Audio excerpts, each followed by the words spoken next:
That's a little bit more. Oh my The god. champ's in trouble. The champ's in trouble.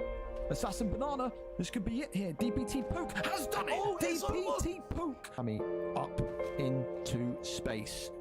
That's why you don't want to do it. The counter shot is brilliant. The hooks, the up.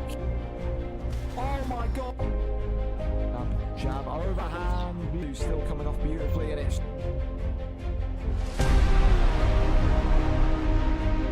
Is this going to be? Yes, it is. It's over.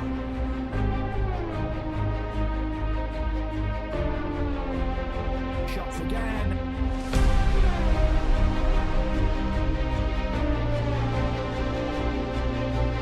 Oh my goodness me. And he's got him. Oh my God. Former lightweight champion of the world. The uppercut and the finish.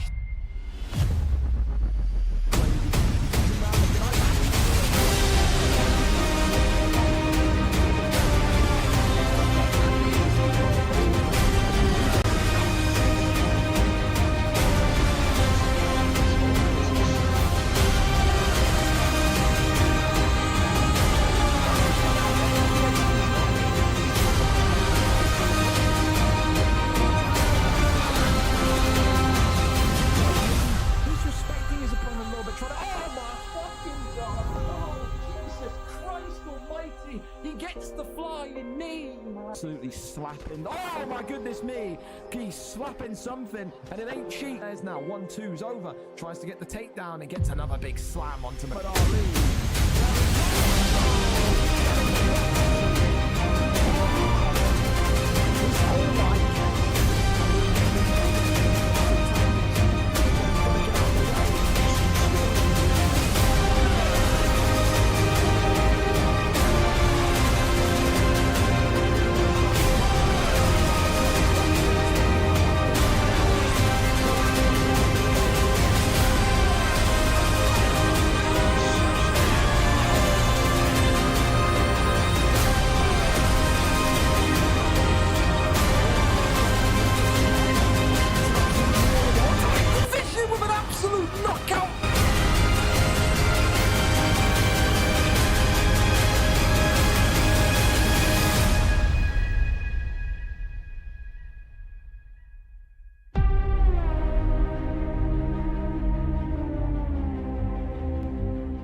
fellas, good evening. A little bit late, but it's okay. You know why? Because that's fine. You lot are always late at the beginning of cards. It's my time to be 2 minutes late.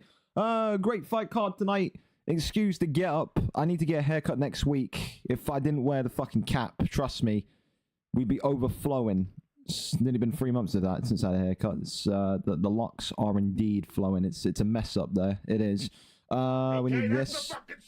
Laser Guns, thank you so much as well for the sub. I appreciate you. Why is this not working? Come on. There we go. We have lights. Fellas, tonight a great main event. It's a golden oldie showcase, isn't it? This is like a flash from 2021, 2022 in its finest. Winter against Kezza for the second time ever for the vacant Flyweight Championship of the World. Maxi against Whimpering Ian. That's going to be a great co-main event. Rupert against McLovin. Rakib versus Robbie. And Showtime versus Charlie for that middleweight championship of the world. Of course, the non-title fights just as nice. George and Webbo, Spooky and Rush Milkman, Smithy and Jack R, Silver Salt T Stocky, Kieran Crow, Dawaja, and it's Benji against C Pierce in a really, really exciting contest to see who's going to be the new #1 contender for the heavyweight strap. Although we have so much to talk about, we need to go straight into the fights because people, even though it's late August, have got FIFA to attend to in about 50 odd minutes. So let's get right into it then. It is tonight Ghost Ethan against Graham on Tick for the first fight of the evening. This PlayStation division continues to grow and grow. Ghost Ethan, of course, has not been seen for a couple of weeks. He was nearing the cusp of being in a title eliminator, took a couple of weeks off, so therefore fell down the pecking order a little bit more, so now needs to get back-to-back wins. Tonight, the 3-5 favourite Ghost Ethan takes on the 2-4 Graham on Tick. Both fighters coming off of wins. Both fighters feeling confident going into this fight tonight. Only one of these two, though, can unfortunately, or fortunately, depending on what side of the fence you're sitting on, go 2 in a row. Of course, we're back to normal rules as well. VFL 201, 4-star fight picks. I need to change all this. I'll do that as we're kind of making up time. But yeah, it is back to normal rules. 4-star fight picks, of course, for light heavyweight tonight. Let's go right over to it and see exactly what the fight picks are going to be. I believe Ethan has sent me it as well in DMs. Thank you very much to Ethan. And we'll go from there as well. By the way, can we just talk about how the weather has completely changed? About 1 week ago, it was 32 degrees. Now it's 15 degrees outside my house. It feels like it's winter. I don't like it. This is these weird and wild changes of weather fucking me right up. Tormento, I'm good, man. Hope you well as well. Here we go. As well, for the people that won hoodies for the giveaway last week, sent them off yesterday, and then the American one for Jerry Salmon went off today, so you should be getting them shortly. So sorry about the delay on that. Anyway, right into it then. Khalil Roundtree in the black and white today.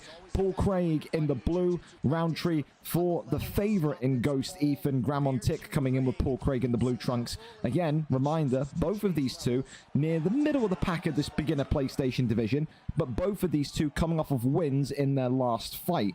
Of course, you would expect Ghost Ethan to be a little bit more active. Right now, Ghost Ethan is just sitting here and almost kind of playing counter to Paul Craig, which just makes no real sense. He doesn't look like he wants to be in there and even fighting. I don't know what the strategy is. Roundtree has so much power, so much strength. He has to be the aggressor.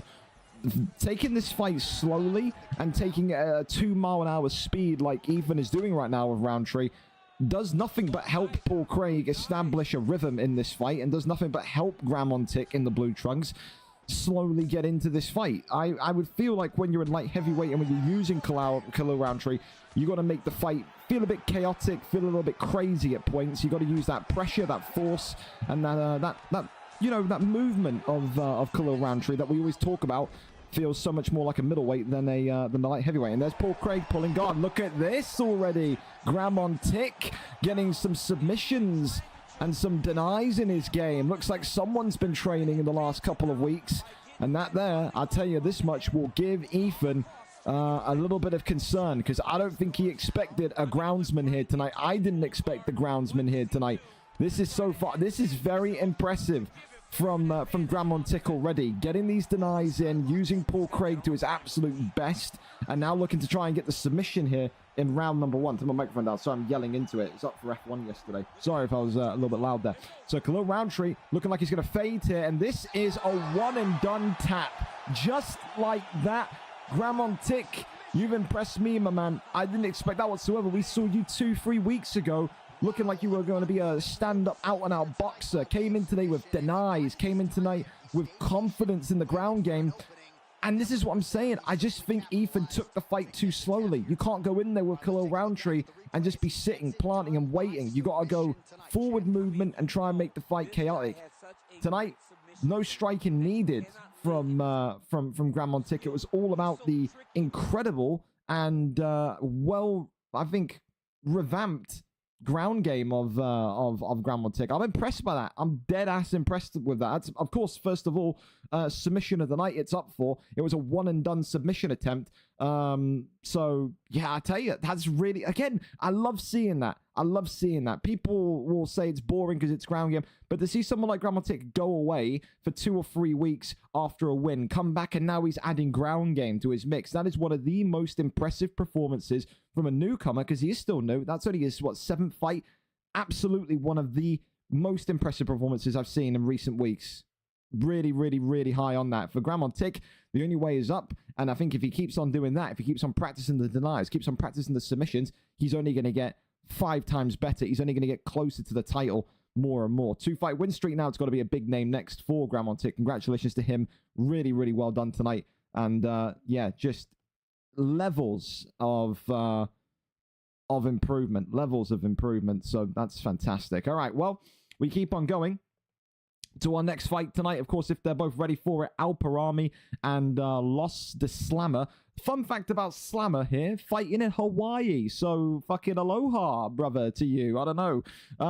I think he's something like 8 hours, 11 hours behind. It's something ridiculous. So he's probably waking up, having his French toast, having his cereal, his Wheaties, while we're here in the UK, 7 o'clock at night, getting ready to watch fights. So Will he be fully awake? Will he be fully there? Will he be fully, I don't know, cognitive? Or will this tonight be a disappointing debut for the man known as Slammer? We are there, we are ready, and we are set to go in this one tonight.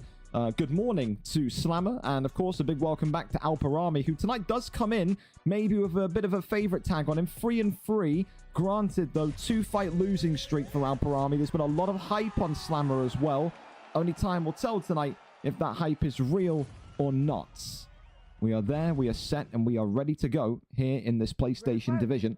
A debut for the man in black trunks, I believe. Carlos Prates tonight against Gilbert Dorino Burns. Alparami, of course. No, so it's Gilbert Dorino Burns for Slammer in the green. Alparami with Carlos Prates in the black trunks.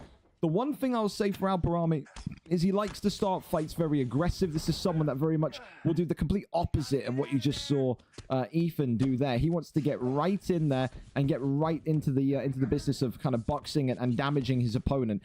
So far, I really like this strategy right away from Slammer, who is saying, I'm going to take you down and we're going to see what we can do here. Gets that reversal submission into the Kimura, and look at that, already takes the arm. We are seeing some wrestling, jiu-jitsu, submission game brilliance tonight. Nate Diaz is somewhere in a car park, murmuring and mumbling to himself while crying tears of happiness. And that there is one and done on the second submission. Just like that, it's another submission, and Slammer, the Hawaiian prospect, comes away with a big debut win. And tonight, again, it's a different style of timing for the submission. The first fight, you have someone that's too slow and allows his opponent to get into the wrestling. Second fight tonight, you got an opponent in Carlos Prates that is so aggressive, so forward moving and movement based, that shoots the immediate takedown and just jeopardizes Alparami. We know Alparami, the Polski, is incredibly dangerous on the feet.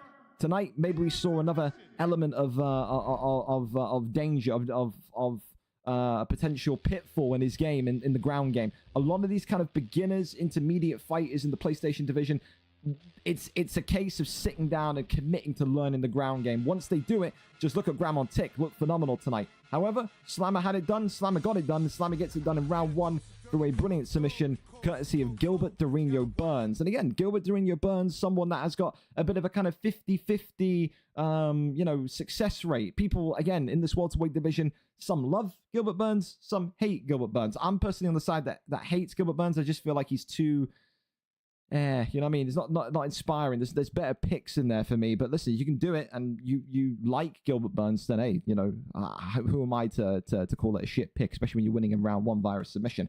2 fights, 2 submission wins, 2 blue corner wins. When are the red corner going to start to see a little bit of joy coming their way? Up next, Allergy Zeno against What You Do. In this middleweight division, of course, Allergy Zeno comes in 0-1. What You Do comes in 0-3. Someone's 0 has to go tonight. However, it's in a different style and a different sense. Someone tonight is going to feel the losing streak of Allergy Zeno or What You Do increase, and someone's going to see that loss, that career losing path end. Someone's going to get back into the winning way, the winning circle of things. And Gizino wins, goes to 1-1. He'll be around about just knocking on the door of the top 15. And same again for What You Do. He wins tonight, shifts up a couple of places in the division also. For What You Do, it will feel like it's a make or break situation. You're 0-3. You've only got 1 more week of August next week. If you lose here, does that condemn you back to the light heavyweight division? Does he look at this fight and say, I have to win to keep my position? I think you could make that argument. You could. So for Allergy Zeno today, the opportunity to maybe not only get a first win, but also potentially relegate your opponent back down to the light heavyweight division. So let's go into it. 0-1 against 0-3, number 18 in the division, against number 19 in the division. Allergy Zeno against What You Do. Allergy Zeno, no doubt, is going to be hoping that he can get the first red corner win on the board for the card tonight. And again, so far, fellas, thank you so much. So quick, so on it. Absolutely brilliant for timings. Again, the faster we can get you guys ready and set for FIFA, the happier we all are here. So let's keep that going. There we go. The Jacare Souza against Chris Curtis. Jacare Souza in the yellow trunks for the favorite tonight, Allergy Zeno. Whereas What You Do is coming out in the blue trunks with Chris Curtis. With Jacare Souza, you've got that kind of ground game that you would expect to be dominant with the jiu-jitsu. Thank you so much again for the Prime as well. Bruce Buffer, we love you. For Chris Curtis, we've seen people use Chris Curtis in two different ways. You've seen people use Chris Curtis in terms of a wrestling kind of dominance and that kind of forward. I'm going to walk you down, shoot the takedown, walk you down, shoot the takedown. But you've also seen people use Chris Curtis with the boxing as well. Just it really has underrated hands in terms of his power and his speed. We're going to find out today what version, what you do, prefers. Of course, again, one more time, a reminder, Alejandro 0-1 in the yellow. Chris Curtis for what you do in the blue. And there is that turning takedown right off the rip from Alejandro. And now here we go. The alligator, though, getting up. I think that was a misclick. I don't think you shoot the takedown and then get the deny if you don't want to get back up to your feet. So maybe a fat fingering there from Alejandro. But the good news is, still early days and still looking very confident. It's always the case where you can see the confidence and you can see the belief of the fighter in the first kind of like minute, 2 minutes of the round. He looks very, very, very kind of, I think, sure of himself today, does Alejandro. Using those distance kicks as well, creating a bit of separation. Goes for that side kick to the ribs. And now Chris Curtis is almost kind of being encouraged. Come on, come towards me, see what you can bring in terms of heat. That right hand, though, is good from Chris Curtis. This is the thing that Zeno's got to be prepared for, is that heavy-handedness of the man in blue. Turning takedown there is denied that time. And now we have what you do getting into this contest. So a good bit of takedown defense and a good bit of boxing from the man in blue. Alejandro just can't afford to sit in the pocket and just absorb strikes, take strikes over and over again. Head kick there comes in, but it's a labored head kick from Jack Racing. Uppercut there, which splits Zeno open. Opens up that orange cut on Zeno so far. Head kick there onto the block, spin kick there down to the body. These two continue to try and find their kind of signature strike through the defense one another. The head movement is nice, but it's risky from Zeno. Zeno puts his head off the center a little bit and gets caught with a right hook. He could be in trouble. Thank you so much again for your prime. You are the greatest. Thank you so much. Said any primes appreciated, any gifted subs appreciated. You know how it goes. Your generosity powers the cards. Top tier. Thank you so much. Right hand there comes in again. As you can see, an uppercut there just lands on what you do. And you can see now Zeno slowing down a little bit. Is it because that damage has appeared and it's maybe kind of wobbled his confidence ever so slightly? Is he maybe focusing too much on the sways and the movement rather than... And even that's a great head kick, though. Look at that. Now what you do starting to unload here. Uppercut comes forward. And this fight has just exploded into action from what you do. That's a huge, huge, huge moment that will probably win what you do the round. However, you got to look at the stamina of both fighters right now. They're both gonna, if they carry on this way, gonna be gassed out in that third and final round. Right hand there comes in on the exit of the clinch as well. Round one in the books. It was a great start from Zeno, but a really, really good end from what you do. The 0-3 man in blue right now, for me, 10-9 up after that knockdown. Great, great, great ending. Great kind of 2.5 minutes for him in that final kind of half of the rounds. For Zeno, I just think he's got to be a little bit more active. It just felt like he started off really well, used those kind of distance kicks, those side kicks, and then just started, I don't know, just reducing the volume, reducing his output. He needs to kind of do what he did in the first 2 minutes. And kind of, you know, stay on him. When you smell the blood in there, when you smell that maybe what you do is kind of walking backwards and not throwing anything, then keep on him, you know? That's what you got to do. However, confidence will be high for the man in blue. You can see here, Allergy kind of walking backwards again, almost again encouraging what you do to do something. And again, turning takedown defense. He landed one earlier on, did Zeno, and then since then he's not been able to get back down there. Turning takedown defense in general from what you do has been phenomenal since that first takedown landed in round one. He needs to try and find the knee to the body. There's that right hand, reopens the damage. Oi, there's the right hand again. That's what that's what happens when you leave your head off to the left-hand side. What you do continuing to show those strong hands of Chris Curtis. Teasing that head kick as well. Left hand comes forward again, works off the jab. Another uppercut though, this time from Souza. Lands on Curtis, gets a turning takedown, and again denied brilliantly. Zeno starting to gas himself out though with the amount of turning takedowns that he's failing on. He's got to either try and land them or stand up for a little bit. He's got to try and disguise them. He needs to go work down to the midsection again. Works the jab, goes back down to the body kick. Works that 1-2, shoots another takedown, and again denied, and then finally gets through and down. If at first you don't succeed, try another 8 times and it will seemingly work. And now we're going to see, look at this, a bit of jiu-jitsu from What You Do himself. Again, a student of Boa MMA, if I'm not mistaken, and now looks to try and get an armbar, but unfortunately for him, Souza gets out of there. But Alejandro today thought that What You Do was going to be, you know, a nothing fighter, then I think he's bit off more than he can chew. But this is now where What You Do's got to be careful, because we all know about Jacare Souza's incredible tight grip when it comes to submissions. He cannot allow Alejandro to get those submissions in. Big shots coming in though. Great defense, but there's the elbow drops on down. Postures up again. This could be really, really bad here. And What You Do could be out. And the elbow nearly causes a little bit of chaos. And I think here he's starting to get a little bit panicked, is What You Do. So when he got that deny in top mount, when he came back down, you could absolutely feel the alarm bells ringing. He is now posturing up. He is wailing away here. Huge shots from Alejandro again.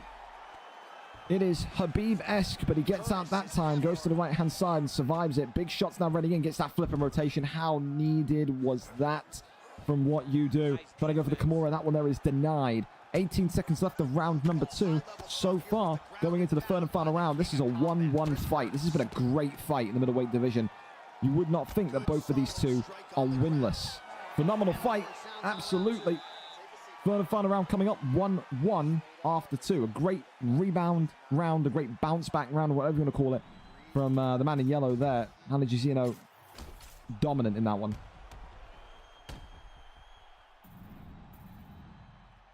Now it's about seeing if there's a bounce back from What You Do. What is he going to do to try and secure this fight? Glove touch, and we're away. Spin kick to the body.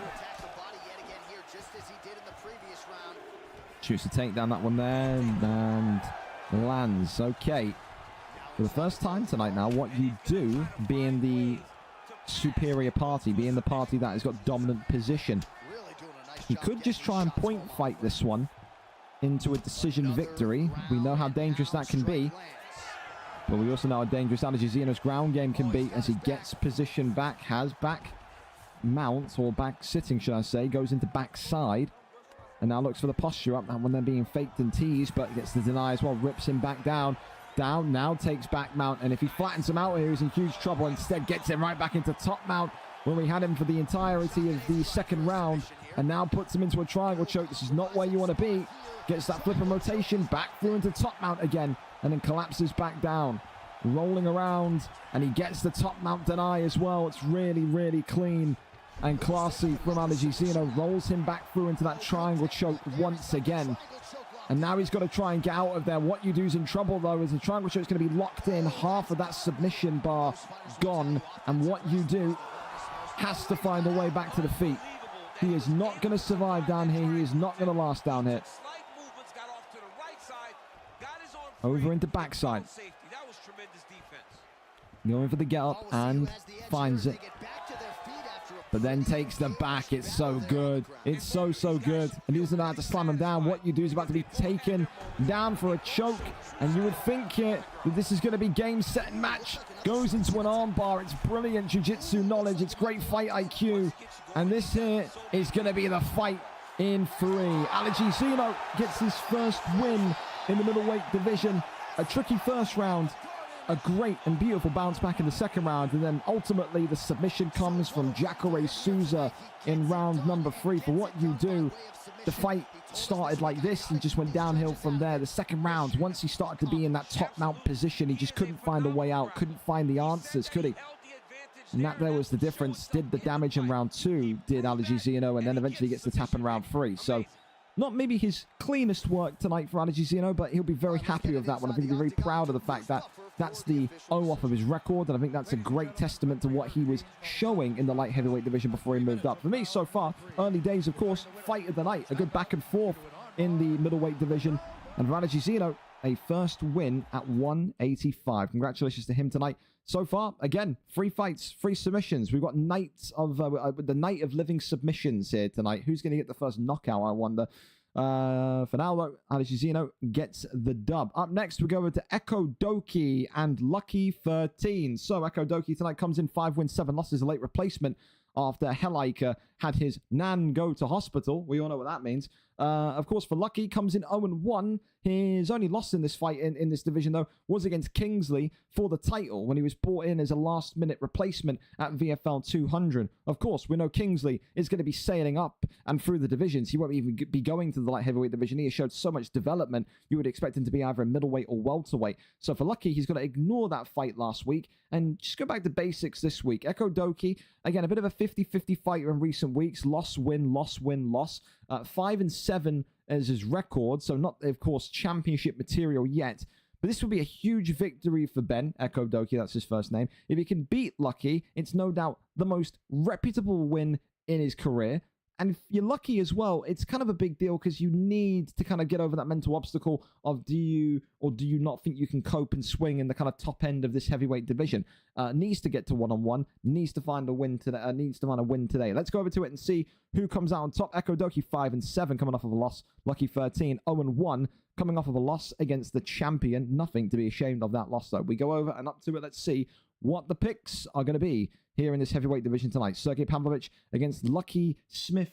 His calf is back. Unbelievable. It's the man that looks like he should be at a 1970s porno. There you go. Look at that mustache. That's whippling in the wind. The mullet is back as well. Unbelievable. Okay, here we go then for Ben Doki, Echo Doki, one of his few rare live fights. Let's see if we can get the win today. Red trunks for Doki. The black and white trunks for Lucky 13. A fan favorite here tonight, looking to get a win over the line. And again, a big thank you to Ben, who took this fight at short notice, an hour's notice, after Heliker effectively just didn't feel like fighting and just decided, you know what, mate, the nan, she's in hospital. Why people still think anyone believes that in 2025 is fantastic. Left hand that swings right up through the block of Lucky. Lucky, of course, known in his heyday for being a master of distance management. Tonight, of course, he has the longer, lengthier fighter. Of course, though, when you fight with a creative fighter, it's always a little bit iffy what kind of, you know, archetype you're going to go with, what kind of durability you're going to have, what kind of damage you're going to have in your hands. Oh, hey, that's a great head kick, Echo Doki. Reminding Lucky just how powerful Sergey Pavlovich is. Gets the first stun of this fight for Doki. That there is exactly what you want to see. Great bit of damage there. That scrambles and rattles the brain of the veteran in black and white. Left hand there comes forward brilliantly. As Doki now looking to try and maybe build upon that head kick. And you can start to see he's getting more confident and aggressive. Lucky has got to do a little bit more than just jab and leg kick here. He's got to try and fight his corner. Got to try and gain respect back in this fight. Because right now, Ben is loving it in there. Head kick there comes right back from Lucky though. Battle of head kicks tonight perhaps. 1-2s down the center. Uppercut there was just being looked for. This is the one thing that Doki does not want to do. Does not want to start moving backwards and just effectively walking backwards blocking. He's got to keep his offensive progression going. Left hand there comes forward again. Uppercut left hand. Still works it towards him. Oi, head kick again. He's looking for that head kick. My oh my, he's looking for that head kick. Lefts and rights once again. Splits Lucky open. Lucky now is starting to get a little bit wild and he's leaving himself open. So you can see when Lucky's throwing a kind of wild head kick, he's getting caught on the way back round by Doki. Works off the jab here. Lucky continues to try and find his forceful impact against Sergey Pavlovich. Pavlovich, of course, so heavy-handed and also so durable. Taking so many hits already from the man in black and white trunks. Oi, you'd think he'd have some sort of cut damage, anything, but no signs of it. None whatsoever.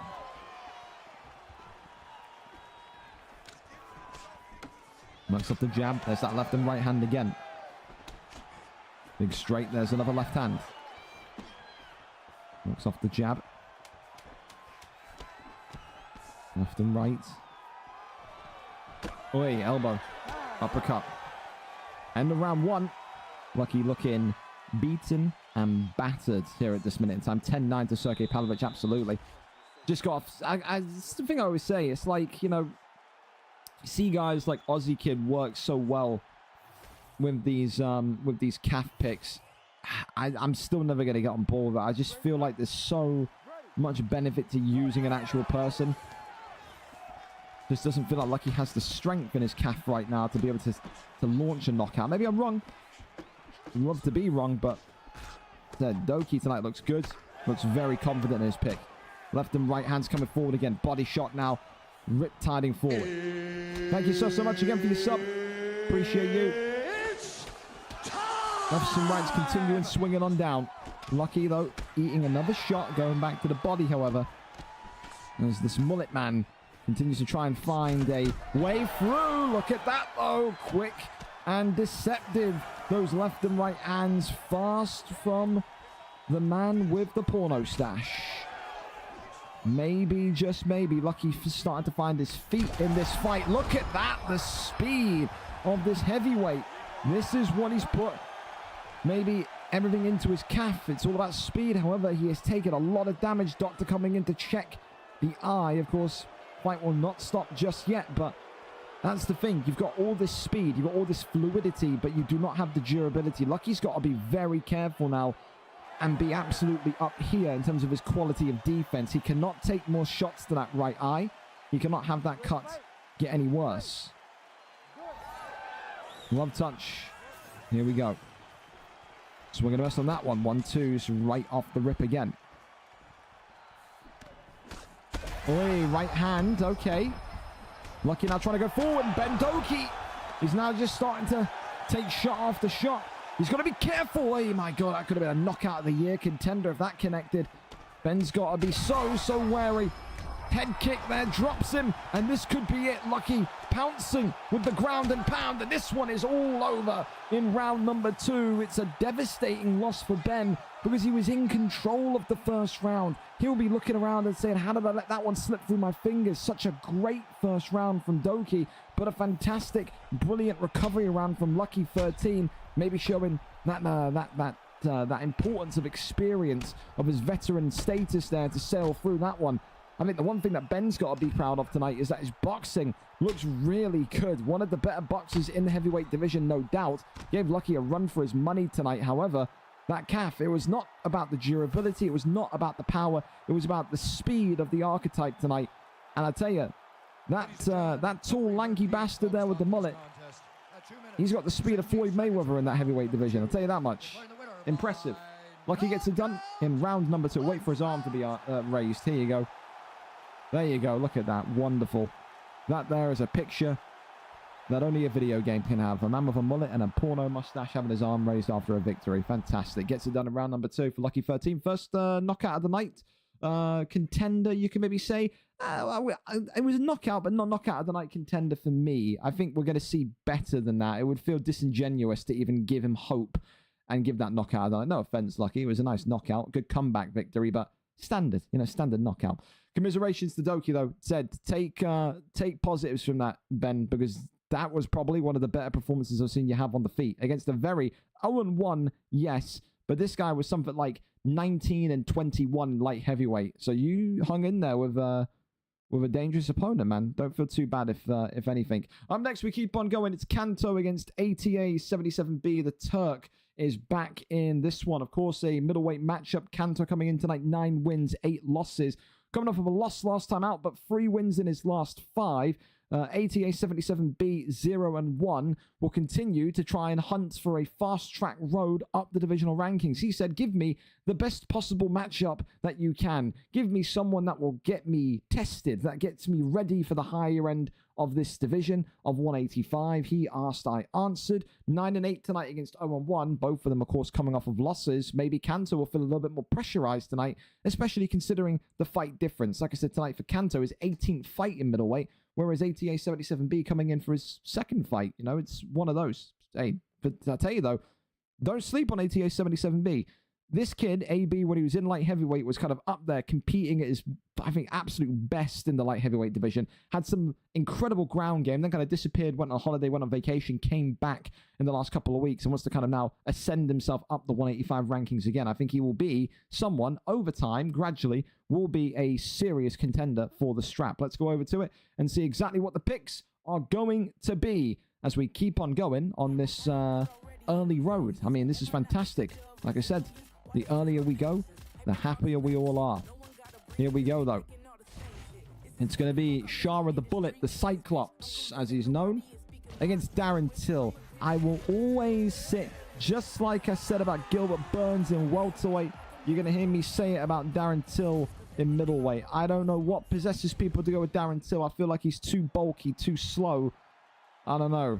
It's, for me. Anyway, Kanto, what we know about him, a phenomenal kickboxer in the white tonight, has a lot of highlight reel knockout victories to his name. He has struggled against grapplers in recent kind of cards. However, tonight for AB, how confident will he be to grapple with Shara the Bullet? When you see Shara the Bullet, you're expecting a kind of high-octane kickboxing masterclass. Right now, I think it's more about, are we going to see this fight continue and complete because of the kind of speed up or spurts of lag we're getting. For now, it seems stable. Cross your fingers and hope. Of course, for Kanto, one of his first live cards in, I think, a good couple of months. He's been kind of sticking to the unstreamed cards. Maybe his confidence was a little bit lower. There was a spell in the middleweight division when, of course, he was going. It was, I think, on a 4-fight losing streak. But this is how dangerous his boxing, and gets the shot of the takedown, denies that one. Kanto here working knees against AB.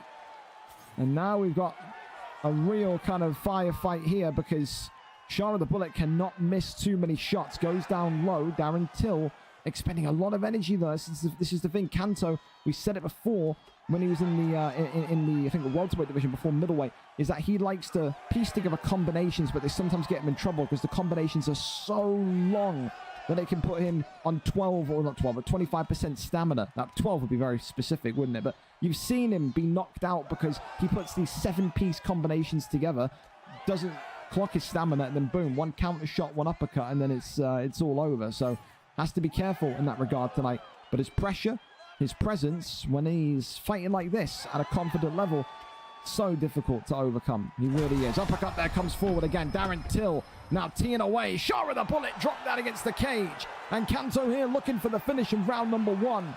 He says, Darren Till, there's no such thing as a curse.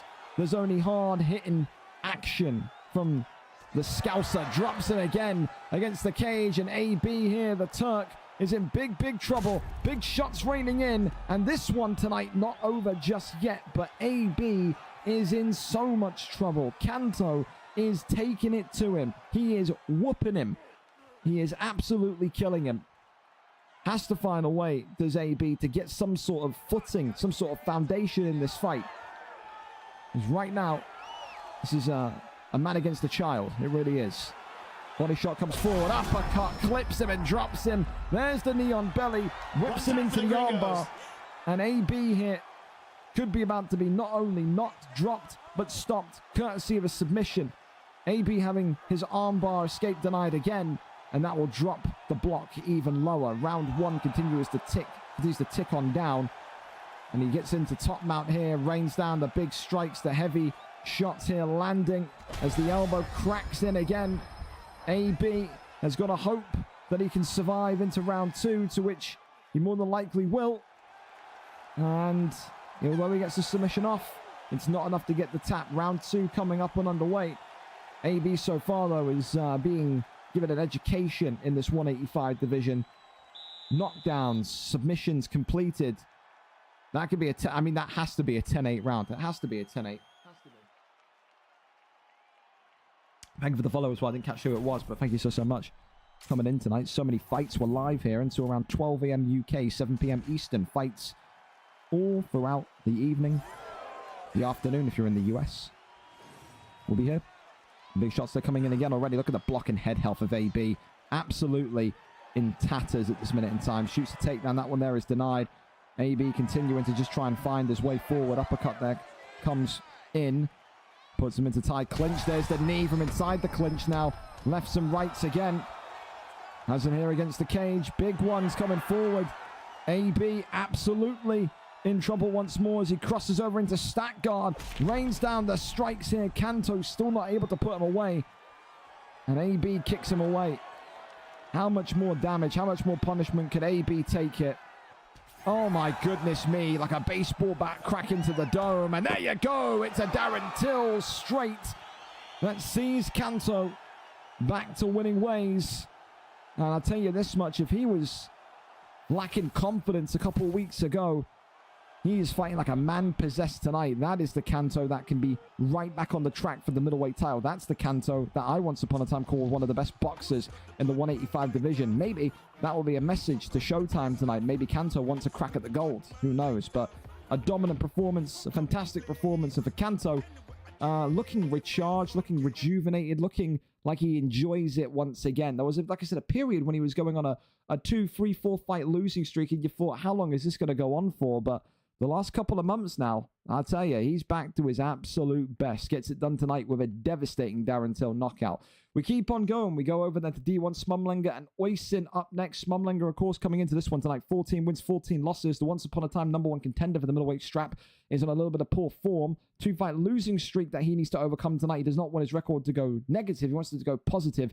It would be, of course, his 29th fight as a 185 of this evening. However, the opponent on the other side of things, a young and I would say plucky prospect in Oysin, 1-0 in this middleweight division, known for his wrestling base tonight. He will very much be matched in terms of Smumlinger when he hits the ground. We have seen Smumlinger be a good counter wrestler, but we've also seen Smumlinger when he was in the welterweight division at points a couple of months ago be very, very, very deceptive and crafty in terms of how he can control fights and control momentum with wrestling as well. It could well be who succeeds in getting the first takedown. It could well be it comes down to who has the better takedown defense, the better deny defense. However, for Smumlinger, wants to end the hype train of Oysin, wants to get back to winning ways. Can he go 15-14, or does Oysin go to a perfect 2-0 start in this 185 division? We are ready there, not there. I have no idea. We've got no link so far. I've done all that brilliant build-up for nothing. I will be absolutely shaking with sadness. So we'll see if they're good to go. D1 Smumlinger, Oysin, ready. If not, we can flip fights around. Like I said, I'm happy to keep on going and keep getting fights going early. That's where I'm at. So again, if Smumlinger and Oysin don't want to go for another 10 minutes, and Joshi and Adam Toy, Aaron and Double Champ Boars, Rossetti and Jack and Tez, if anyone wants to go early, we are absolutely there. So everyone, great time so far, boys. We absolutely are. So you let me know, and we'll go from there. He's not DMing me back. Can you go to the next? We can do, absolutely. VFL 200 live, live up to the hype. Never saw it. Yeah, it was a good fight. It was a good night of fights. It was fun. Gave some merch out. It's wonderful. It's fantastic. It was. Anyone wants to go early? Then shouts. Anyone wants to go early? Then shouts. And of course, we will wait and see if Smumlinger has remembered, forgot, XYZ. Go from there. I can put in the unstreamed result that's happened since then. Jesus Christ, Groovy Rooster got 11 stuns in his unstreamed bout. That's a murder, a violation. A round 3 TKO. Let me just log that quickly while we're waiting. Again, fellas, if you want to go early, the door is open. The door is open. You want to go early? All I need is a link sent to me. We can get you guys going. If you need to be out of here quicker than usual, then come on through. Come on through. Boz lost to Groovy Rooster. Okay, Groovy Rooster, 2-2. Lovely. And again, remember, unstreamed fights like Boz and Groovy Rooster got to be done by Sunday night, please.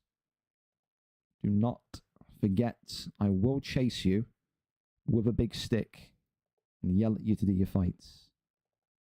I will. 2-2. Oh, not 2-52. He's not that bad. There we go. Cool. All right. All right. Come on, fellas. There's got to be someone that wants to go early. got to be someone that wants to go early in here.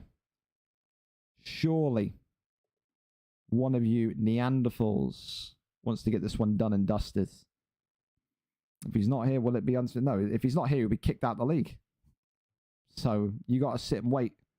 One thing I'll tell you is you got to be patient. I don't want to look back at the chat and every 2 minutes you're going to be like, when is it me? When is it me? It said, sit, wait, be patient. That's all I can tell you to do. Come on, fellas. Surely we've not hit a standstill. Surely we can keep the fucking, the good speed going. Anyone at all wants to go early in this list? The door's open. I'm telling you, the door's open.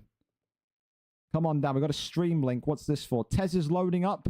That's why, Tez, you, mate, if you can hear this, I've got a massive member. Yeah? Brilliant. So, we'll do build up for Jack 9 and Tez, since they're happy to go early. And then we'll resume and go from there. So, Jack 9 and Tez coming up next. A bit of a fight swap coming your way. Jack 9, of course, tonight. 9 wins, 12 losses, and a 5-fight losing streak in the 145 division. A division which he used to reign in as champion. But the division has gone through so many transitions and evolutions that it's so difficult to get a win at 145 nowadays. It really does feel like it is bantamweight, flyweight, light again. It's just how it is. I think when you think about this fight, though, Jack, a gunman, a forward presser, a usual one and done stopper. You know, you don't see Jack 9 fights go into round 2, go into round 3. If you do, he usually loses them. Tez, very much the same. He's found that kind of confidence in recent weeks with that Zabit pick. 6-10 is his record. 3 losses in 5, and a 2-fight losing streak. So you got a 5-fight losing streak against a 2-fight losing streak against 2 people that don't know what the block button is. It's all about walking forward and who's going to be the bitch that takes the first back step. Tonight, only time will tell who is going to be the bitch that takes the first back step. Both of these two will be saying to each other, I want the first round knockout. Both of these two will be saying to each other, I want the knockout of the night bonus. However, only one can walk away with it. Jack 9, 9-12, number 4 in the division, looking for his 10th win at 145 against none other than Tez Stoned, number 7 in the division, a top 10 clash, 6-10, looking to end his 2-fight losing streak. We are there, we are set, and we are ready to go for this gunfight of this 145 division. Zabit back out there against Alexander Volkanovski for Jack 9. Again, do not blink. You will miss it. These two known for their fast starts, known for their aggression, to say the very least. Zabit and Tez Stoned in the white trunks, whereas Jack 9 is in there with Alex Volkanovski in the red. Glove touch, and we are up and underway. Again, with Jack 9, the shorter of the two, yes, but he has so much power in those little mitts of Alex Volkanovski. You should think here tonight, the closer that this fight gets, the more compact they are to each other, the more beneficial that will be for Jack 9. I think for Tez tonight, you can be aggressive, but you've got to be distant at the same time. You can really frustrate and annoy Jack here with your use of side kicks, with your use of counter shots. You have to make sure that you don't get consumed by the brawleristic nature of this fight. Don't get consumed by the exposure of pocket presence. You do not want to have the first knockdown come your way. Takedown there attempted. Jack 9 saying, nah. We're staying right on the feet here tonight. Front kick there comes right through the center. Is that uppercut now also starting to land with some presence. Right hand there, just ducked underneath. There's that right hand uppercut. Fantastically comes through. Goes with that left right once more. Zabit throwing one to the midsection. Another left hand goes forward. Left hand, right hand. Still more leg kicks coming in. Body shot continuing to wail on down. Another one there lands brilliantly. Uppercut into the right hand. Left hand, right hand. Deep kick sends him backwards. Left hand comes forward again. Body shot once more. Works off the jab. Head kick, front kick. Got to think as well, if you are Tez, are you consistently keeping an eye on that block? That's a way. Well, okay, look at this. Going for the submission. And he's gone for Jack's kind of jugular. Again, we always talk about this with Jack fights. People respect Jack's stand-up so much that even stand-up fighters like Tez tonight, looking to go for ground game, looking to go for submissions. It's a smart maneuver. And again, it's a testament to how damn good Jack is on the feet. People don't want to be up there with him for too long. And Jack 9 tonight, once again, having to solve the jigsaw puzzle, solve the conundrum of how do I survive the ground game? How do I continue to pop back up to my feet? For right now, it's a great bit of game planning from Tez to get the submission in. Would absolutely guarantee that he's won this first round, and of course, because it was a choke submission, it has taken a little bit more of that stamina from Jack Nine's bar. So, who knows? Maybe Tez tonight doing a bit of a rare sighting and going a little bit more slow paced and thinking about those kind of later rounds, the later moments in round 3, and so forth and so forth. Again, sometimes you got to kind of flip up your style. Got to be a little bit unpredictable. Big knee there to the midsection, comes forward. Hey, that's another good body shot comes in from Tez. Left hand there connecting onto the block. And now again, those kind of slick and fast combinations from Zabit. Continuing forward. Front kick not really doing too much there. Works the jab. Spinning back elbow, but that's the end of round 1. And so far, so good for Tez is stoned. He is leading 10-9. Thank you as well to you, the beautiful man that followed just a minute ago. I appreciate that. I'll give you a proper shout out afterwards. Don't want to take myself out of full screen and then we miss a knockout. And then I feel like Chris Kamara. You know what I mean? Be terrible. Round number 2. Up and underway. So far, the man with the white trunks, Zabit, leading the way. Now, of course, it's all about creating that chaos again. Like I said, for Jack 9, get tight, get close, work the pocket presence, and just avoid any kind of distance separation. That's the thing. The first stun, and Jack will be on it like a light, but look at this. The first stun comes to Tez's stone. Works the shots. There's that pull elbow, though, and that's why I don't box. One of the best boxers in 145, and Tez's stones, just like that, is in huge, huge trouble. The elbow followed by the counter shot, but now here we go. This is the gunfight we wanted to see. That's what we wanted in round 1. Stuns galore. These two now are letting the hands go. This is the fight that we wanted. This is the fight that we wanted to see between two of the most exhilarating strikers in the division. Spinning back fist there, comes forward. Works off the 1-2. Right hand comes forward again. Uppercut now works brilliant. Look at that 4-piece combination. Look at this from Jack, just wailing and committing to that kind of heavy, high combination routed flow of strikes there. That could have left him in a bit of trouble as well if the stamina was really low. And look at Tez's Stone's head health now. That is absolutely just levered. He is not going to be able to take too many more shots from Jack Nine's Volkanovski. Left hand there, comes forward again. Big left and right hand. Just going for those basic combinations is Tez with Zabit. Still here looking for an opportunity. Goes for the uppercut, still nothing there. Oh, hey, big straight there, though. Drops him, and it's a double drop. And now hovers over him into stack guard. Rains down the strikes here. Volkanovski has got it done in round number 2. I said it, didn't I? That if Tez could avoid the chaos, avoid the brawleristic nature of this fight, he had a chance. He did so well. He flipped his style in round 1. Went from being this kind of brash brawler that we know him to being a calm and suave kind of submission man. Got that guillotine in. But then in round 2, everything kind of unraveled. He started to commit to this kind of striking game that Jack 9 loves. And Jack, in the end, gets that moment, gets that spell in the pocket, and gets that knockdown, and then eventually gets that knockout to end that 5-fight losing streak. For Tez, still ever so impressed with the development he's had since he kind of came into this division. I think tonight, not really one where Jack kind of outperformed him. I just think it's one tonight where Tez kind of strayed away from what was working and walked away from a game plan and towards the entertaining nature of a fight, which of course we as watchers, as viewers, appreciate. We want to see people knock the shit out of each other. But there's more inside me telling me that if Tez just stuck to the game plan, went a little bit slower, mixed in the submissions again, he could have won that fight. He could have really frustrated Jack there. However, it's hypotheticals. It's what you should have done, what you could have done.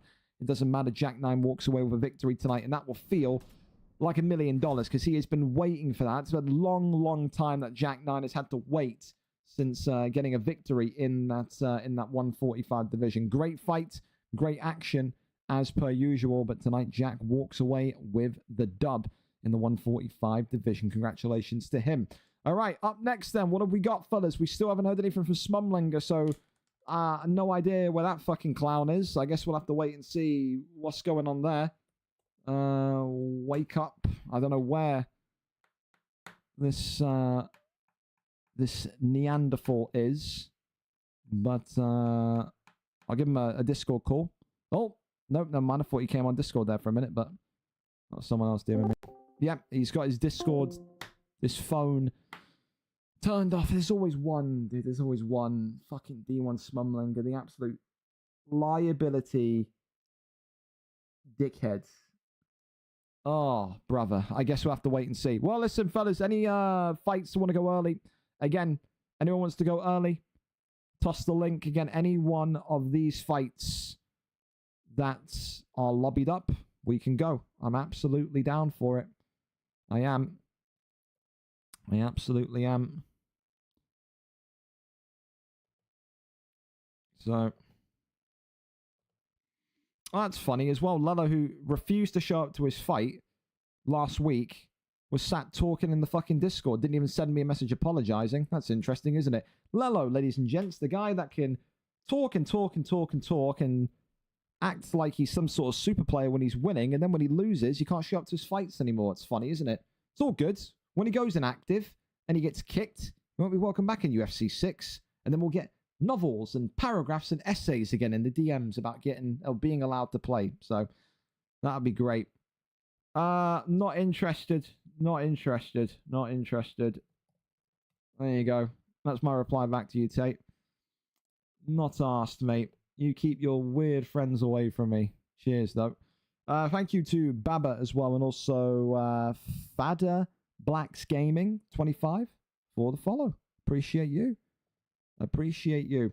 All right, next fight up, then we've got a link. We're going over to Double Champ Boars and Aaron X. That there is smashing. So, Aaron X back in after a hiatus away. He's selling steaks and cashing checks, isn't he? Wow, it's like a Hollywood action film. He's opened up his own restaurant. He's taking pictures of tomahawk steaks that look like they are very, very undercooked. I don't know what kind of temperature he likes his steaks at, but that's not for me. Aaron X tonight comes in 1 win, 3 losses. Of course, coming off of a loss in his last fight, Double Champ Boars 0-1. Of course, had his return fight, his first fight at lightweight at VFL 200. Didn't go to plan. How will this one go? Double Champ Boars has maybe been more active in terms of competition.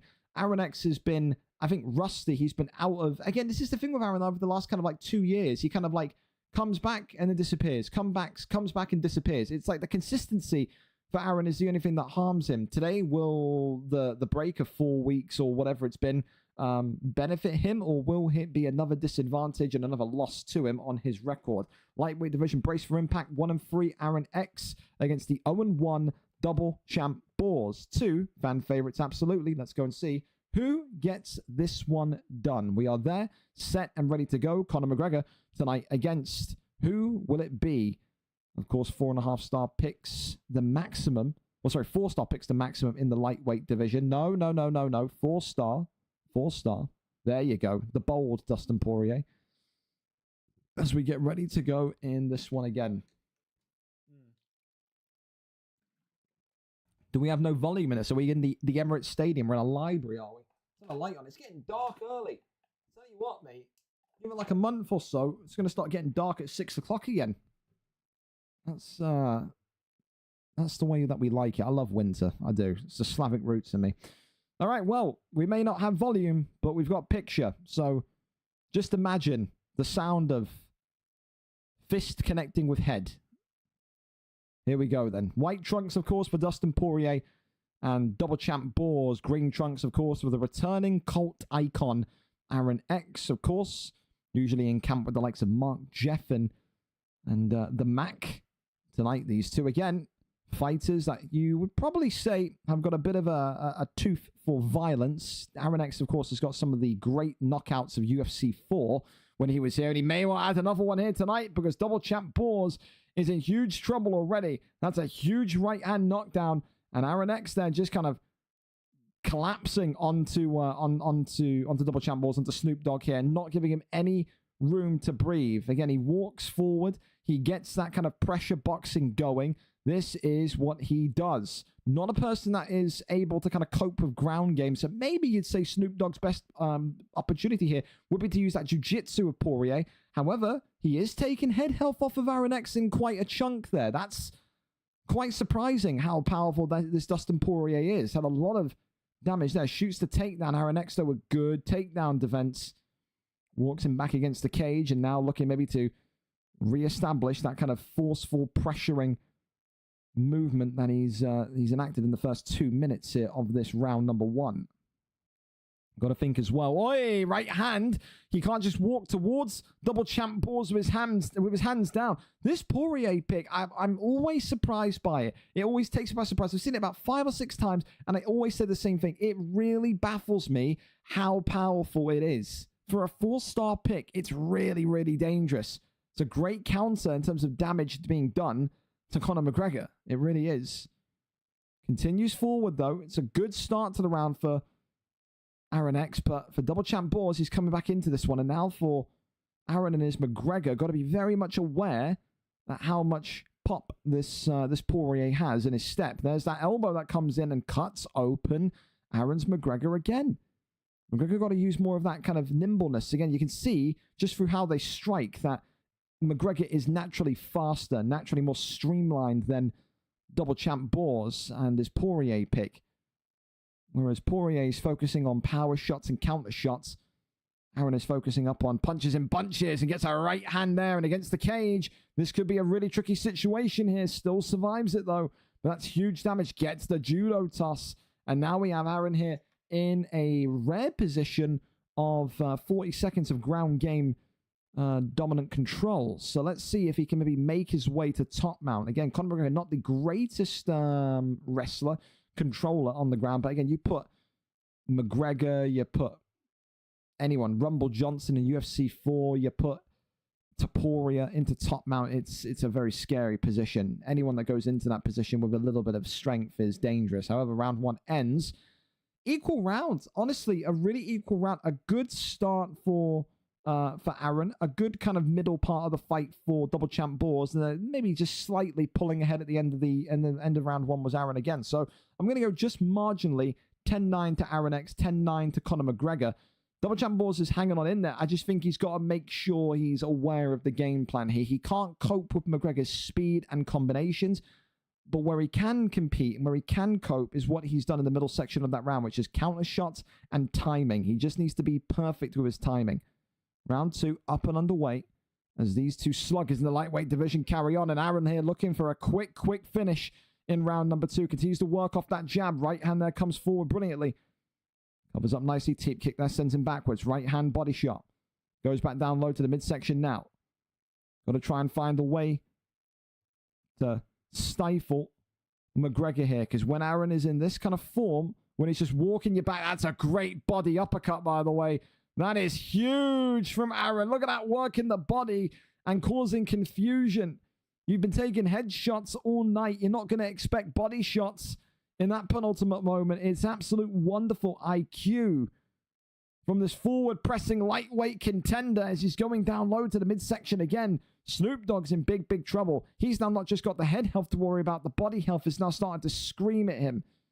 And he is now doing the classic age-old maneuver of walking backwards and blocking. He hasn't got any offense to his name here. He is a sitting duck. And Aaron X is a hunter with a large rifle. Like one of those posh cunts that wear, you know, a flat cap, goes hunting with an orange vest in the winter. That's what he is. Oi, big uppercut there, though, comes forward. Aaron be getting a little bit too careless. One time for the Gringos. Goes back down to the body again, works the left hand, comes forward. Thank you so much again for the follow. Right hand, left hand there, now being worked. As the left hand comes in. Poirier continuing just to find that left hand. Uses it well. Overhand. Oi! The elbow there drops him. Snoop Dogg dropped again. As these two continue to rumble on. It's stuns and knockdowns after stuns and knockdowns. I'll tell you this much. Fight of the night may have a new home coming shortly, because these two are absolutely sucking the CTE out of each other. Or into each other, should I say. Incredible fight so far. Oh, he goes down into the uppercut. Aaron not diving in there, though. He wants the clean finish against the cage as well. Could be one where you get one knockdown and the cage strikes finish you off. Overhand comes forward. Got to be really, really careful with the timing here. Now, Snoop Dogg, double champ balls. Oi, with the slip hook. Look at this. Continues forward again. Left some rights here. Aaron using the head movement. And double champ balls not able to stay connected to him for too long. Still bobbing and weaving. Left some rights, continuing on. 49 seconds left of round 2 in what has been an absolutely incredible fight here in the lightweight division. 155. Oh my goodness me! And just like that, blink and you'll miss it. Conor McGregor, Aaron X with the left hand silences all doubts. He was in limbo at points in the fight, but finds a way to come back with a victory. He's been out for 4 to 5 weeks, and tonight he looks fresher than ever. What a fight, though. Christ almighty. Fair play and well done to both of you, Aaron and Double Champ Boars. Again, two of the most exciting and exhilarating fighters that you've probably got in that lightweight division nowadays. A real world-class throwdown there. Aaron, though, comes back with a victory, gets it done in round number 2. Back and forth slugfest. You can't ask for better than that, can you? So, yeah, I would say so far, that probably takes it from Allergy Zeno and what you do. No doubt he'll be a little bit sad with that one, but I mean, you can't. How can you ignore that? But again, the Poirier pick, incredible amounts of power. I still am baffled by it each and every time. Still can't understand how he's got so much power, that young version of him. Thank you as well to Maddie, maybe a Maddie McCann joke. I have no idea, but there you go. Doesn't look as good as what he used to, but you're showing the experience. I mean, listen, I think when you're when you're away so often like he is, Dave, you'll take just wins how they come, you know? I think that's just what it is. Anyway, listen, we keep on going. Joshi and Adam Toy up next, and then after this fight, I'm gonna just work on getting a replacement for Smumlanger. I'm not waiting anymore on that fucking clown. I'm not, oh, give me a fight, bruv, give me a fight. Yeah. Like he's not pasty white talking like he's a roadman, and then he can't even show up to his fucking fights on time. It's really awesome. Joshi and Adam Toy, 1-0 against 1-0. Someone's O has to go. And I said for a long time, maybe these two are kind of the future of the middleweight or welterweight division. They were both in UFC 4 getting to their kind of peak end of their ability level, I would say, towards the end of the game. And they both kind of are FIFA guys, so they disappeared for a little bit. They come back now. Of course, as FIFA's in a bit of a down period and maybe looking to have one last hurrah in, I don't know, heavyweight, light heavyweight, wherever. For now, though, they both find themselves situated in this heavyweight division. They both find themselves 1-0 after a great start to life in the division. The only question is tonight, whose boxing is better? Both of these two known for knockouts, both of these two known for their stand-up fighting. Tonight, Joshi will be saying to himself he's the favorite as a former light heavyweight contender. Adam Toy, maybe been out the game a little bit longer. We need to make sure that his rustiness is not going to be a factor here tonight. We go over and up to it. Heavyweight action ready and set for us tonight. And a big thank you again to Joshi and Adam Toy for being patient with us. Said 6 minutes over for your fight, but hey, listen, it's not too bad. We've had worse, haven't we? Here we go then. We're there, we're set, and we are ready to bang. Sergey Pavlovich and Derek Lewis. Of course, such power. Such hands. Let's see how this one goes tonight. Adam Toy, you'd be thinking he's got the ability. He's got the capability. A lot of people just think tonight that Joshi may be just that one step ahead. Here we go. Pavlovich in the red. Derek Lewis in the blue. Pavlovich, of course, tonight for the favorite. A little bow of respect there from both of them. There you go. They both respect each other. Joshi, of course, the favorite in the red tonight with Pavlovich. Adam Toy in the blue with Derek Lewis. And great to see Adam Toy back on a stream card as well. So one of the fun fighters that we had at the end, the business end of UFC 4, always, whether it's win or a loss in these heavier divisions, kind of brought a brawleristic sense to the octagon. You see already, he wants to be in that pocket with Derek Lewis, and who can blame him with that incredible punch power that he's got. You want to be getting off shots left and right as he continues to slam and tag Joshi early. Joshi, though, firing right back with Pavlovich's own hammer fist shots. Hey, there's a great little slip straight there as well. Body shot coming down perfect. There's that uppercut, though. And here we go. Pavlovich, Joshi looking for a knockout in the first round. A takedown attempted by Adam Toy, which is kind of new. Joshi denies it, jumps right in there and says, well, when in Rome, we go swimming. So now let's see if he can find a way out of here. or if he's maybe made a grave mistake. Flips him into top mount. Derek, oh, and gets the deny. Welcome back, Adam Toy. Look at this kid go. He's worked on his ground game. This is not something we saw him have before in UFC 4. Gets a hammer fist off now, but can't get the deny. That's a shame. That was really, really nice to get that deny off. But now, Joshi very much back into the driving seat here on the ground. And good from Joshi as well not to be panicked or spooked by that deny, as we've seen so many heavyweights do before. We've seen heavyweights kind of be denied once and then they immediately try and get up. Trying to get transitions going and moved over into... Oi, half guard. There's that left and right hand here coming forward now. There's Derek Lewis once again backing away, just escaping the frenzy. Joshi does love that slip straight as well. Big right hand coming forward again. Gotta think if Joshi has watched the earlier fights, that head movement can get him in trouble. It can. He does not want to keep swinging and bobbing his head around. Just takes one hook from Derek Lewis, but it just takes one shot from Sergey Pavlovich. Right back to stop the fight as well. These two. Oi, my goodness me. Pulling on another slobber knocker here. As a right hand drops Derek Lewis once more. Adam Toy now in huge trouble with the cut damage, but also the head damage in general. The bar there is not looking great for the end of round number 1.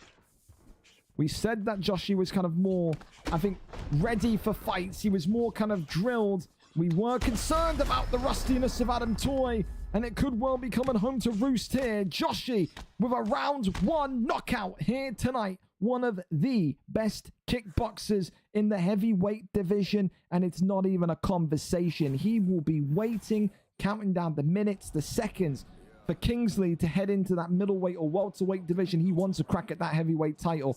And with boxing like that, Jesus, he is going to be a handful. A huge statement victory tonight for Joshi. For Adam Toy, good moments in there. But again, as we always say, when you're kind of coming back from breaks in UFC and you've got that rustiness and you're not really playing as much, or you're still trying to get back into the rhythm of play, you're always going to have moments or fights like that. For Adam Toy, good signs in there, but needs a couple more tune-up fights. For Joshi, I think his path lies towards the heavyweight title. I really do. He is looking dangerous in heavyweight. His confidence after that horrendous losing streak he suffered in light heavyweight is very much firmly back on track. Love that indeed. Well, listen, we're going to start to try and now work out what we're going to bring in, since D1 Smumlinger is dead off the face of the earth. Again, fellas, don't ask for fights if you're so, I don't know, moronic that you get told. Again, I'm going to keep saying it.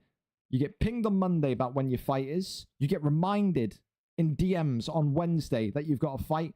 If you can't read a ping on Monday, if you can't read a reminder on Wednesday, if you can't remember that you're fighting on Thursday, you just may be too stupid for leagues. That's how I've got to say it. I'm just outright saying it in the most kind of brutal way possible. You have to have a head on your shoulders. I can't run around and look around and babysit and XYZ. So now I've got to try and DM people that aren't even on the backup list to try and see if I can get Oyster a fight, which is just ridiculous because, again, I shouldn't have to. Again, you guys, especially D1 Smumlinger, a guy that is old enough to work, old enough to drive, if you can't remember what you're asking to do, don't ask for fights. Don't ask for fights. It's that simple. We'll text Logan. Logan wouldn't be a bad fight. Elite doesn't really make too much sense. Sorcerer Killer is American and will be in score. We'll try Burvey as well. Burvey could be a good option. See if Burvey's down as well. Oh, Logan's already replied. Never mind. Fuck you, Burvey. You down to fights? Had D1.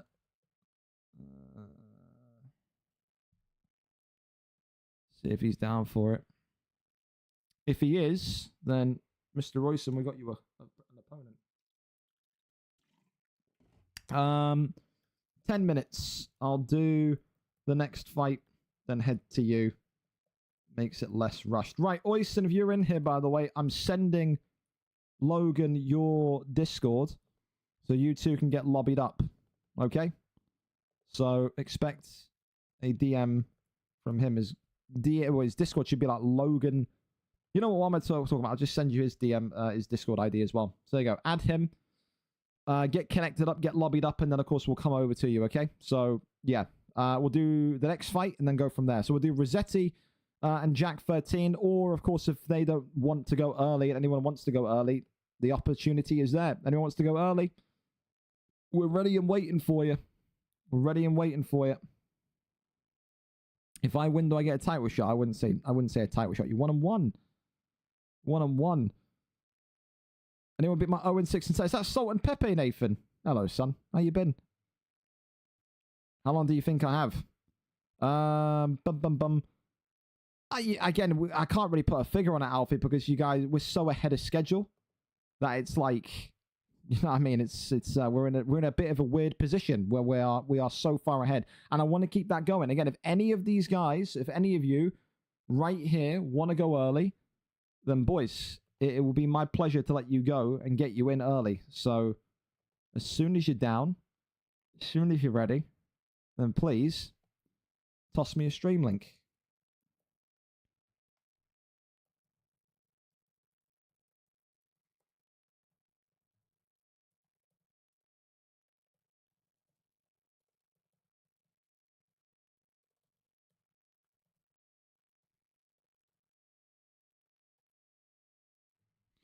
Then we go. I've sent my novel of sarcastic abuse to D1 Smumlinger. That's smashing.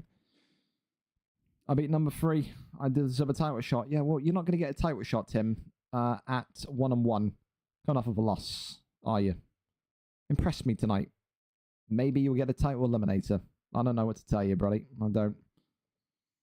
You'll have to earn the shot. I'm not giving out title shots around here like they're fucking...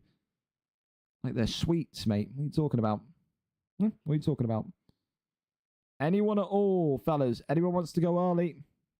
Offers there. All I need is a stream link so that I can't be too annoyed with it. We're pretty much in good time. We are effectively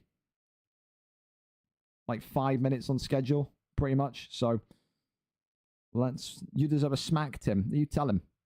Yeah, I've seen it, Alfie. I've seen it. Like I said, if anyone wants to go early before 5 minutes, though, I am absolutely down for it. I am. No Rossetti as it stands. If Rossetti's done this as well, I'm going to be fucking furious with him as well.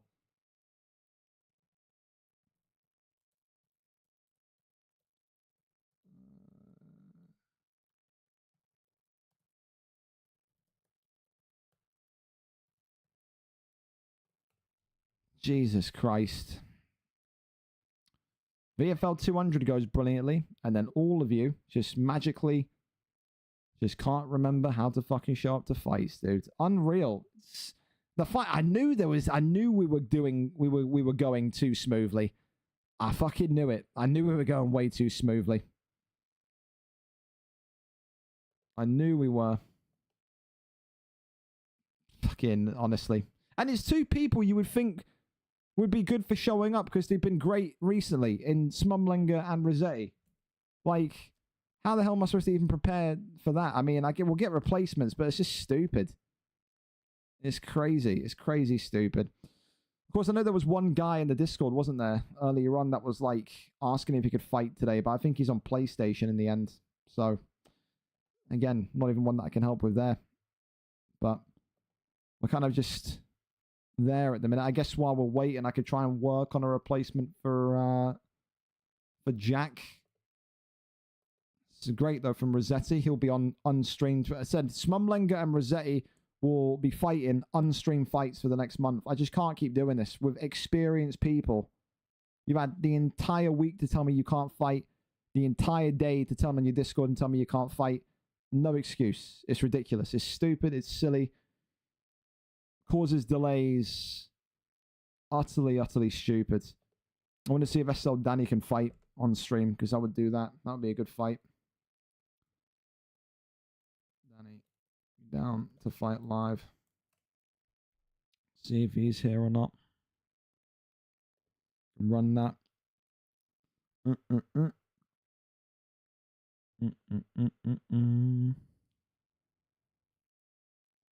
You know, Milkman was a fluke. I don't know. It didn't look like a fluke when you got beat down by him, dude. I don't know what to tell you. Oisin ready to go? Cool. I may as well go with that then. May as well get back on track and get those two out of there. We made Oisin wait too long already. So, D1 Smumlinger out, and it's Logan in. So, for D1 Smumlinger, who I know watches his cards back, you're a clown. And don't expect to fight live for a good couple of weeks, man. Can't trust you. That's just how it is. Logan tonight comes in against Oysen. Last minute for Logan, so we appreciate him. The GOAT of middleweight. 4 wins, 3 losses, coming off of a loss. Oysen 1-0. As we said before, Oysen more grapple favorable, more kind of ready to wrestle. Logan, similar kind of opponent as D1 Smumlinger, in fairness. It's someone that has been in the welterweight division, someone that was known in the welterweight division for wrestling. However, recently has maybe kind of gone a little bit more far to the left-hand side. Has said to people, if you wrestle, you're boring, you're a nonce. Will that be the case today? Will he have his composure, have his wits about him today? Only time will tell. We are there finally for him. Thank you to Oysen as well for not being too much of a moaner waiting for this. We got it done as quick as possible for you. And it's time to finally have this fight go down. Logan and Oysen getting ready for action here. Let's see how this one goes. Shara the Bullet. And for Logan, on late notice, will come in with... Who is it going to be? Joe Pfeiffer? Okay, no. Michel Pereira. And he's flicking between it. Doesn't know who he wants to do. No, he's eager. Eager Beaver is Oysen. Calvin Gastelum. Jemayev? No. He hasn't got a clue who he wants to go. He's in so many minds here. Chris Curtis? Chris Curtis it is. All right, then. Better late than never. Oysen looking to go 2-0 tonight in the red trunks with Shara the Bullet. Logan is looking to prove that he is in the right place at the right time for another victory on his record. Here we go. Oysen 1-0. Logan 4-3, I think it was, in the blue trunks. Of course, as well, Shara the Bullet, you have that extension of reach, height, and distances on your side.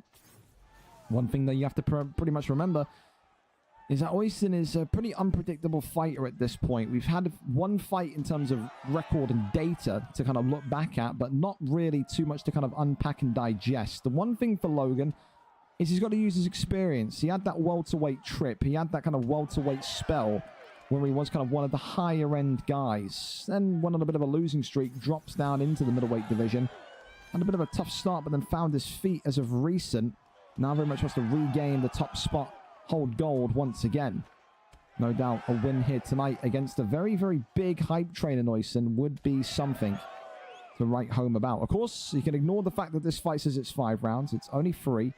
If we do go to round number 4, then we'll ask one of the fighters to raise their arms up, take a knockout, and we'll go by the judges' scorecards after 3. Right hand, left hand, there goes forward. Look at that, though, from Logan. Look at him go. There's a huge, huge start for the late substitute.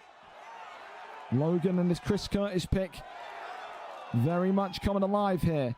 And I tell you this much tonight, Logan showing that, well, he doesn't need that wrestling from his previous past at the welterweight division. He is an all-out slugger with Chris Curtis. And this just goes back to what I was saying earlier on when we saw a Chris Curtis pick, is it's this sneaky, deceptive power that Chris Curtis has in his hands. Always baffles me. And for Shara the Bullet here, he is looking lost right now. He can't get that rhythm going. He can't get that reach going. He can't get that kind of fluidity that all great Shara the Bullet picks have going. Right now, his head, health, his block, all of it is taking some critical hits. Gets that one down and into the full guard posture up position. Pulls him down. Back into full guard we go. Is this maybe where Oysen is the great equalizer on the canvas? Goes up, stands up. Right hand comes forward again. Left hand there goes in. Uppercut, right hand is good. Big straight, nothing there. Body shot. Uppercut there. Right hand, left hand. Still looking for some damage. TKO. Overhand there was looking dangerous and lethal for a brief minute. On the retreat here. Body shot comes forward again. Another one there lands at the door. The question mark kick goes up and nothing there. Knee to the midsection. Once again, body shot goes down low. Right hand. Oh, it's so slick and fast from Logan. Goes into stack guard. It's brilliant IQ. Rains down the strikes. Could he survive? He is going to. And right now, for Royson, Top Gun, whatever he wants to go by. This is a round to forget. This is a real welcoming committee to the higher end of the middleweight division. This is the Logan. This is the version of Logan that is not a 4-3 middleweight. This is the version of Logan that was dominating the welterweight division back a couple of months ago. One of his best performances in a first round that I've seen in a long time. Hell of a round from Logan. For Oysen, he will need to now show his championship tendencies. Show people that he's able to kind of survive adversity and find a way to get the job done as the head kick comes up again once more. Right hand, left hand, uppercut there goes forward. Leg kick there, taps off. Another one there goes in. Works off the 1-2s. Body shot there. Rocks the rib cage of Logan. Head kick though, he didn't expect that one. And that lightning fast uppercut of Chris Curtis again continues to give Shara the bullet trouble. Oysen lingering with death hit. He cannot take too many more shots. Logan, calm, calculated, methodical. All words to describe him tonight. Right hand, left hand, there's that beautiful shot again. Uppercut again, pops on through. It's world class here. Logan blocking up and defending well. Tries to go down low to the body. Doesn't want to go too gung-ho. Look at that three-piece combination again. Oi, and there's the uppercut. And it's got to be the finish coming here. No, gets back up. Wants it clean. Oysen completely out of his depth here tonight. Knee on belly. And Chris Curtis, Logan, again, deciding he wants off of here. He wants to go for a performance bonus. Left hand puts Top Gun out and gives him his first loss of his middleweight career. Right place, right time, and the performance of the night has a home so far. That was categorically one of Logan's best fights, round ones, overall performances I've seen in months. That is the guy that was a welterweight contender. That is the guy that I used to call one of the top 3 170-pounders in the division a few months ago. He is dangerous when he's on form like that. Hell of a performance tonight. And again, I said balls to step up and take the fight on short notice with no practice, with nothing. Deserves the victory tonight. And for Royson, again, you know, we thank him for being here. Maybe tonight he's a little bit thankful that it wasn't the 14-14 D1 Smumling. Maybe we'll look back at that as a blessing and say, okay, I know where I've got to kind of look at to improve going forward in this middleweight division. Logan tonight gets it done, a round 2 knockout. And his Chris Curtis, one of the best in the division. I will hear nothing said about it. All right, well, we keep on going. Let's go and see what we've got coming up here. As I believe we have Gaston and Alfie ready to go. And then we'll kind of double on back round and see what's going on with the Jack and Rossetti fight. Here we go then. Gaston and Alfie up next. Gaston, of course, coming in tonight. 16 wins, 19 losses. Only 1 win in his last 5 light heavyweight fights. Of course, 3-fight losing streak, but it's been a while since he's been in this division. For Alfie, he will not care one bit. He won't care about Gaston's tendencies. He won't care about Gaston being a fan favorite tonight. Alfie, 3 wins in 5. We want to make it 2 wins in a row and continue to put his name up there for another shot at the light heavyweight crown, which he's held a couple of times before, especially since Pressure Ice is looking like he's going to move up into that middleweight division. Tonight, it is number 1 versus number 3, 16 and 19 against 9 and 12. Alfie looking for his 10th win as a light heavyweight. And surprisingly, when I did matchmaking, made it because these two have never fought before. Thought absolutely they would have competed against each other, but not the case. They do, though, for the first time here tonight. Gustafsson in the yellow trunks for Alfie against looking likely to be Khalil Roundtree for Gaston. The Great Dane looking to make a great impact in this division. If Alfie loses this fight, it opens up a corridor of opportunity for a lot of those light heavyweights in that division. Alfie is being pretty much primed up to be the next contender. Lose here tonight, that all changes. Here we go. Yellow trunks for Gustafsson, which is Alfie, the favorite tonight. Blue trunks for the Great Dane, the man that's on a 3-fight losing streak in this division. Gaston DK with Khalil Roundtree. Gaston with the opportunity to really make this division interesting. Alfie, of course, one of the great counter punchers in this division, known for his pull elbows, known for his ability to close fights in shocking fashion. Tonight, Gaston's going to need to be careful of those pulls, and there's one. The pull elbow comes right in. Immediately, damage to the dome of Khalil Roundtree. That is what Alfie is all about. He is so damn good at the pull elbow. Learned that from his training partner, sparring master, Bass Inferno, now known as Hoos Rice, has picked up the mantle for being the pull elbow expert in these heavier divisions. Look at this, just pressure, this force, this power that Alfie is moving towards Gaston with. That is a man fighting with severe confidence running through his veins. That's a man that believes he should be next for the light heavyweight title.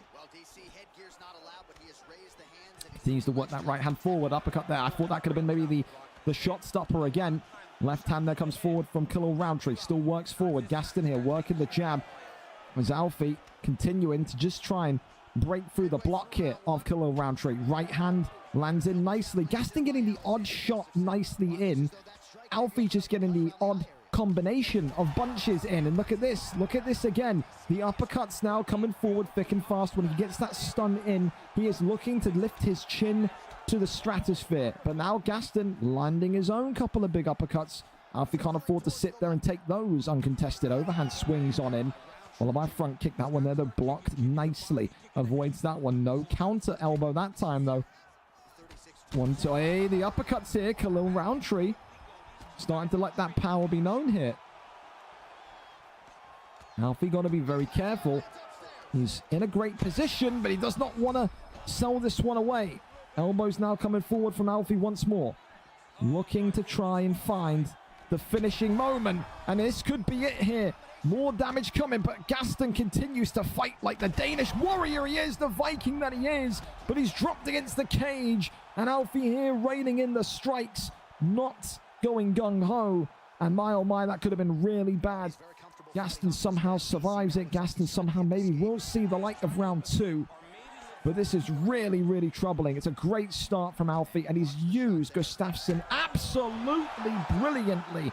Gets it done in round number 1. 2-fight win streak, 4 wins in 5, and you're looking at this kid and saying he has got to be one of, if not the next man up for the light heavyweight strap. We know the belt is going to be vacated in September when pressure ice goes up, and this kid's every week, he just seems to be getting better and better. He's dominated this division before. Multiple title reigns as the light heavyweight champ. There could be one more in his future. A fantastic and a typical trademark textbook Alfie X performance tonight. I think when I think about Alfie in this division, I think about the pull elbows, but I feel about his dominance, especially when he's confident. Such a confidence fighter. When Alfie believes he's on a run of form and believes in himself, he fights at such a high level. He fights at a middleweight to welterweight level in terms of his boxing. Phenomenal performance tonight. Is it performance of the night? It's close. It's close. But I'm still going to stick with the last one that I saw there from the last couple of fights. Nothing away from you, Alfie, though. A really, really, really solid performance tonight for Gaston DK. Just great to see him back on the card. Said an entertainer in his own right tonight, though. Just couldn't cope with, I think, the size of Gustafsson. Felt like that one was was maybe the undoing of him in regards to that there. But listen, still a good fight takes 2 at tango. Thank you so much as well earlier on for the... Oh, it's KezzaLaa. You're back for the 3rd time, Cell. Good to see you. I probably will end up getting blocked again down the river, but I don't know. Hopefully not. Well, listen, I'm still waiting on SL Danny. SL Danny was on his phone and then turned his phone off. So clearly his answer to fighting live is going to be a no. We'll see if we can get maybe Giz a sniff. Again, this is another guy that kind of like... Sniff is one of those that I wish we could get to see more often fight, but just never kind of signs up to fight. So I've got to push him into one. So...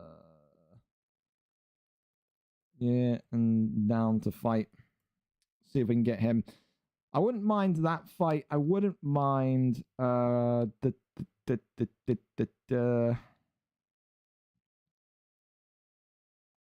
be honest, I wouldn't even mind Lewis, but I think Lewis is already in a fight tonight, isn't he? Oh, he's already had a fight on stream. I thought so. It's PlayStation.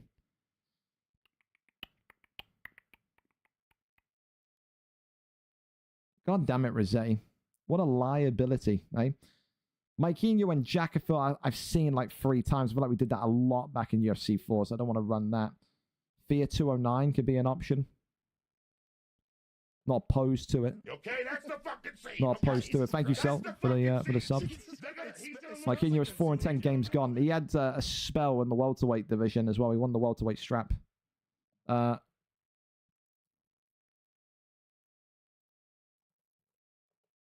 have a look. See if Fear's down for it. Fear 209. Do. Is Fear 209 even a Discord anymore? Or is my Discord bugging out again? It's not finding people. The greatest software in the world, eh? No, I think Fear 209 actually dead-ass left the Discord. Nice. No, never mind. It's a new name for Fear 209. Thank God. That scared me. Changed the name. We'll see. I'm working, Jack. I'm working. You have to give me a little bit. Put hooks out for him. Theo B would probably throw himself off of a building than rather fight you, Jack. I ain't gonna lie. Silver Salts. Already fighting T Stocky. I know Pappy's fighting Mikeyno. I mean, listen, worst case scenario, bite the bullet and see if Mike wants to do it. See if Mike wants to do that. And I guess we would have to ask Theo-B, see if Theo-B would want to do it. How soon? When works for you?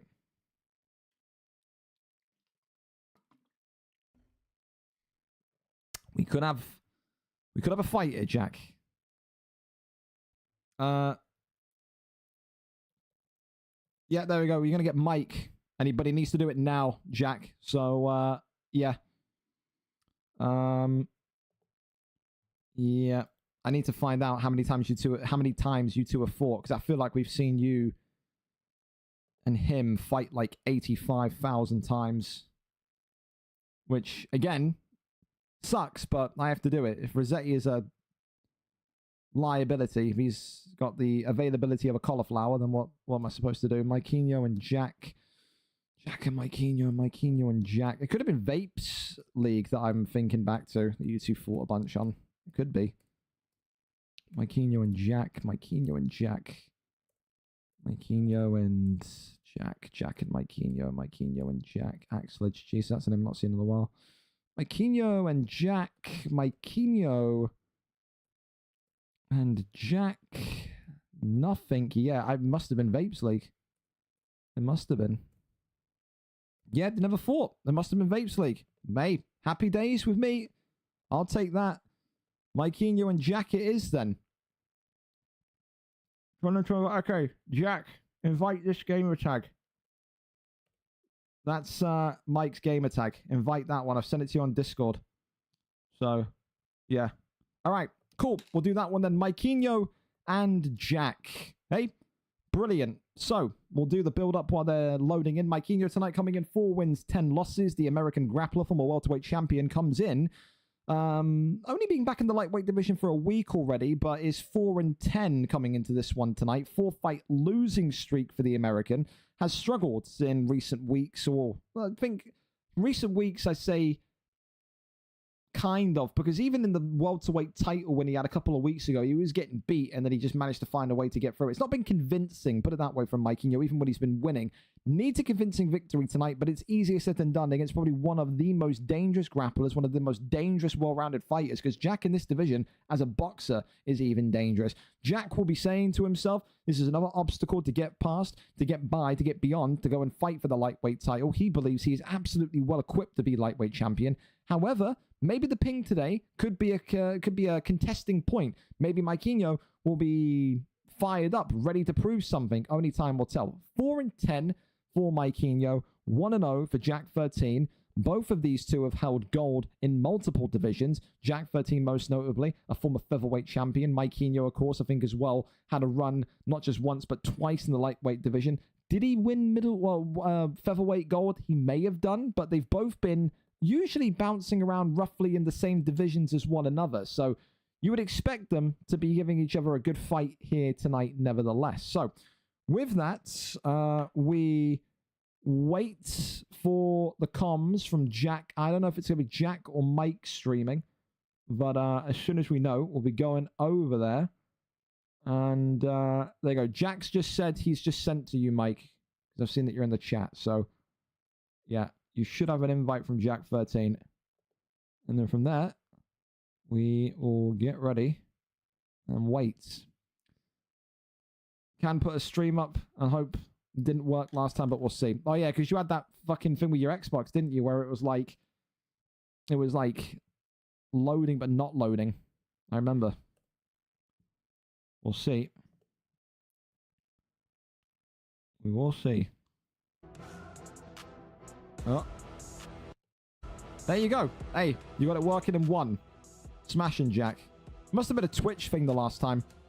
Because I remember, like, your stream was there, but, like, the Twitch interface wasn't loading. So, there you go. All right. We wait for these two to get going. And again, really thank you to everyone tonight. We are pretty much still on time. We get this fight done, then we're back to 8:50. We're right on track. Really good shit tonight, boys. Even with the couple of derpy delays. It's good. It's good.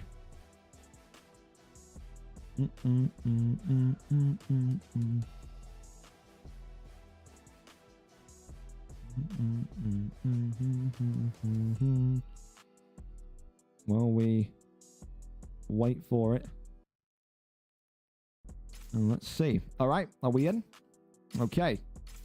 Again, appreciate Jack being calm as well. Worked as quick as I could, man. I know you want to be out of it. And again, for Mike, again, always appreciate you being one of the few Americans that can fight at 3:40 Eastern. Helps me tenfold. Hopefully, you're not playing on that horrendous university dorm Wi-Fi, though. I will put a shotgun in my mouth. Probably getting cheers from certain people in the chat, but that's all right. Here we go. Tony Ferguson against Kevin Lee, then. It is time. Jack13 looking to go 2-0. Maikinho looking to end a 4-fight losing streak in this division. Kevin Lee in the blue. Tony Ferguson in the black. The favorite tonight, you would say, even though he's 1-0, Jack13, because of how dominant he looked in his debut with Kevin Lee in the blue. Maikinho, the late replacement, the late fill-in. We've already seen one late fill-in tonight get a victory. Are we about to see a second? That's the question. Maikinho, of course, known for his dangerous ability to wrestle and control. He knows Jack13 well, though. Tonight, will he even attempt? The first shot comes from Jack. Jack there immediately denied. Again, as we said, these two were kind of always hovering in the same division as one another. They were coexisting in the 145 division. Then, of course, while Mike remained at featherweight, Jack kind of went up to bantamweight flyweight. So they just kind of narrowly always avoided each other, went in the same division or outside of the divisions. Tonight, they will be against one another here, as the takedown there works brilliantly. Kevin Lee now getting those sharp and dangerous elbows from side saddle position off beautifully. And this is the kind of fight you can expect tonight. It's going to be a chess match. It's going to be a game of IQ. It's going to be a game of smart maneuvers. Big shots raining in here, though, from Stack Guard, as Maikinho continues to eat a couple of big bombs. It's right back up to his feet, though. Works off the jab again. Big straight uppercut there, flies in. Still trying to work the 1-2s. It's brilliant work here from Mike. Uppercut there was just being looked for. Gets the takedown now. Maikinho takes the back. There you go. The American sensation. The control grappler, the Greco wrestler in Maikinho. Very much using all of the tricks of the trade there. Takes the back and now has back sitting position.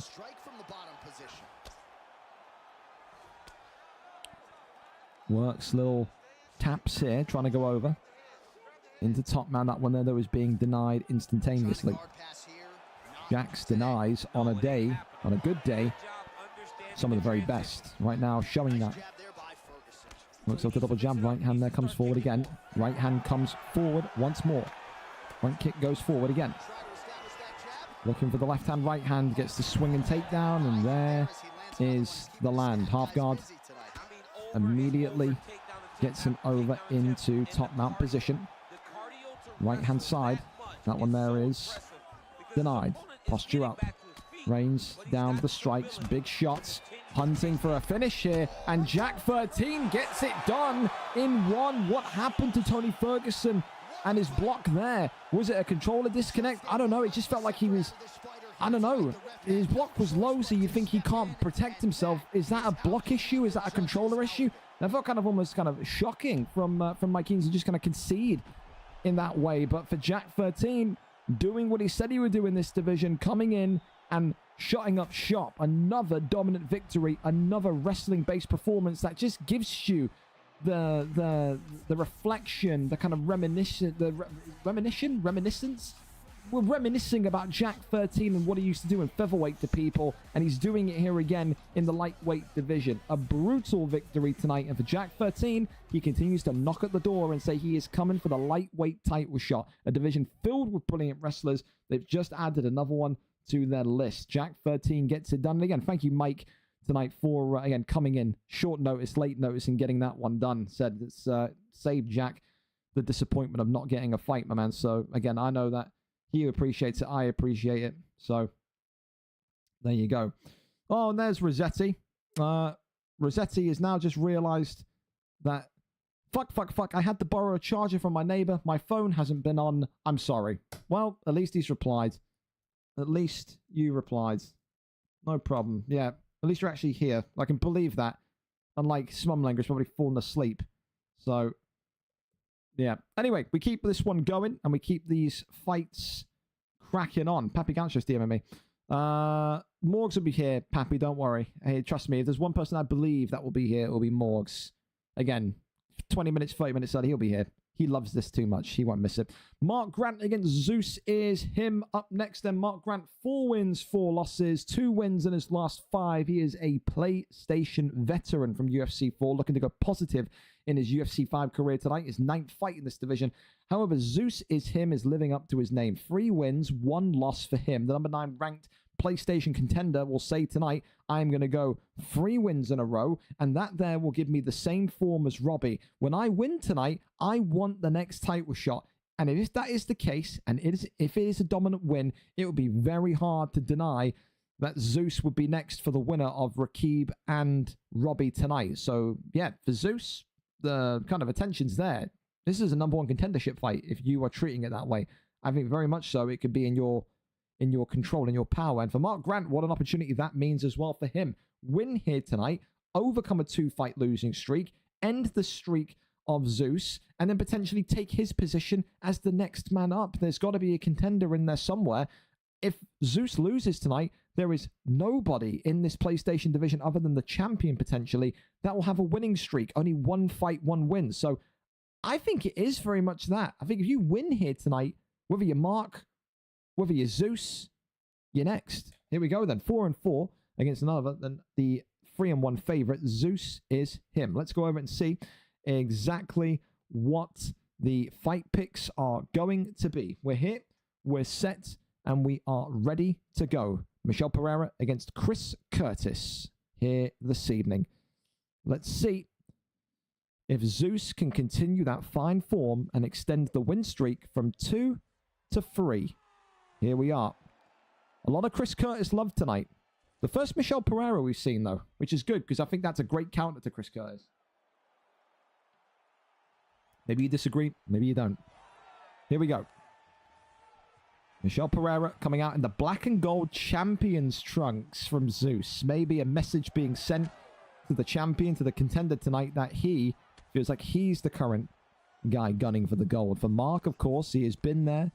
He has done it. He has bought the t-shirt, wore the t-shirt in UFC 4 and UFC 5. Never a guy that's really experienced the high heights of the divisional gold, but has been one of the consistent and constant contenders. He would love to hold PlayStation Gold come maybe the middle of September. Tonight, though, the Irishman, I think, very much will need to be aware that the opponent he is up against is a danger. To take down their lands brilliantly. And I think this is the thing. If there's one person in the division that you kind of know is going to be really kind of stoic and calm regarding maybe someone like this. It is Mark, because as I said, he's fought so many. He's fought Hall of Famers. He's fought champions that have dominated the division. He has absolutely fought the best of the best over his kind of 2 or 3 year sporadic history in the league. And all of that experience and all of that kind of, you know, experiencing pressure fights is such a massive part of it. It is. It is. Just ask anyone, you know. You kind of go in there, your first kind of big title shot, or your first kind of big contendership shot. There is, as cringe as it sounds, and as noncy as it sounds, there is an element of nervousness, anxiety, and it can lead to mistakes. As a big mistake has happened here, as Michel Pereira has launched Chris Curtis into a Darce choke, and here is Zeus showing his grappling tendencies. The jiu-jitsu here is on show. Mark Grant can't escape the Darce, but never mind. Yes, he can. And I think if you're Zeus, you're going to be looking at that and thinking, how the hell has he just gotten away with that one? Really, really close for Mark Grant, but luckily lives to fight another day and suffers no submission there. You want to see him use Chris Curtis that we saw earlier on, though. That kind of, the uppercut in particular, the fluidity, the speed of the strikes. Just want to see Mark be a little bit kind of faster. He's in second gear right now and needs to get into kind of third or fourth gear if he wants to kind of maybe take the fight to Michel Pereira. Right now it's a very controlled fight. It's a very momentum-filled fight with Michel Pereira. And this one here maybe is starting to seem like a little bit of a conundrum for Mark, because the issue is not any damage or any cuts or anything like that. It's how does Mark stop the takedown from coming in? How does Mark stop the submission from being attempted? Because if this happens in round 2, he's going to be down on the cards even more so. I think this is absolutely a Zeus round. Oi, and that stun may well have confirmed it, and that head kick nearly sends him out. I think absolutely a Zeus round. I think the control, the craftiness on the ground. I think the fight hasn't been dominant in the sense of damage, but it's been dominant in the sense of control. It just seems like Zeus is the puppeteer at the minute, can make Mark do whatever he wants to do. It's a 10-9 round. It's not a damage-filled round, and it's a great opportunity for Mark to still come back in this fight, but he needs to find some rhythm. He needs to find some control of his own in this fight, in this round, in this fight. Because if not, and he takes another kind of heavy grapple-orientated round, I don't think we're going to be talking about anything other than a Zeus decision victory, perhaps. That's just a slip, no knockdown there. There's the uppercut there from Michel Pereira, though. Spinning elbow, I think that was, or a kind of reverse elbow into a spin kick to the midsection. And now you can see Zeus is upping the ante, upping the aggression, upping the speed of his attacks. Goes with a body shot there, spins through, and does his forward roll. He tries to go for a cage strike, bit of Showtime Pettis homage there, but no confirmed strike in the end.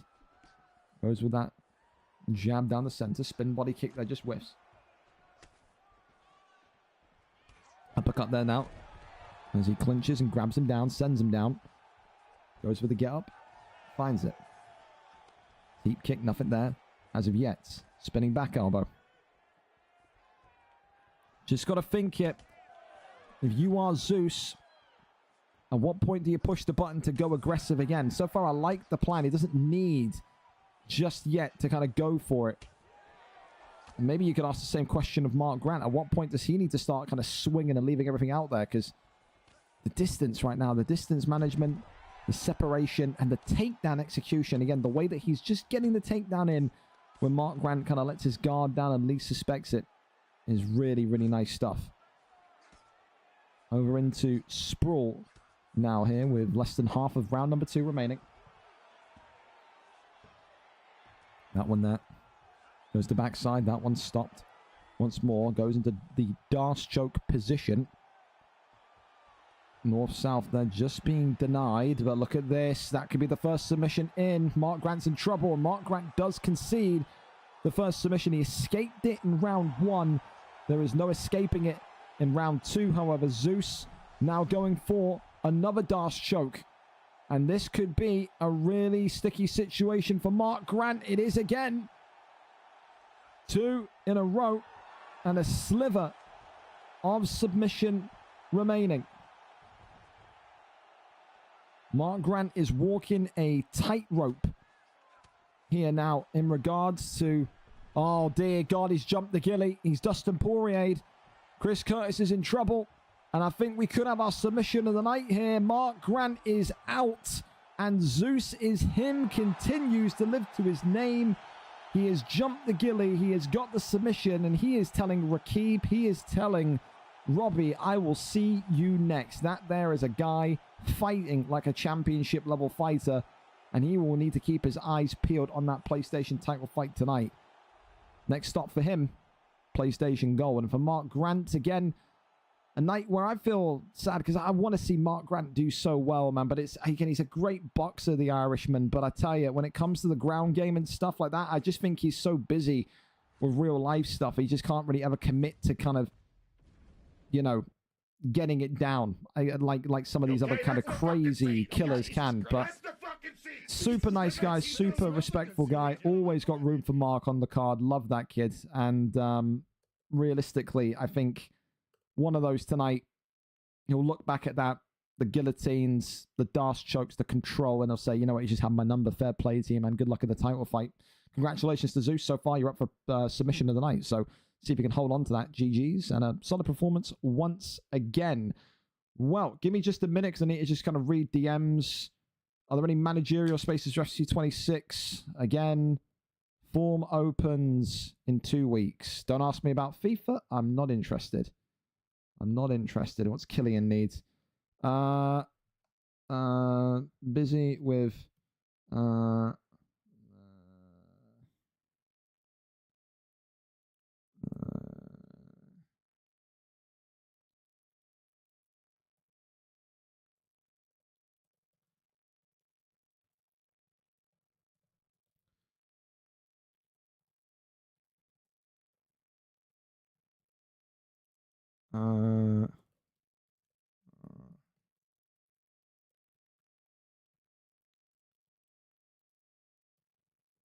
there we go. Cool. Okay, right. Back to it we go. Rossi and Charlie then. Here we go. Rossi and Charlie. Two very different fighters up next. Thank you. How rude of me. How stupidly rude of me. Gazito, thank you so much for the sub as well. Hope you're well. I hope you're having a break from FIFA, you maniac. Listen, Charlie and Ross, as I was saying, a yin-yang matchup. Rossi, the height and excellence of grappling in this 170 division. Charlie, one of the most brawleristic, dangerous boxers, pressure fighters in this division. 9-9 for Rossi, 8-8 for Charlie. Equal records. Only one of them can go onto a 2-fight win streak. And realistically, again, this does feel like a #1 contendership bout. Rossi missed out at VFL 200 in the opportunity to fight there because he was on the cusp of being in there for a contendership opportunity. Wanted to do him and Charlie last week, but again, Charlie couldn't make it. So tonight, they get their date with destiny. They get their opportunity to try and be the next man up. But who is it going to be? What kind of stylistic preference succeeds? Will it be the wrestling and jiu-jitsu? Or will it be that brawleristic, brawn-based boxing of Charlie? We go over and up to it. 5th in the division, 9-9 Rossi against 7th in the division, 8-8 Charlie. Both of these two experienced, no doubts, in the welterweight division, but also in the previous divisions of middleweights. Even Ross and Charlie having spells in the lightweight division. Maybe didn't go as well as they would have hoped for, but it's all about the experience and the learning process down there. Here we go, though. We're ready and set for action in the 170 division as we head towards the final batch of fights in our prelim card tonight. Rossi and Charlie looking like it's going to be Tyron Woodley, a wrestler, against Carlos Prates, a kickboxer. No shocks, no surprises. Rossi in the black, Charlie in the yellow. For Charlie tonight, how prepared is he for the grappling? Ross has continued to showcase that he is one of the most underrated and maybe kind of ignored wrestlers in this division. I think he is up there for one of the shouts of rookies or kind of most improved fighters of the year. But Charlie's boxing is not something you can sleep on. Elbow there comes forward. Charlie immediately trying to get the chaos, the violence at a maximum here. We have always said with Rossi, he has got fantastic wrestling, but when it comes to his boxing, it's still a little bit out there. The jury's out there. We've called it middleweight-esque at times. We said he's very, very dangerous on the ground, but he has to improve in the boxing if he wants to kind of make it, survive, if he goes up to lightweight at one point. Tonight, it's going to be a case of how many takedowns can Charlie avoid, how many times can he stay on his feet. That's the question. So far, you can just see Ross is trying anything in his power to try and get him down. This is excellent takedown defense from the Welshman in yellow right now.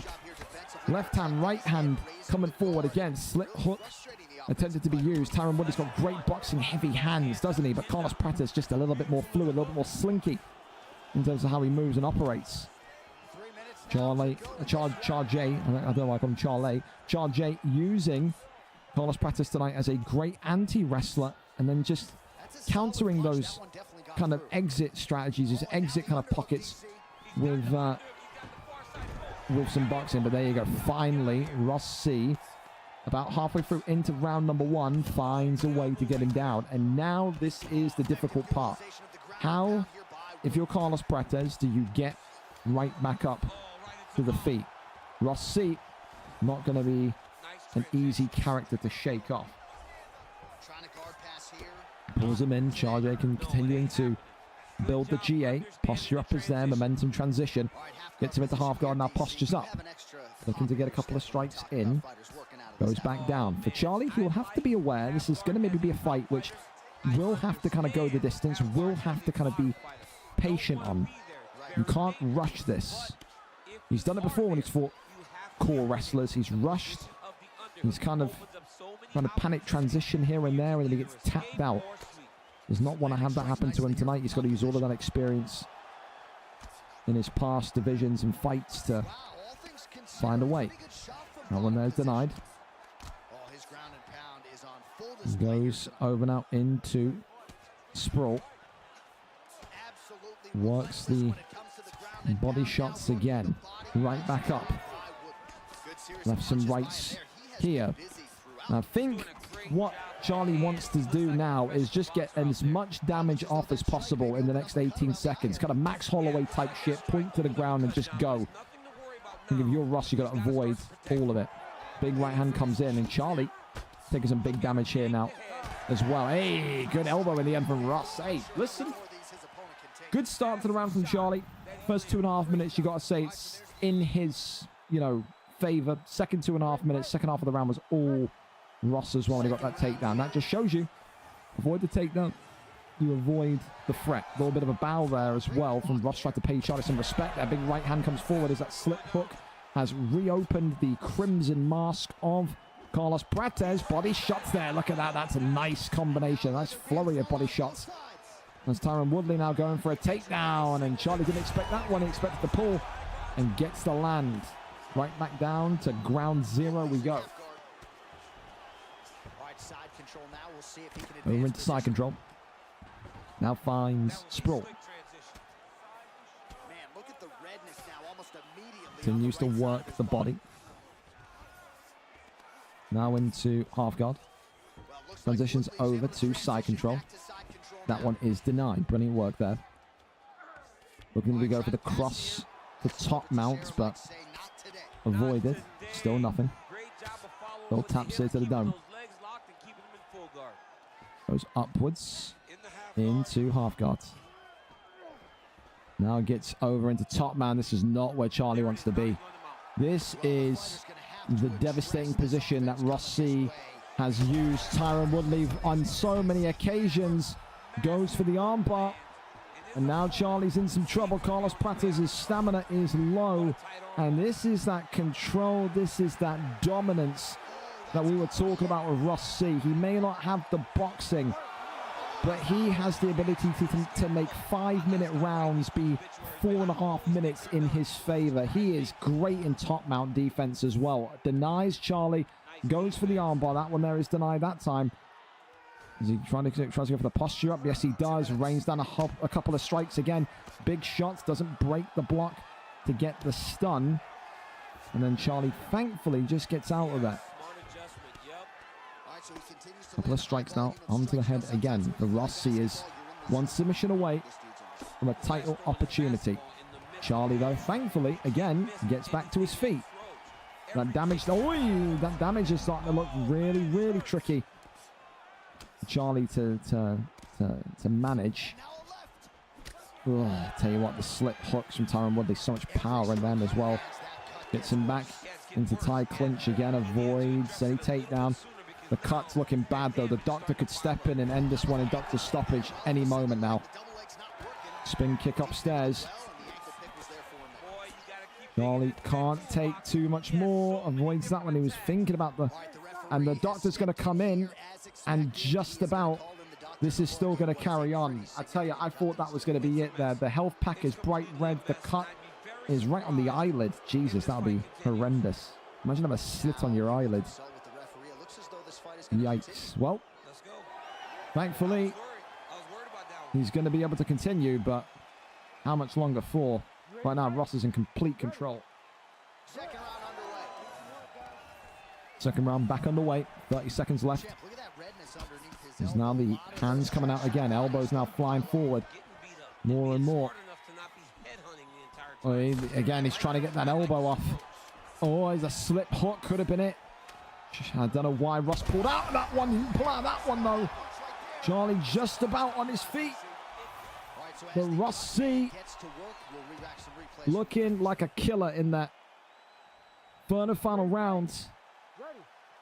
Maybe for an optimist, it's 1-1. If you're a pessimist, it's 2-0 to Ross C. Can Charlie find a way to make this one of the upsets and comebacks of the year? Tyron Woodley not taking any chances. Ross C keeping it nice and calm. He knows that this fight is in the palm of his hands. A title shot is looming. More shots here to the dome again. Tries to get back up to his feet. Takes the back. Now dropping him down. But Charlie, he does not need this to get to top mount. To be fair, even this position is not great. You get posture up from backside with the amount of damage you can do. Ugh. Not nice. Over now into backside again. Takes back mount. No one nearly does. Not of the decision so far yet on the card tonight. Could well be maybe the first. Ross, though, has maybe been criticised a little bit before for not being able to finish fights when in dominant positions like this. You would think he would have the confidence here with the damage, with the control, especially in top man now, to maybe get that posture up and rain down some punches. It just takes one deny and Charlie's in huge trouble. And gets that one denied again, though. Charlie continuing to fight with everything he's got to try and get back into a dominant position, and does. That's really, really good from Charge 8. Survives the flurry on the floor. And now right into the boxing we go again. He's got to try and trigger his muscle memory to kind of go for the pull body shot there. He's continuously looking for the pull elbow, and Ross is pulling the elbow. You've got to go for the body shot. Ross, though, gets the takedown. And again, will take 0 chances here tonight. The arm swept and denied. Goes over into half guard. Little taps here to the dome. Crosses over into top mount. Posture up is there. Rains down the heavy shots. Elbow cracks in.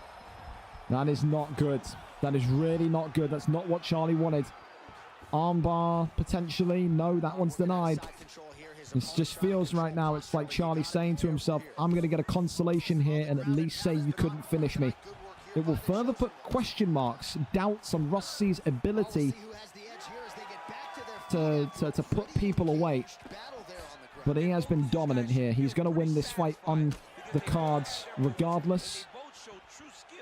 Charlie here has at least survived. Fair play to the Carlos Prates pick, but a wonderful display of dominance from Tyron Woodley. Ross C will continue to have those questions about can he finish people, but who needs to finish people when you're smashing them for 25 well, 15 minutes, 25 minutes potentially for the title. Next up for Rossi, another trip to the big time of the 170 strap. Our first decision victory of tonight.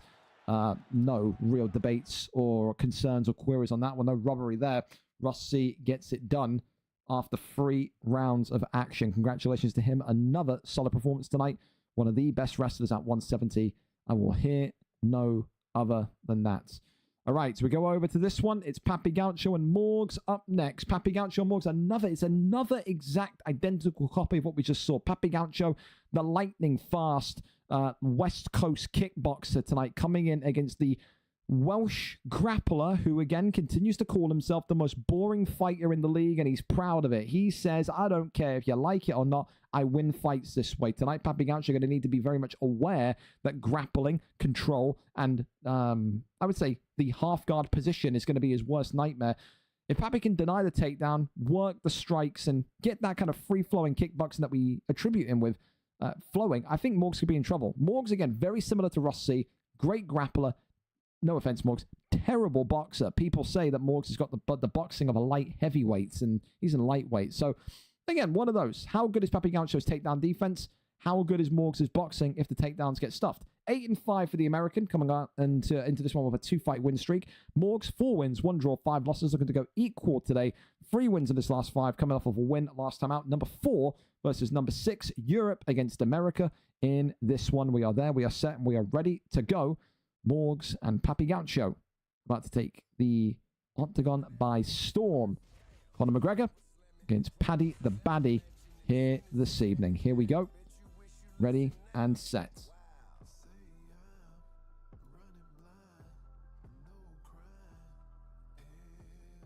And again, for Morgs, it's a huge test because we've seen him be able to do it against the likes of the UK guys, but there's always a rite of passage. A lot of Americans in this division.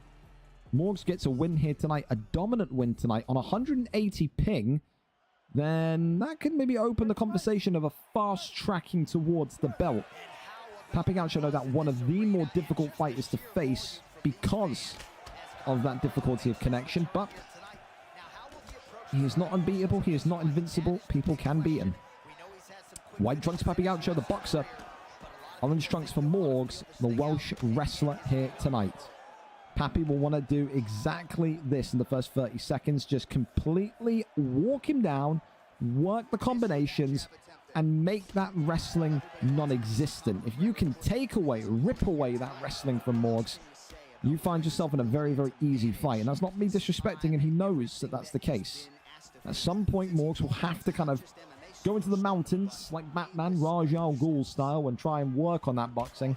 Because if he ever does get put up into featherweight as a great wrestler, just look at Jack 13. Great wrestler, had success in the division, but when it got to boxing against those guys that have got impenetrable takedown defense, so difficult. Papi Gaucho there denying the first one of the night from Morgs. Survives that one brilliantly. There's a little bit of a stammer of lag here. Thankfully, no disconnect as of yet. Don't feel at all. Cross fingers, eh? Uppercut there lands brilliantly. Paddy the Baddy is eating damage. Wow. Morgs is in slow motion, heading to the ground. Knee on belly. And this one could be over. It's done in 1.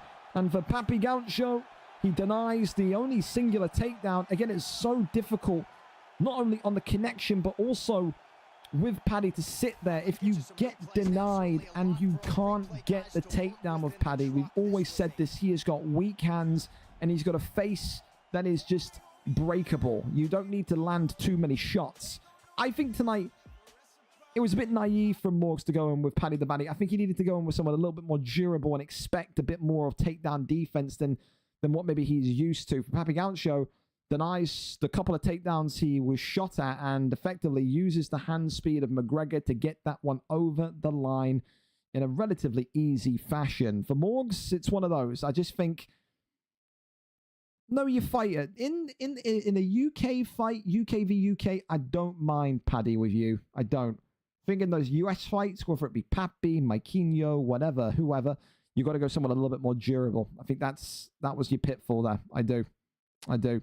Well, listen, we go over to our next one and we see exactly Who comes out of this one between Driscoll and Uncle H? Of course, Driscoll vacating in a really kind of, admirable way his featherweight his lightweight strap, excuse me, VFL 200, said I will not be there, so it's not fair for me to be the only champion not defending. Put me up to featherweight early. Gets put back into the featherweight division, a division that he made waves in once upon a time, but then was relegated from due to his bad form. You can see here, the last time he was in this division, 145, 5-fight losing streak.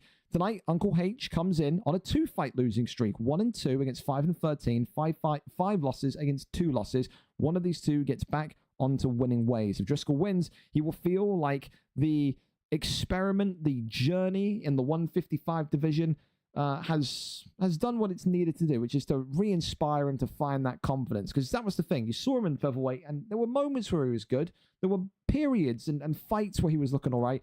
But then there were other periods and moments where he was looking lost in fights. He was looking almost like Morgs in that one in featherweight when last time we saw him in there, Driscoll the Irishman. He would shoot a takedown. If it got denied, it would almost be like, I'm panicking. I don't know what to do. Help me. Call an ambulance. So tonight, will Uncle H be able to deny the takedown consistently? Will he be thwarted by the Irishman? Or does Driscoll, make this a happy return? Does he get his first featherweight win in what would be over a year, I want to say? We go and find out together. Number 9 in the division, the Irishman Driscoll against the American number 16, Uncle H. 5-13 against 1-2. 5-fight losing streak against a 2-fight losing streak. We are there, we are set, and we are ready to go for these two great competitors. Here it comes. Zabit for Driscoll. So Zabit taking a leaf out of Tezza Stone's book and going for Zabit. And again, I can't blame him. The 4.5-star Zabit is absolutely phenomenal. Jose Aldo on the other side of things for Uncle H, who continues to be a really, really fun fighter to use. Absolutely. Well, here we go.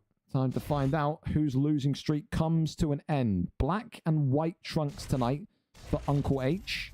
White trunks tonight for the Irishman Driscoll. The height advantage will be one serious factor that Uncle H will need to kind of find a way beyond and through. Here we go. A big welcome back to the former lightweight champion Driscoll into this division. Once again, one away from the big time of bantamweight flyweight. He's had a bit of a way to get back up here. Again, when he was last in featherweight, then dropped to lightweight, dropped to welterweight. Went back up to lightweight after a successful stint in welterweight, and now is back in featherweight again. So, went the long road to get back up here. Needs to tonight put it all together. Show that confidence. Front kick there, comes forward, shoots the takedown as Driscoll there being denied right off the rip. Tries to go for that bail. Again, Driscoll, if you've been living under a rock, has the most career submissions in the league's history across PlayStation and Xbox, north of 30. He is dangerous when it comes to these positions. Driscoll now right into the full guard position against Jose Aldo. Working shots to the midsection. Tries to find a way, maybe, to build the G8 and get beyond and through. Driscoll, enough one of those fighters that I think, again, historically, back in his heyday, was openly saying, yeah, listen, people are not going to like my fight style. It's very slow. It's very kind of calculated, but I don't care. Driscoll, Morgs, these kind of guys, they are not here to entertain you. They are here to win. Again, you go back to the real extreme of Chub Nardino. Chub Nardino was the kind of guy that was, wrestling people, laying in half guard and just bunny punching people and effectively kind of winning fights on decisions in the most real boring fashion. Nothing that bad as of yet from Driscoll and Morgs, but again, they very much believe in the style of control rather than damage and dominance. Good get up, though, from Uncle H, who then gets a good right hand to the midsection. He's got to find a way, like I said, to kind of overcome this huge height difference. How does he do that? Maybe with those 4-punch, 5-punch combinations, nice and slick inside the pocket. Driscoll doesn't need to get too get too wet inside the pocket. That's the thing for Driscoll, is that sometimes he will let his emotions get the better of him. I think that's an understatement for anyone that knows him on the FIFA pitch. He can't tonight be suckered in, drawn in, to consistently try and work strikes in the pocket, work damage in the pocket. He has to just try and use that distance. as maximum as you can. And if not, do this. Get the wrestling, get the grappling going. Good takedown, good shot there. 55 seconds left of the round. And if you're Jose Aldo, if you're Uncle H, you just want to make sure at the bare minimum you don't take any significant damage, to which he hasn't after that reversal. Puts him in half guard. Tries to get to top man. That one there is denied. Trying to go for the arm, though. Driscoll getting a cheeky Kimura locked in. 20 seconds is a lot of time.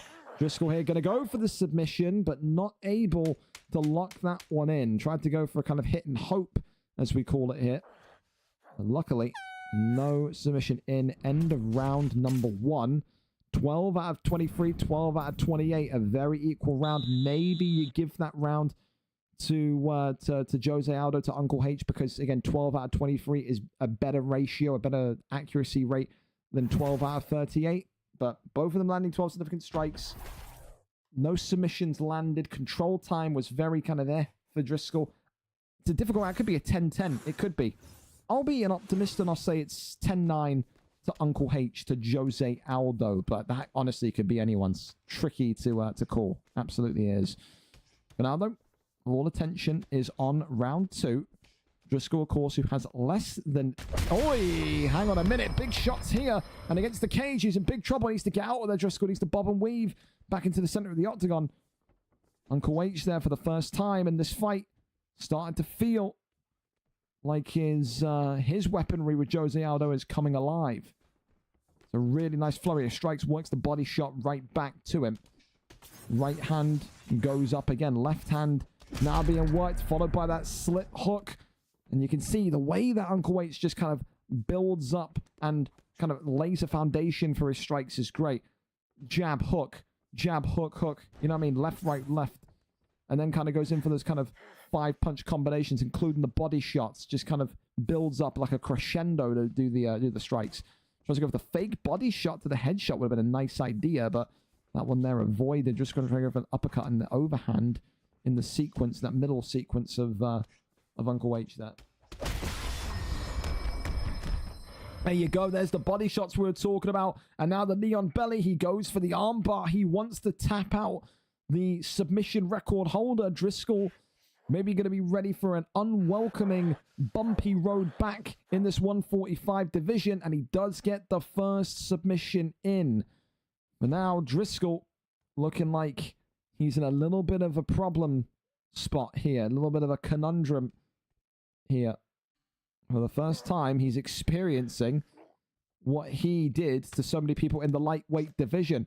Rains down a couple more strikes in this top mount position. Not able to shake him off, though. It's just brilliant. Uncle H tonight coming in and showing that he is prepared to wrestle the wrestlers. That's what you need. You know, you need that confidence. You can't be too afraid as a striker, a core striker, which Uncle H is, to, you know, to go down there and mix up your talents with them. At featherweight, you've got to have the best of both worlds. You've got to have good boxing. You've got to have good wrestling. It's got to be a blend. You know, there's no such thing as being a one-dimensional fighter that is successful at featherweight. You will lose fights. Continues to work down the strikes to the midsection. There's the posture up. Little jab there. Fires on. Tries to go for the arm. Tries to maybe go for the... Oh, he's got a knee bar. Or is... Yeah, okay, this could be something. If Uncle H can't get out of here, I tell you what, this would be brilliant. Zabit's stamina, though, is low. I don't think Driscoll is going to be able to hold on. No, said he's done such great work with those body shots that has effectively drained his ability to kind of get those submissions going. Big pull elbow attempted, but that is a more convincing round for Jose Aldo. I'm going out on a limb here and saying it's 2-0, 2-0, 2018 to Jose Aldo so far. It was a very tight round one. That was a much more convincing and robust round for Uncle H. A really solid one from Jose Aldo. Now the big question is Driscoll, who does not have a high finish rate on the feet, someone that has relied a lot on submissions and ground game. He will not be able to do that here because of the compromised stamina. You got to think, for Driscoll and Zabit in the white here, the best chance of a finish is going to come through his kickboxing ability. And again, if I'm not mistaken, Driscoll has less than 10 knockouts when in standing positions on the feet. So, I mean, that is going to be something tricky to do. I tell you. Left hand, right hand there comes forward. Zabit working off the 1-2s again. But Jose Aldo there, kind of calm, stoic, and letting the hooks do the talking. Tries to go for that attempted turning takedown. In the end, though, keeps him upright and now walks and marshals him back towards the cage. Knee against the midsection, nothing there. You can see every strike, though, that is connecting is just zapping him more and more. That's a great flying knee, though. Opens up a wound, a bit of damage on the Jose Aldo pick. Again, Uncle H would need to very much keep himself calm and composed here. You don't want to kind of go gung-ho, throw the kitchen sink and then get caught. But look at that, the 1-2s again. Jose Aldo getting the uppercut through the block. Driscoll now in huge, huge trouble as those elbows begin to slice through the clinch. Blocks up once more. Shoots the takedown. That one there. Denied. Stopped immediately. Just see here. For Driscoll, it seems like maybe he's run out of ideas. I don't want to kind of speak too soon. But he is taking a pasting out. The block, the head health, the stamina. Everything is screaming an Uncle H victory tonight. Elbow. Oh my good God. The arms go up and now the raining down of the strikes. That could have been one of the knockouts of the night. Absolutely, if that was a clean one. Still, he's remaining alive, is Driscoll. I don't know how he's still conscious, but he won't be complaining as the right hand drops him again. Flying knee comes up. Driscoll continues to protect himself. Avoids that one. Uppercut, left hand straight down the center. Not able to get his wrestling enacted tonight, and right now he is feeling, oh my goodness me, the full force of Jose Aldo and those debilitating body shots as the right hand slip hook lands a victory. The losing streak, although miniature, of Uncle H is over. 2 fights, 2 losses. He's now back to winning ways for Driscoll. It is not the return he wanted to the featherweight division, and maybe that is a reminder as to how big the jump, the gap is between lightweight and featherweight. Huge victory tonight for Uncle H, and for Driscoll, a pretty disappointing one, no doubt. Couldn't get the wrestling going, couldn't really kind of find his feet in the first round in terms of kind of getting a dominant round victory. I think he was too timid in round 1, if you want me to be brutally honest. And it's one of those, again, for Driscoll, has to get some sort of boxing base. The faster he kind of gets his boxing at the same level as his wrestling, the faster the wins will come in this division. Commiserations to him tonight. Congratulations to Uncle H. Gets it done by a beautiful shot in round number 3. He is back to winning ways. Congratulations once again. Over to our next one then. We go over and we'll see if, of course, TP Feng is good to go or not, because, of course, he's playing FIFA tonight. He is good to go, so there you go. Of course, we have a big one in regards to this, because I look at TP Feng and Harold and I talk about this as being a title eliminator. TP Feng, of course, 16 wins, 1 draw, 19 losses, 3 wins in his last 5, with a loss coming recently. Then you look at not McLovin, you look at Harold, 2-1, 2-fight win streak, win here tonight. You beat someone in the top 3. You beat a fellow kind of boxing brilliant fighter that TP Feng is. Said 16 of those wins. It wouldn't surprise me if maybe 14 of them were all knockouts. You can knock out the knockout machine tonight. A guy in TP Feng, once again, that has 41 career knockouts. That could be one of the biggest moments, the biggest opponents of on your resume in terms of a victory. And of course, again, you go and talk about win streaks. Gets to a 3-fight win streak tonight. Could match McLovin. Then he's kind of in the conversation about, are you in for the title? Are you near a title? Should it be him and McLovin next? XYZ. So for Feng, gets to be the gatekeeper, the guardian of the division tonight. Protect the top of the division for some of his divisional teammates, if you want to call them that. For Harold, it's about get the win, get it done convincingly, and put yourself in the position of being a potential contender. 16, 1 and 19. TP Feng, number 2 ranked welterweight, against Harold, number 12 ranked welterweight, 2 wins, 1 loss, looking to make it a 3-fight win streak tonight. We are there, we are set, and we are ready to go in this one. TP Feng is our cameraman, as always. Big thank you to Feng as well for being here on time. I know you got a load of FIFA shit on, but thankfully, you're not playing FIFA for too long, eh? In the cold months of August. I feel for you. How to do 55,000 games a night, mates. Bloody hell. All right. Conor McGregor, Carlos Prates. We've seen it once. We see it again. Can TP Feng make it win number 17? Or can Harold get the biggest win of his career in welterweight to date? Green trunks for TP Feng. Yellow trunks for Harold. McGregor and Prates. Similar heights. Similar fight styles. Both of these two are known for their ability to shut down opponents.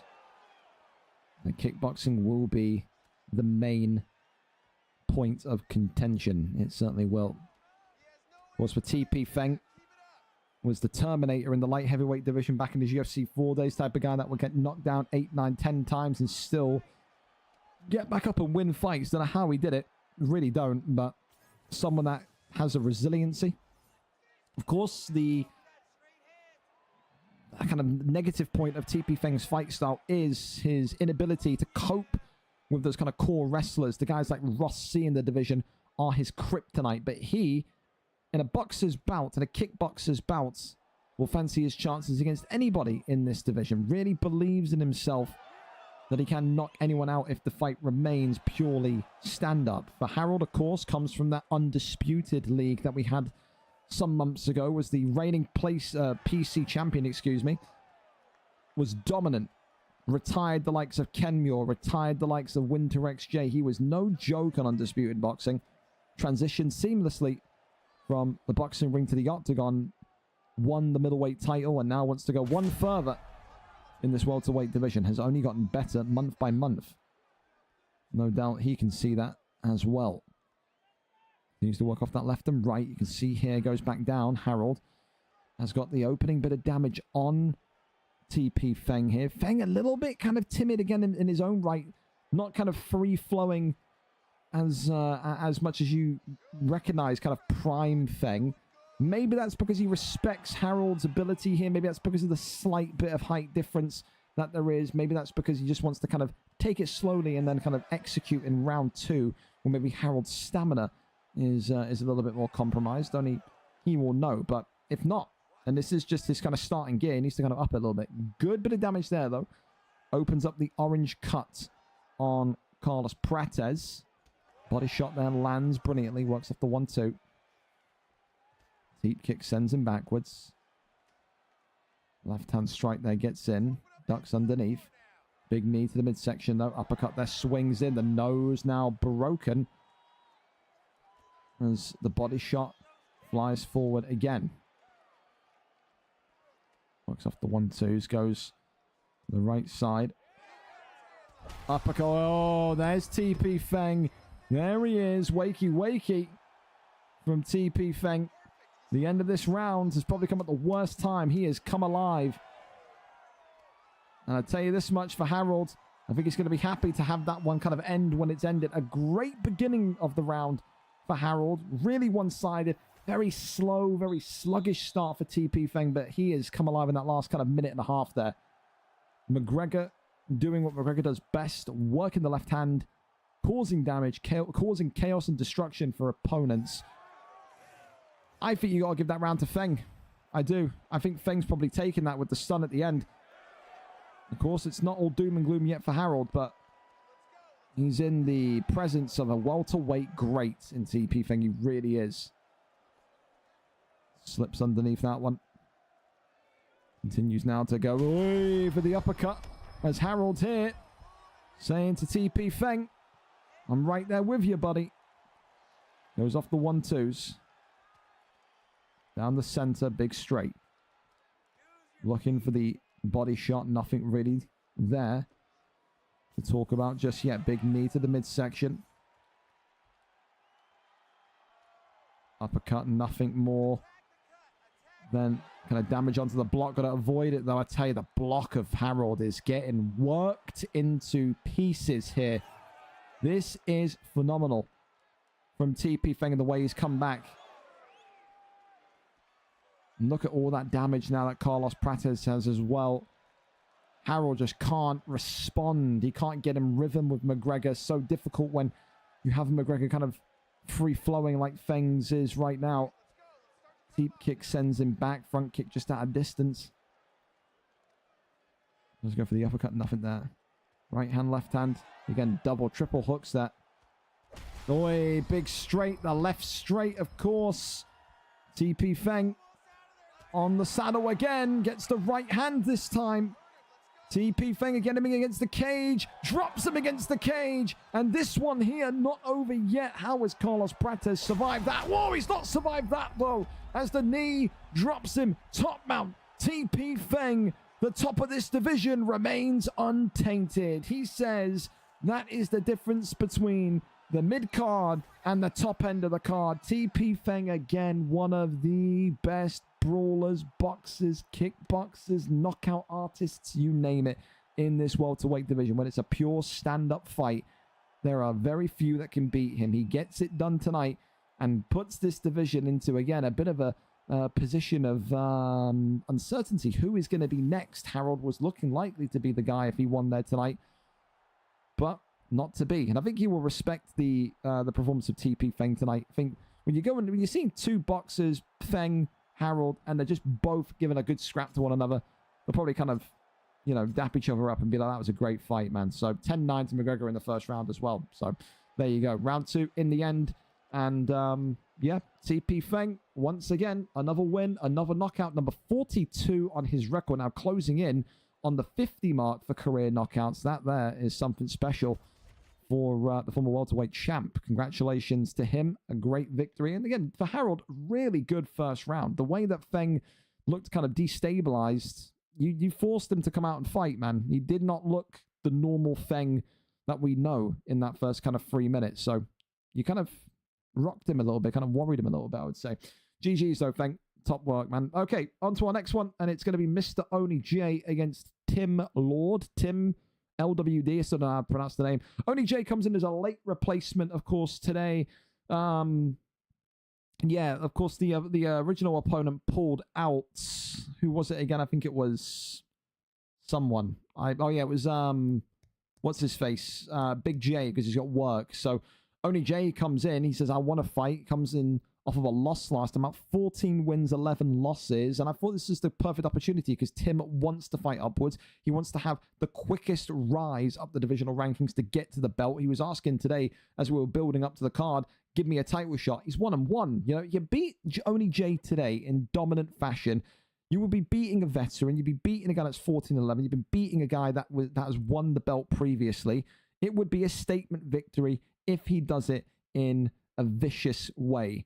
However, Oni J is no easy fight. Great wrestling, great stand-up fighting, and is 14-11 in this division for a reason. He has seen all of the top names. He has been a part of so many cards where he's fought against future Hall of Famers, and today he will say this is a great opportunity to go 15-11, leapfrog DJD, get back to winning ways, and potentially put himself back in the title picture. 14-11, Mr. Oni J. 1-1 for Tim LWD. He wanted a big fight. He gets a big fight. He gets a veteran in only his third PlayStation fight. We are there, set, and ready to go.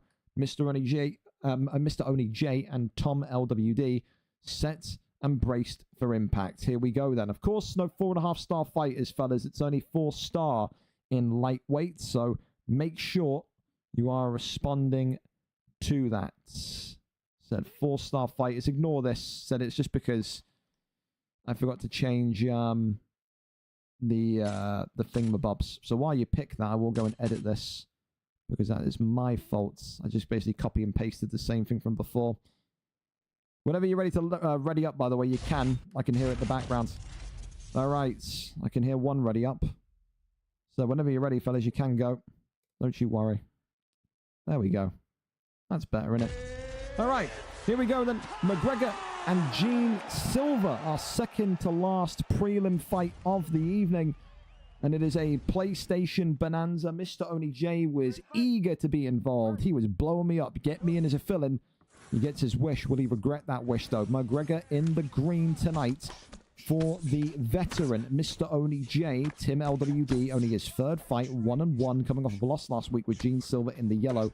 He believes he is one of the biggest names and best names quality-wise in this division. Is that all hype? Is that all smoke and mirrors? Or is it truth? We maybe find out here this evening, as these two will continue to try and mount their own path further up the divisional rankings and closer towards the title fight that they, I think, both want. Of course, for McGregor, we always talked about him tonight, plenty of times tonight. Fluid, nimble, agile, works the left hand brilliantly. Gene Silver, of course, a little bit of an interesting one for me. I don't think Gene Silver is the best kind of response that he could have gone with to McGregor. I still think that Poirier from earlier on, skinhead Poirier, with the damage that he's got, is probably the best damage for damage fighter that you could go. So, again, maybe something that Tim knows about Gene Silver that we don't. But right now, he's giving Mr. Oni J a little bit of a contest here as the takedown comes in, and that one is immediately denied. McGregor, Oni J there, rolls him round and then gets back into the striking stance that McGregor is known for. There's that good slip hook to that right hand, and again the right hand continuing to connect on the American. Orange health pack now comes up for Oni J, and I tell you what, he was close to getting uppercut and eating the canvas there. He is just getting caught, Oni J, I think every now and then on those counter shots. It's that right hand in particular from Tim that is just continuing to be money for Gene Silver. Oh, well, there's that little bit of head movement that comes with expertise and veteran status. That's the slickest move that Oni J's pulled tonight. Oh, that's one right back, though. Uppercut now with fury and venom. Tim here looking for the finish in round one. He says he wants to put on a statement performance tonight. Maybe he does still have the opportunity to do so. A good moment for both fighters here deep into round number one. As the lefts and rights continue. Well, there's that right hand again. It's what has been working all night tonight. Jumps in, gets up. He wants Oni J on the feet. Oni J saying, I am not getting up. I'm staying down. And he will look to enact his wrestling now with Conor McGregor. Work shots to the body here. Tries to kick him off and kick him away. Nothing really too serious there yet. But, oh, the armbar, though. That's not great from Tim, especially if this does go his direction. Tim's got to remain really calm and not bite here. That's really good defense from Tim. Absolutely awesome defense. Escapes that one and is very much leading the fight here. Round one in the books, 10-9 to Gene Silver, 10-9 to Tim, who will continue to say, I am the truth, I am the future of this division. He is absolutely ran through him here. He's reported him for hate speech as well. There you go. Tim adding insult to injury. And then it said respect afterwards. Oh, God. Oh, he's a troll, isn't he? He is. Glove touch him real way. Can Oni J find a way to get back into this fight? He needs to watch that right hand. The right hand consistently 4, 5, 6 times in this fight has consistently landed and given him trouble. Works off the jab. Oh, there's the uppercut that time. Uppercut again. Right hand again. Drops him down. Tim looking for the finish here. Gets flipped and rotated, though. Into top mount. Could you imagine if Tim has absolutely fucked this fight up here? Big elbow drops in. Oh, my God. Is Tim going to bottle this one? Tim is out of there. Mr. Oni J has done it out of absolutely nowhere. He silences the crowd and says that there is what experience and veteran status gets you. That is one of the comebacks of the year. Mr. Oni J continues to showcase that this old dog will not be put down. He will be roaring in his living room like a fucking crazy man. He really will. He was down, he was out, he was butchered, he was finished. But he finds a way, somehow, somewhere, One time for the to get it done. And for Tim, it's another embarrassing loss because, again, he was doing so well in his last fight. He was doing incredibly well in this fight, and then he's let it go. I don't know what this is. I don't know if it was cockiness, confidence. Maybe there needs to be a mental switch in Tim's head because he's fucking around too much in fights rather than finishing the fights. He needs to finish fights. He does. I felt like, again, he could have won the fight in the first round. He was just fucking around a little bit. I don't know. Maybe it's me. Maybe you feel the same. But complacency killed him tonight. And Mr. Oni J, I don't know fucking how, has got away with a big, big victory. Gets it done in round 2. And Mr. Oni J, if you're hearing this, absolutely not a performance bonus, not a knockout, not a... You know what? It is going to be probably a knockout purely because of it wasn't like a brilliant knockout. It was the nature of the knockout, wasn't it? But it's absolutely also going to be up there for comeback of the year. That'll be one of the end of year award contenders. That was really, I don't know how you pulled that off, but fair play. Said veteran status comes up, trumps again. Thank you as well to Slammer. Oh, Slammer from Hawaii. Slammer, welcome in, man. Comeback of the year. I don't know how I got that attitude.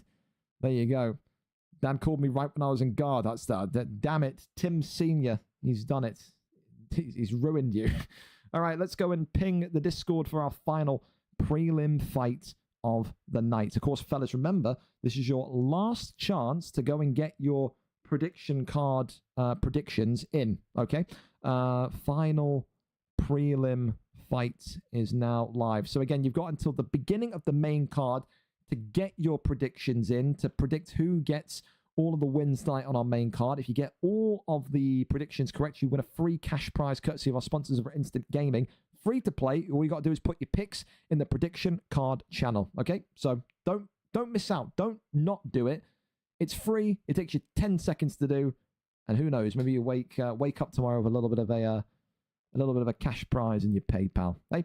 Anyway, listen, go over to our final prelim fight then, and it's going to be a great matchup here. I've been looking forward to this one all week as well. VRL Kieran against C27. Kieran, of course, comes in as one of the big names in the middleweight division. 14 wins, 9 losses, former champion. 2 wins and 5, though. Coming off of a win, whereas C27 is classing this one almost as a contendership fight. 6 wins and 7 losses for the man known as Chatterfy. Win here today. He'll be on a free fight win streak, and he will very much be in that conversation again about being up there for the middleweight title, being up there for Showtime. A man, of course, which he has beaten before. He's got to focus tonight on what is in front of him, which is VRL Kieran, a former champion. If he can beat him, he will be at the front door.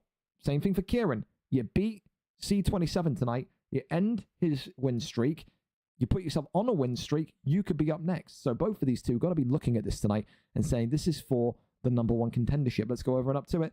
Kieran against Chatterfy for the first time in this one. Oh, God. I've been waiting for that sneeze. For that entire build-up. Okay, Joe Pfeiffer and Bo Nickel. Again, Chatterfy coming in with a wrestling base tonight. It doesn't surprise me. This guy's wrestling has developed just incredibly from when he was in those kind of heavyweight divisions back a couple of months ago. I think realistically for Kieran, he knows. He knows how to cope on the ground. We've seen him do it before with GSP. It's just about the consistency of his defense. Can he stop takedown after takedown after takedown? Is he prepared for one of those boring, monotonous fights where he's got to be completely focused and dialed in from start to finish? Bo Nickel, of course, they're both in blue. The man in red gloves with red hair for Chatterfy, C27. Joe Pfeiffer, the man with the skinhead for VRL Kieran. And Chatterfy here has eaten a big shot already. That's the power and damage that Joe Pfeiffer can produce. That is a great start if you're VRL Kieran, who will continue to resist the advances of the wrestling. And this is the same thing we said before. When you go in against Bo Nickel, you have to know all you've got to do is defend the takedown. And so far, he defended one, he's succumbed to another.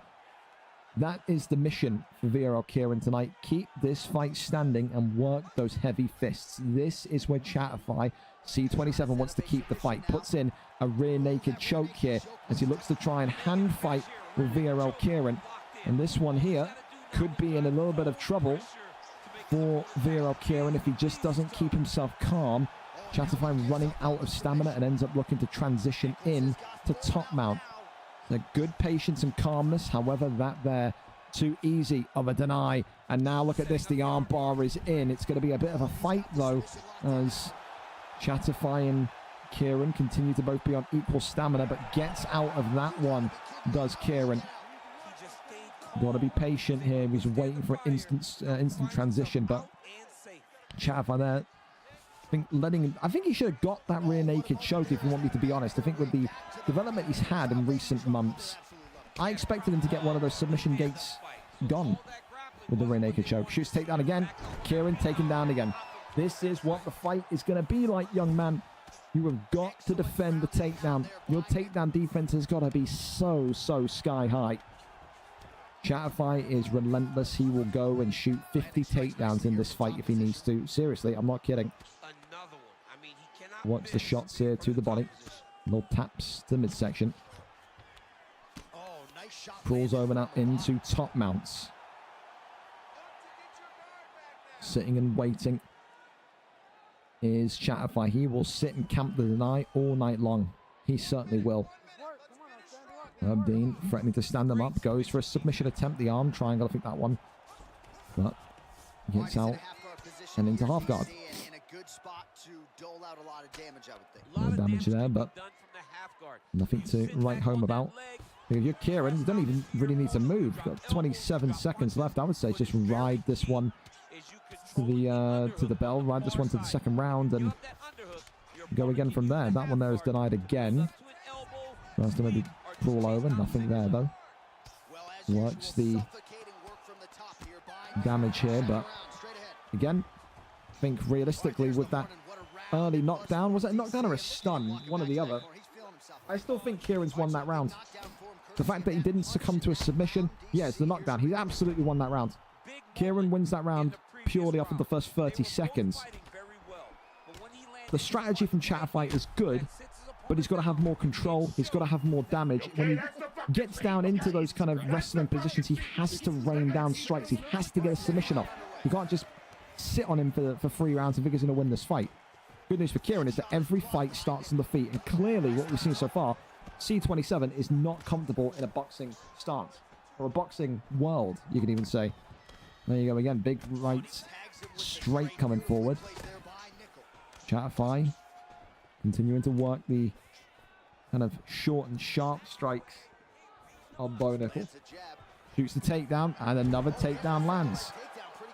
Really, really good from C27 again, consistently landing the takedown. Kieran not responding.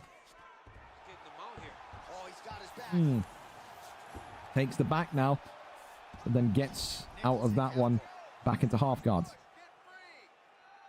And again, this right here, this is what C27 can't do. He will lose the fight here. This is no damage being earned. This is nothing. This is nothing. He's gonna, if he doesn't get into those advanced positions, get into top mount and try and get damage in, he's going to lose rounds because he's not doing anything. You can't just sit on him and expect to win the fight.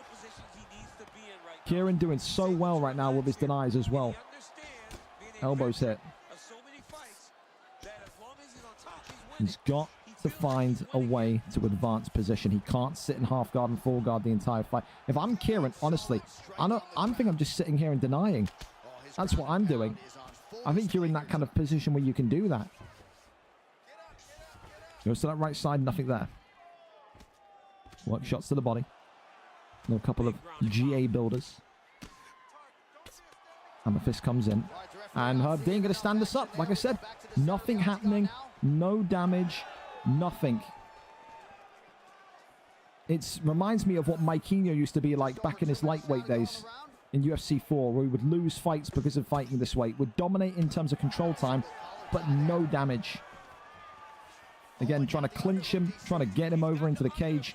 If he's got a corner, someone's got to tell him. You have either got to get some damage going or you've got to get a submission in. Right now, dead ass, he's 2 rounds down. He's lost round 1 and he's lost round 2. I'm completely in belief of that. Sits him back sitting. Again, no interest in advancing. He's trying to camp denies. And Kieran, I think, again, if Kieran's got a corner, they got to be telling him, just don't move. Don't make the first move. Well, listen, this could be maybe the ultimate equalizer here if Kieran bottles this. Rolls him through. Into back sitting again. Gives up on the submission. C27. Again, happy to sit here and do nothing. He's losing this fight, dude. I can't say it enough. I can't say it enough. He is too scared to make the first move. He's camping denies and trying to catch Kieran. And it results in nothing. 2 rounds down. Kieran's 2 rounds up.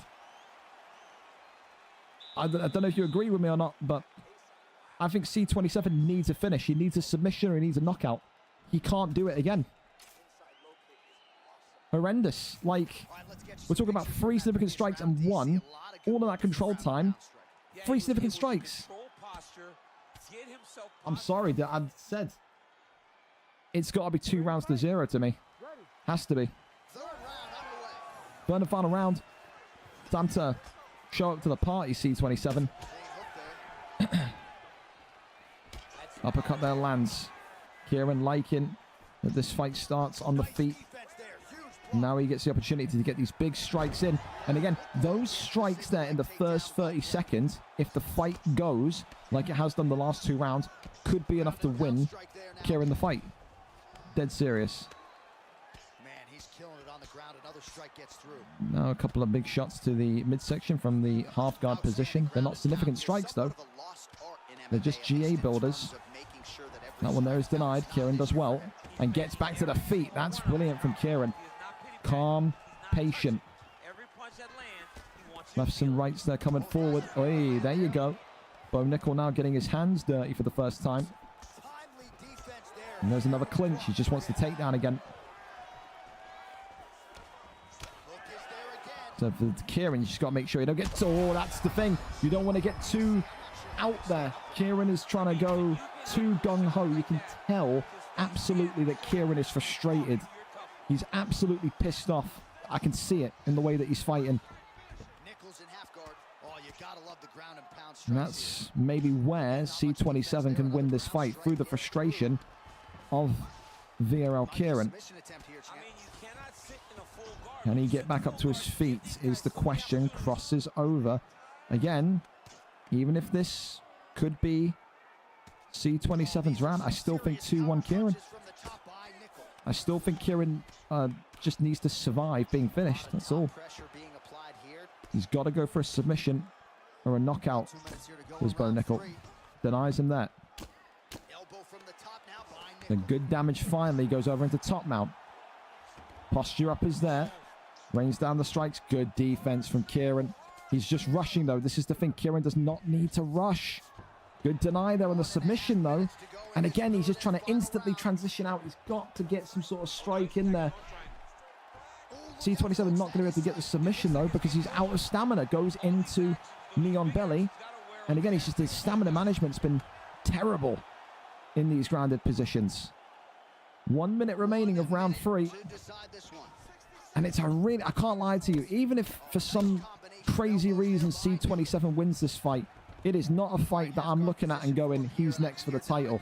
He is not next in line. This has been a really, really, I don't know, timid, scared fight from him.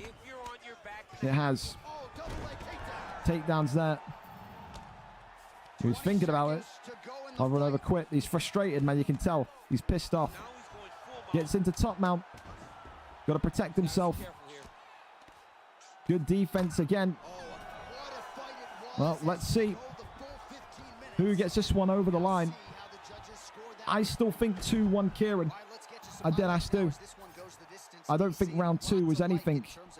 I think round 1, round 2, Kieran. I think round 3, C27. But it was a really, really weird and I would say poor performance. It was just, there was nothing there outside of takedowns. Here we go, just listen in. And when you come into contact with him, you understand the difference in training opposed to being there with him. He put the grind on this guy, and he got a convincing victory. All right, the official decision is in. It resides with the venerable Bruce Buffer. Ladies and gentlemen, after 3 rounds, we go to the judges' scorecards for decision. All 3 judges score the contest 29-28. Declaring the winner by unanimous decision. I can't get on board with it. I just don't think he did enough. I think the strikes will show that he won't be next for the title. He can't be. It's a win, but it's just such a poor win. It was just, there was no dominance there. You're talking about 9 out of 21 strikes, and Kieran's got 9 out of 47 because he's been taken 10 minutes and 40 seconds of control time. 9 significant strikes. It's terrible. I don't know how he's got away with that fight, with that win. We've seen fights similarly to that be given the other way because of inactivity. That is probably one of the worst stat lines I've ever seen. Won't be up for the title next. Has to actually show he can combine it with damage. One of them. Yeah, not impressive. Not impressive whatsoever. But again, I just don't know. How is the game giving 10 minutes and 40 seconds of control time and saying 9 significant strikes with no knockdowns is justifiably good for a win? I can't subscribe to that. That's woeful, dude. It is. Ara, thank you so much for the sub as well earlier on. But yeah, I had more strikes. Well, yeah, because you're wrestling him on the ground. You've got 10 minutes and 40 seconds of control time. You both have 9 significant strikes. You rabbit punching him isn't a justification to win the fight. It's not a significant strike. If you sit in half guard and you punch someone in the ribs, you tap someone in the ribs, it's not enough for damage. There's no damage being done there. It's just, again, dead ass. I think a lot of people would agree with me. I do. He's a better striker than me. So you have 10 minutes and 40 seconds of control time. Do something with the control time. You had 9 strikes, 9 significant strikes in nearly 11 minutes. You are averaging less than 1 significant strike per minute of control time.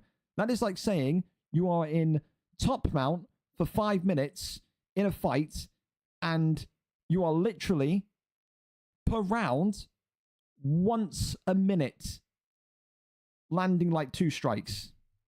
It was a terrible fight. It was terrible. I was Webbo dead ass. I was looking forward to the fight. I was, but yeah, again, you're gonna need to show that you can combine the control, which was great. The control was excellent, but you got to combine the control with damage. That's the closest to a Chubb Nardinho fight I've seen since Chubb Nardinho actively fought. There was no activity. There was no damage. You just sat on him. And you're very lucky to get the win because, again, ask anybody that's fought here. There are Maikinho, even it's happened to Morgs, where they sit on people, they do exactly that, and they lose the fight on decision because there's not enough damage. I don't know how the fuck you've got away with that. I really don't. But a win's a win, but not the title next. That's just, yeah, like to get the title fight, it's got to impress me. It just didn't impress me. Main cards is now live. Fellas, make sure you get your prediction cards in. I'm going to go and get a refill of my bottle of water, and then we'll go into our trailer for the main card this evening, okay? So take a 30-second break, and we'll be back momentarily. I'm going to get a refill, and then we'll begin the main card. Don't go anywhere.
God.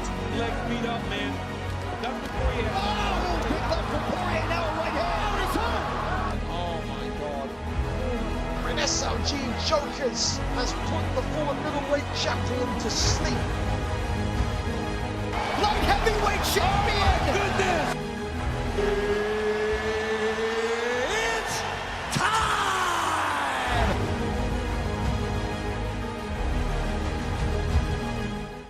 All right, fellas, welcome in. Main card is set for action. And let me tell you, main event tonight will give you 2022 vibes. Winter against Kezza. It's like that Hot Wings meme or Hot Ones meme. You know, where it's like Paul Rudd looking at each other. Look at us now. How did we get here? They won't know. They went through incredible peaks in their beginning days to incredible lows. You know, the points where Kezza and Winter weren't really at their peak game, where they retired. Now look at them. Back here, VFL 201 at the very summit, fighting for the vacant flyweight title. That one, of course, closer to a 12 a.m. start UK, 7 p.m. US Eastern. Tonight, though, we kick off with a heavyweight bonanza. It's Benji against C. Pierce. One of these two tonight have to become the new #1 contender to the heavyweight strap. Benji, of course, 8 wins, 7 losses, coming off of a win last time out. C. Pierce, though, is the man in form. 8 wins, 15 losses. Had a torrid time when beginning to learn how to play UFC. Recently, though, is now on a 3-fight win streak. Could be going on to a 4-fight win streak, which would be good enough for me to say that he has got to be next for the heavyweight title, which will be vacant by the time he fights for it. Kingsley, of course, moving up in those September weight changes. It is number 3 versus number 4. 8-7 Benji against 8-15 C. Pierce. For C. Pierce, his biggest fight to date. It is his first ever #1 contendership title opportunity. Can he beat Benji, who has been at the summit, at the top, at the peak of his powers before in recent months? We are there. We are set. And we are ready to go. C. Pierce is our cameraman here tonight. Remember, live main card fights are all 5-star fighters. So all fighters are legal. We are there and ready for our first one of this main card tonight. Tom Aspinall and John Bones Jones. Now, I'll tell you this much. For Benji, I've been impressed by his boxing when we've seen him at his best. For C. Pierce, he has very much been one of these guys that started off as a newcomer, didn't know what to do other than just throw a left and right hook, and has since trained with people, began to improve, began to kind of develop his style, and now wants to be up there fighting for the heavyweight championship of the world. Tonight, the man that's on a 3-fight win streak, C. Pierce, in the blue trunks with John Jones. Benji, of course, in the gold and black trunks. 8-7 coming off of a win last time out. This division for the entirety of August has been terrorized by Kingsley. Champion is on one great bit of form, but has outgrown this division and will all look to move higher and beyond once those September weight changes come. So far, John Jones working the right hand, but it's that elbow that just glances and skids off the dome of C. Pierce. C. Pierce, of course, got to be careful of Tom Aspinall's heavy-handedness. His power is something that you don't want to mess around with. John Jones has got those pillow hands. Again, it's a pretty interesting pick for C. Pierce. I would thought he would have gone for a bit of a brawler himself, because you got to think with John Jones, realistically, his best kind of road to victory here would be shooting the takedown and trying to grapple with Benji, but I don't think C. Pierce is in that level of confidence yet, with his ability to mix up the style from boxing to jiu-jitsu or control wrestling, grappling. Continues to shake off the clinch. Body shot there, met though in response by a heavy straight. And look at that, C. Pierce lets John Jones take flight, gets a flying knee up there, just knocks the nose right off of Tom Aspinall. Goes to the right hand again, swings and misses though, does Benji.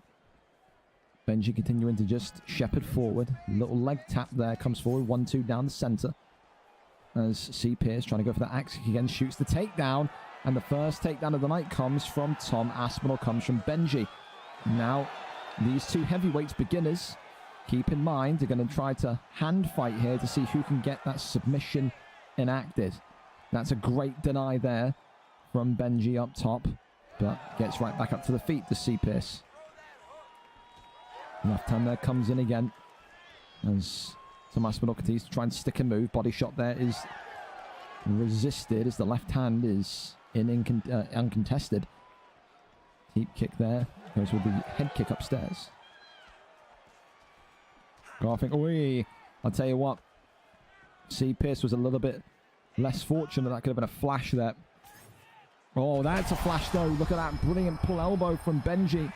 That brawler inner striker coming out to play here at the end of round number 1. It's a huge, huge mistake from C. Pierce that does allow Benji now to kind of go into round 2 very much 10-9 up. Huge, huge shot selection there, and a good deny there from Sprawl as well. Goes in for a guillotine choke, but won't be enough time here as this one has reached the end of round number 1. 10-9 Tom Aspinall, 10-9 to Benji.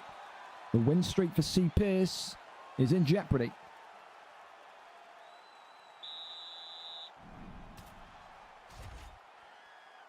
Stats here very much tell a story. Benji leading on every single metric.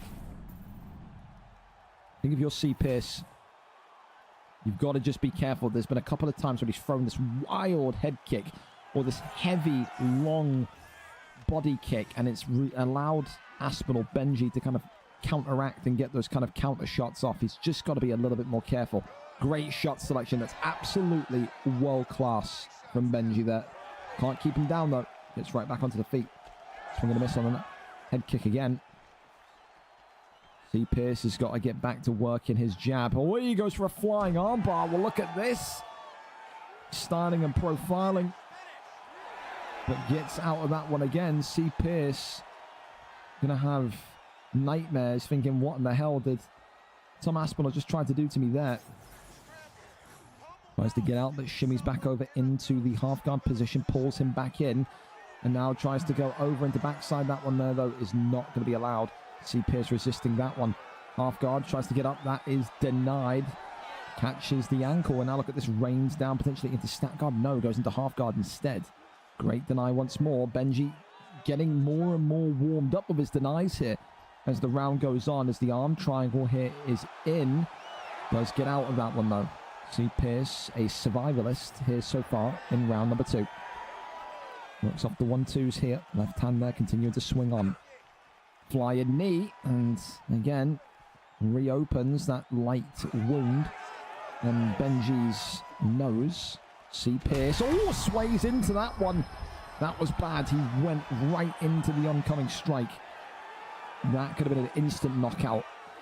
And the spear takedown as well. A nice executed shot from Benji. But he can't keep C. Pierce down here. All the wrestling, all the shot selection is great, but doesn't have the consistency to kind of keep him down and out. But he's got his arm here. Look at this. C. Pierce could be in some trouble. And he goes for the Kimura and gets the Kimura. So that's going to take C. Pierce's block even more down. And that's not great news considering the head health is already in tatters. And this could be maybe the beginning of the end here. Goes rolling through into rear naked. And that's a great deny. Look at that from Benji. Young heavyweight is looking phenomenal with some of his denies here. However, gets over into full guard. C. Pierce nearly at the gates of getting out. But look at this though. The arm bar's in. And this one's going to be extended. And C. Pierce's win streak is over. Benji tonight showed his difference, his level difference in terms of his denies and his knowledge on the ground, and gets that done with a round 2 submission. C. Pierce is furious with himself. The reality is he's improved a hell of a lot, but Benji tonight just a little bit better, and those denies from Benji were absolutely brilliant. Some of the best wrestling we've seen from Benji in recent memory. He will be next for that heavyweight championship of the world, and I think he can be pretty happy, made up with the development he's made as well. Came into the heavyweight division as a great boxer, and now is very much at the summit of the heavyweight division with some great denies. If he can get that kind of more consistently, if he can do what he did in the first kind of round, but also keep his opponent down, because this is the thing, he shot the takedown, he got C. Pierce down, but he kept allowing C. Pierce to pop back up. He's got the traits of a great wrestler in there. And yeah, exciting to see what Benji can do in the next coming month or so. Up next, though, a fan favorite, Kieran Crow against Dowager. Kieran Crow, of course, still very much aiming to go and get the PlayStation belt back. He's got a fantastic record on PlayStation. 8 wins, 1 loss. The former champion, of course, is on a 3-fight win streak as well. Dowager, also a former champion before losing the belt to Sir DJD, is also coming off of a win, also on 4 wins in his last 5. Tonight it is 8-1 against 4-1. Only one of these 2 former champions takes the next jump, the next step towards reclaiming their gold. Who passes the test? Who is going to be maybe the next man up for Maxi or Whimpering Ian? And who is going to be the former champion that has to restart again, gets their second loss in the PlayStation division? Only time will tell. Number 7, Kieran Crow, 8-1 against none other than Dowager, 4-1, former champion. Who gets this one over the line? Kieran Crow is ready and waiting as our cameraman today, and we're in the bantamweight division, an old stomping ground for Kieran Crow from his Xbox days. Here we go then. Purity Yan against Sugar Sean O'Malley. So pink trunks for Dowager, red trunks for Kieran Crow. Both of these two have been at the top of this division. Here we go, ready and set. Now, the reality is Kieran Crow has fought some of the best on the Xbox side, you know. Bouts against Kezza, Winter, Deco Hebden.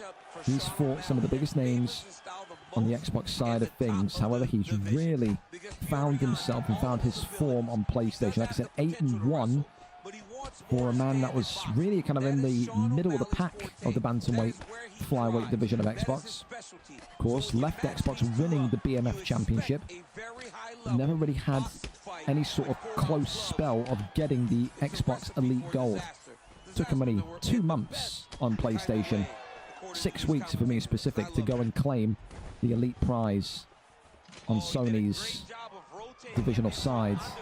Dowager, of course, even quicker, said, got the belt after a kind of request. Joe Goldberg, I think it was, Whimpering Ian, I think it was, requested that he wanted to fight Dowager when he was 2-0. That was probably one of the worst mistakes he could have made, because Dowager came on that night, but one of the upsets of the year, completely just manhandled the champion, took the belt home, and then of course unfortunately lost it the following week against DJD. So, you know, 2 different stories, 2 different time frames, but both very quick in terms of ascending the ranks here on PlayStation's Elite side. Of course, for Kieran Crow, experience will be in his repertoire. Kieran Crow making his debut in VFL's UFC League about 2.5 years ago. One of the old timers, one of the veterans, one of the OAPs. And of course, someone that has developed over the years as well. Came into the league with brilliant boxing. Saw on the PlayStation side in some fights that his wrestling is still absolutely top tier and to be respected. So far, Dowager, though, doing a good job in maximizing the use of the length of Sugar Sean O'Malley. Again, as you'd expect, close quarters, Kieran Crow feels like he's getting a little bit more rub of the green, although he has been split open there on the nose. Whereas from distance, Dowager very much looking dangerous. And of course, Dowager wanted this fight. He said he wanted a way back to the title in the quickest possible form. And that came through Kieran Crow. Like I said, 2 champions going up against each other. You can't turn that one down. Deep kick there goes forward. 30 seconds left here as the slip straight comes in brilliantly, but that uppercut responds triumphantly. Kieran Crow now having to just keep himself upright. Right hand lands, fantastic. As Purity Yan now tries to get the brute force going. A little bit of lag there coming from this one, but this one ends round 1. I don't know, it could be either way. Depends what way you see this one. Strikes, knockdowns, but I think for Kieran Crow will be a little bit annoyed that the round ended there, because he was looking like he was about to break for the block. Red corner, Sugar Sean O'Malley has so far got the oh there he goes, turning down. There you go, he's just turned down Jarek and DC. As I said, the knockdown was fantastic towards the end of the round from Sugar Sean, but then again, the way that he broke through the block with the Kieran Crow at the end was sensational. And that's the thing. How good is your block breaking tendency as the overhand swings in? Uppercut then lands again. Kieran Crow starting off the second round and a bit of a troubled foot hit. Left hand, right hand continuing to work forward. Head kick there comes up. Uppercut left hand. Just got to think for Dawaja. He's got to stick the Kieran Crow like glue. When you've got Kieran Crow on the back foot, you're seeing Kieran Crow be damaged. You're seeing the block of Kieran Crow go. You can't really let off. You have to stay tight and compact. Deep kick there. Lands. There's the 1-2. There's that right hook again. Brilliant stuff. Straight down the center. Left hand, right hand is great. Uppercut again. Oh, it's the body shot. The Kieran Crow classic.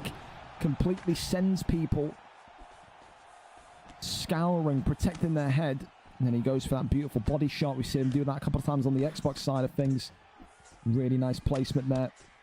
And the veteran Dawaja, they're recovering well, keeping himself composed. It's a very high level fight at this minute in time with how these two are defending. Same old thing. Can change the name of the sport. Could be MMA, could be sailing. Defense wins championships at the end of the day. I don't know how you would defend sailing, but I'm sure there'll be a sailor out there, someone that could tell us. Flying knee comes in forward. Oh, left hand. Good little bit of head movement there. Kieran Crow shoot the takedown. Good defense there, though, from Dawaja. Right now, you could be talking about this fight as one that's on a knife edge. Ooh, uppercut that comes forward. Kieran Crow knocked and dropped. There's a lot of that damage from round one coming back to haunt Kieran Crow. Oh, the elbow now. Dawaja looking for the finish. Good head movement. Jesus Christ. Kieran Crow's ability to avoid the strikes there when he was against the cage was mind-blowing. It is very, very tense between these two champions. That uppercut just feels like it can break through at any time. Whoa. Elbow there. Uppercut coming forward. Body shot. Walking back towards the cage here. Lefts and rights here. Dawaja turning up the aggression. Turning up the ante. Oh, clips him. Kieran Crow still hanging on in there. This is a great fight. Holy shit. Works off the double jab. Uppercut there. Clips him again. Kieran Crow. Head movement is out of this world. Oh my god. Oh my god. Oh my god. Kieran Crow. I hate to be the bearer of bad news, but you had fight the night before. It may be going. What a second round. Kieran Crow may well have some of the best head movement on either console that I've ever seen.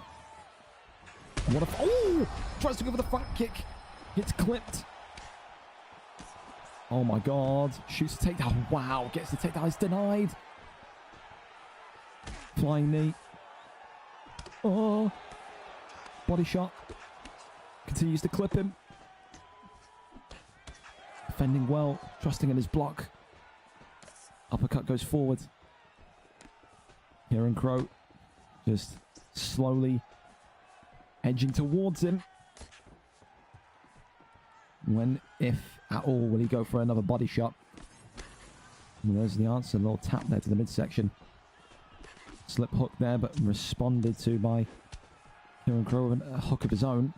Right hand comes up. Look at that beautiful shot there. Head body level change is fantastic. Still going forward. Dawaja's block starting to really evaporate now. Lefts and rights. Oh, the elbow drops him. Knee on belly. Perfect timing.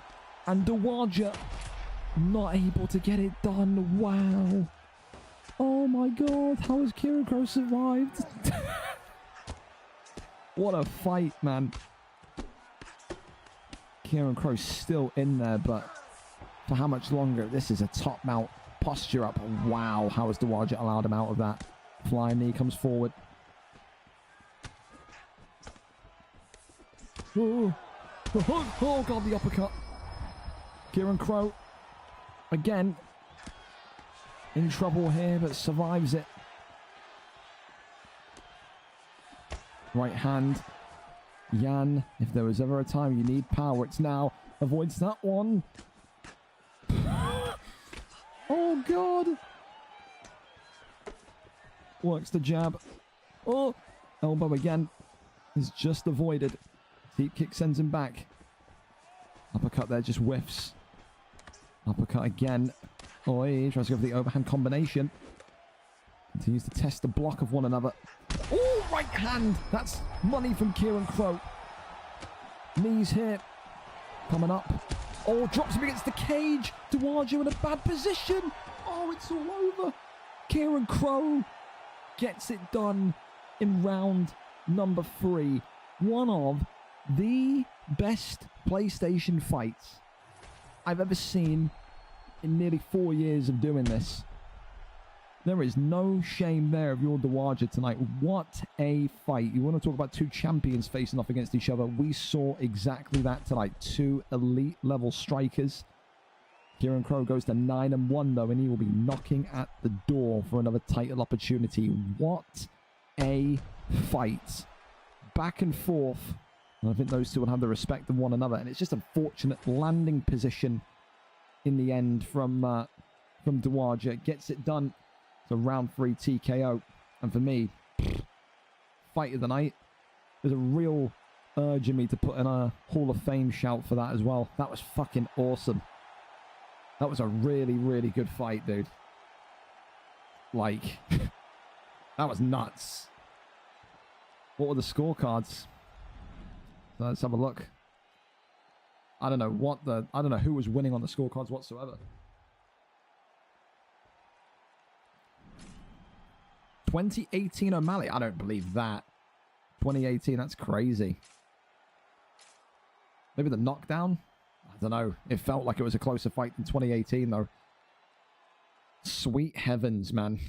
What a fight. What a fight. What a fucking... We're putting up a poll. Quick 30-second poll. As always, you be the judge. Hall of Fame fight. Does it go into the VFL Hall of Fame wing? The fight wing. You be the judge. You tell me. Then we'll go on to our next fight. Because that was something. I'm snoozing ads while we do that poll.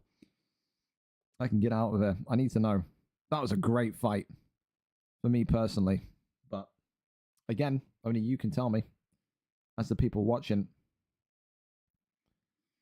Dude, it was the head movement of Crow that just mesmerized me.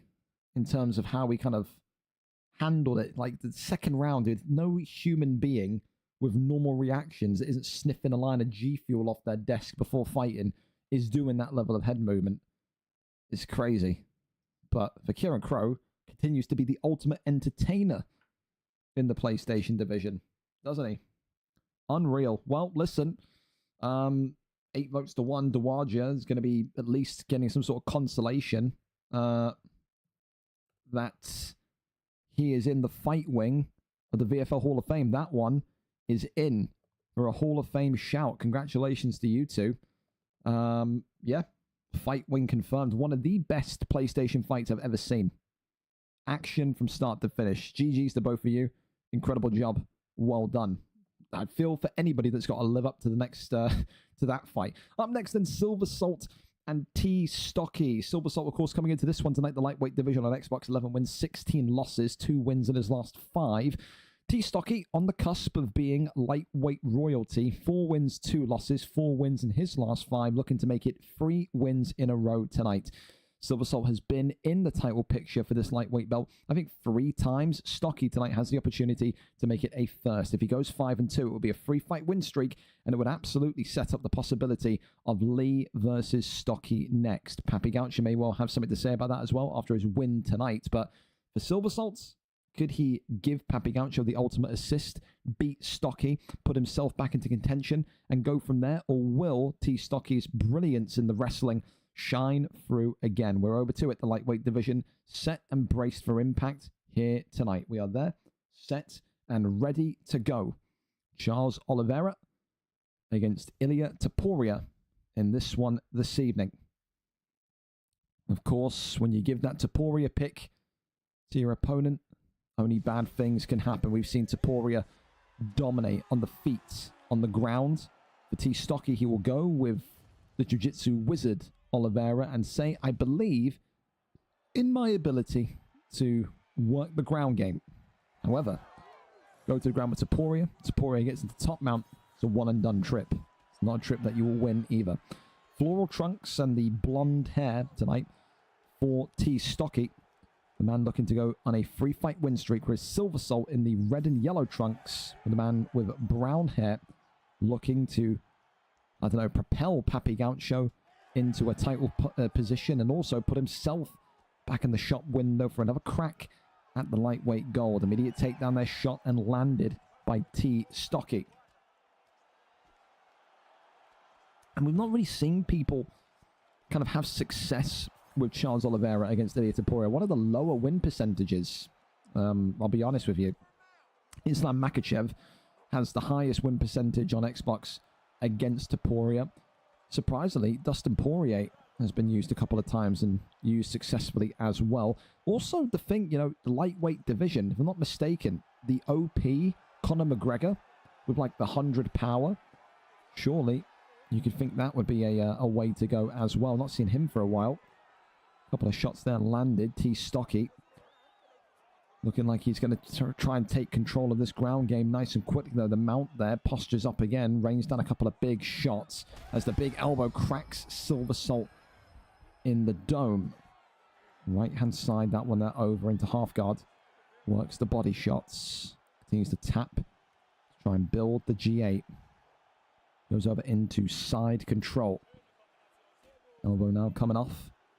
But thankfully, Silver Salt continues to survive. This is the thing as well. It's a good rite of passage for Silver Salt as well, because in those fights that he's lost in the lightweight division, often struggles, often finds it quite difficult against those of a wrestling background. Someone that very much has the ability to knock you out on the feet, but when he's down here and there's control time that turns from 1 minute to 3 minutes to 5 minutes to 10 minutes, this is someone that very much struggles to find his feet.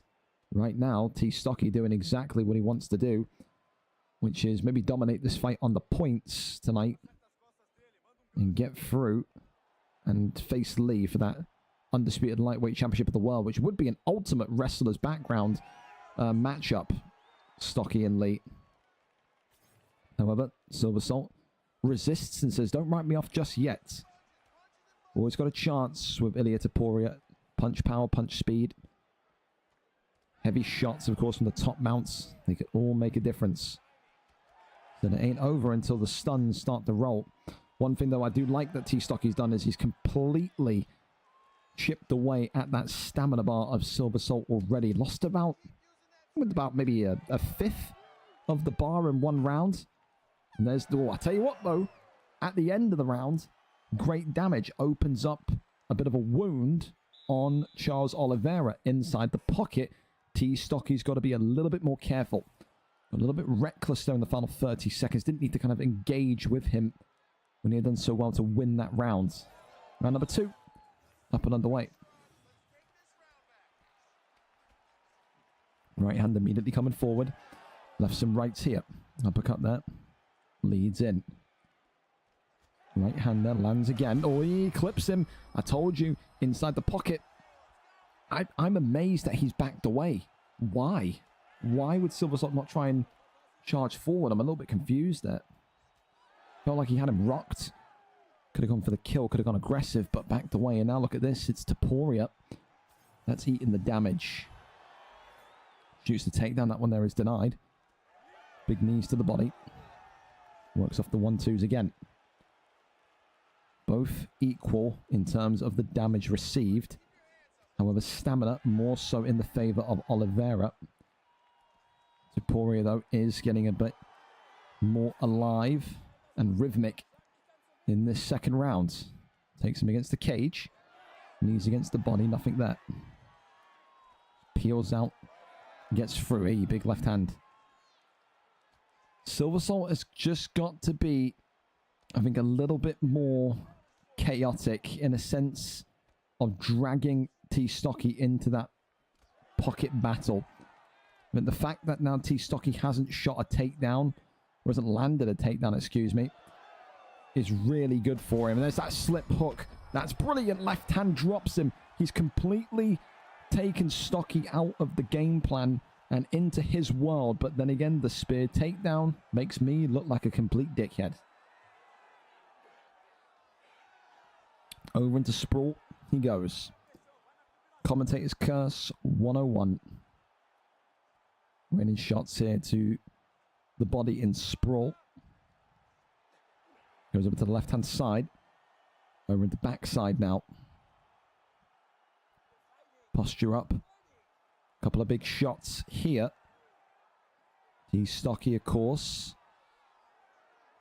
Recognizing the time, not needing to rush. Considering that he was just on the verge of maybe being knocked out there. Just needs to take stock of the situation. This is a great position to be in. Raining down the strikes here from top mount. But you would think maybe... I thought he would have went for a submission in top mount. I think it's a waste. So you got to know your fighter's strengths. He's stocky with Oliveira. Has the ability to lock in one submission and get the fight done. Don't know why he felt like going for the posture up there. Ooh! Well, Silver Salt reminded about the kind of the nimbleness of Charles Oliveira.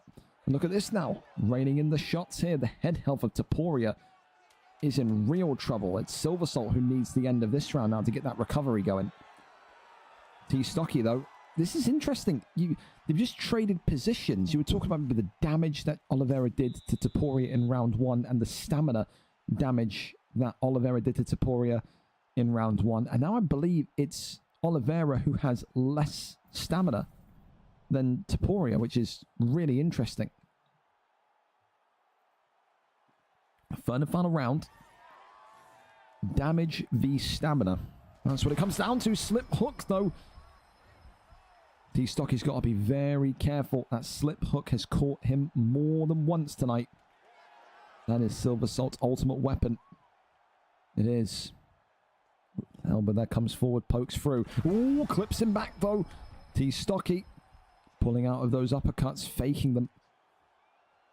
Still, Silver Salt keeping calm, keeping a cool head.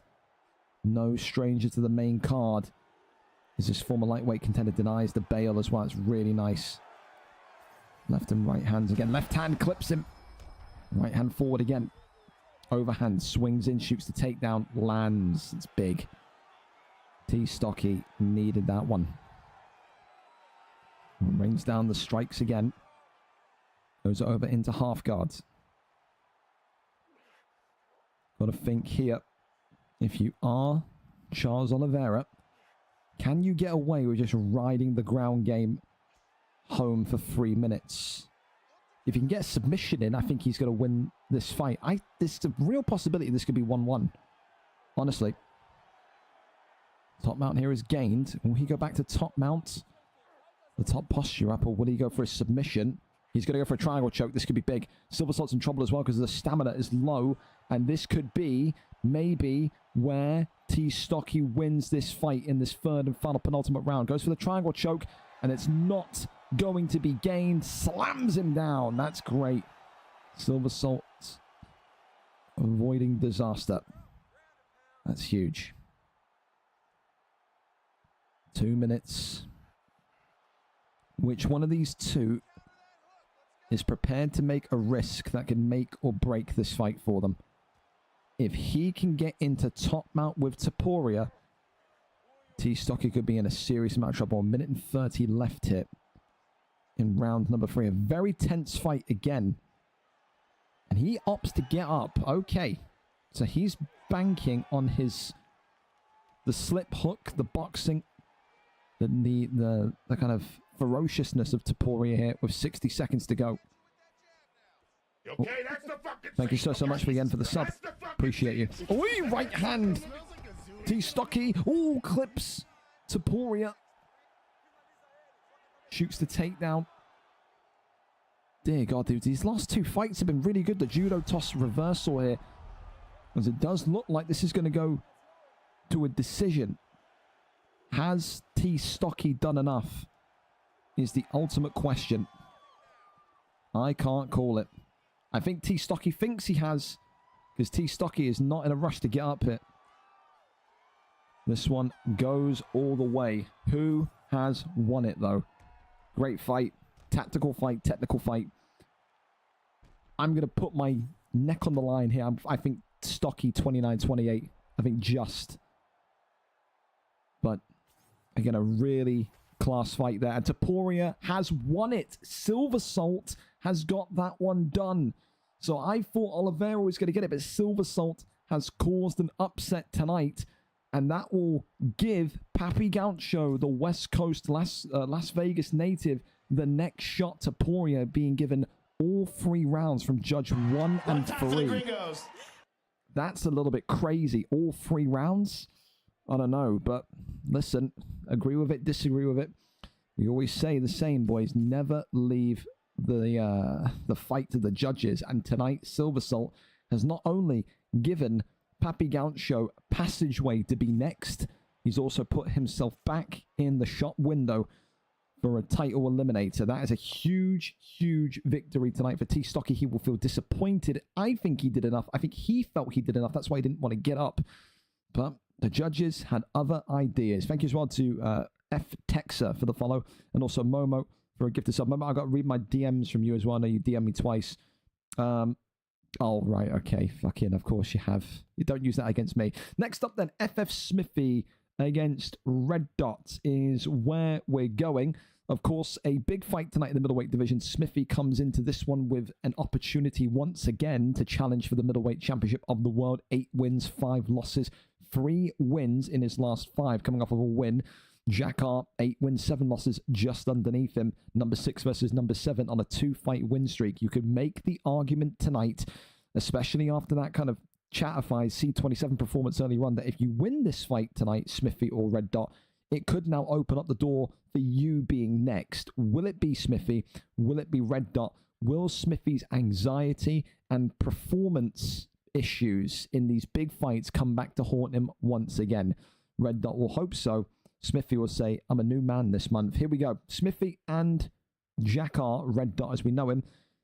2 fighters that are experienced at the higher end of this division. 2 fighters that believe that they should be next for this middleweight championship of the world. We are there. We are set and we are ready to go. All fighters, of course, are legal. It is Imavov tonight against Israel Adesanya for Red Dot. Has been champion in this division before. One time for the Gringos. Will hope to be champion again. He goes for Chimaev, so a last-minute change from Smithy here. He will say tonight he will bring the wrestling into the 185 division once again. Smithy, of course, in the dark trunks. Red Dot or Jack R in the white trunks. Smithy, of course, has been knocking people out in this middleweight division. However, in the contendership fights, in the title fights, of those 5 losses in this division, I think 3 of them have come in key fights. Fights that were going to be detrimental to him being next to the belt or fighting for the belt. He has, in this division, suffered from performance anxiety. When the big fights come around, he seems to kind of fall off the face of the earth in terms of what he was recently doing.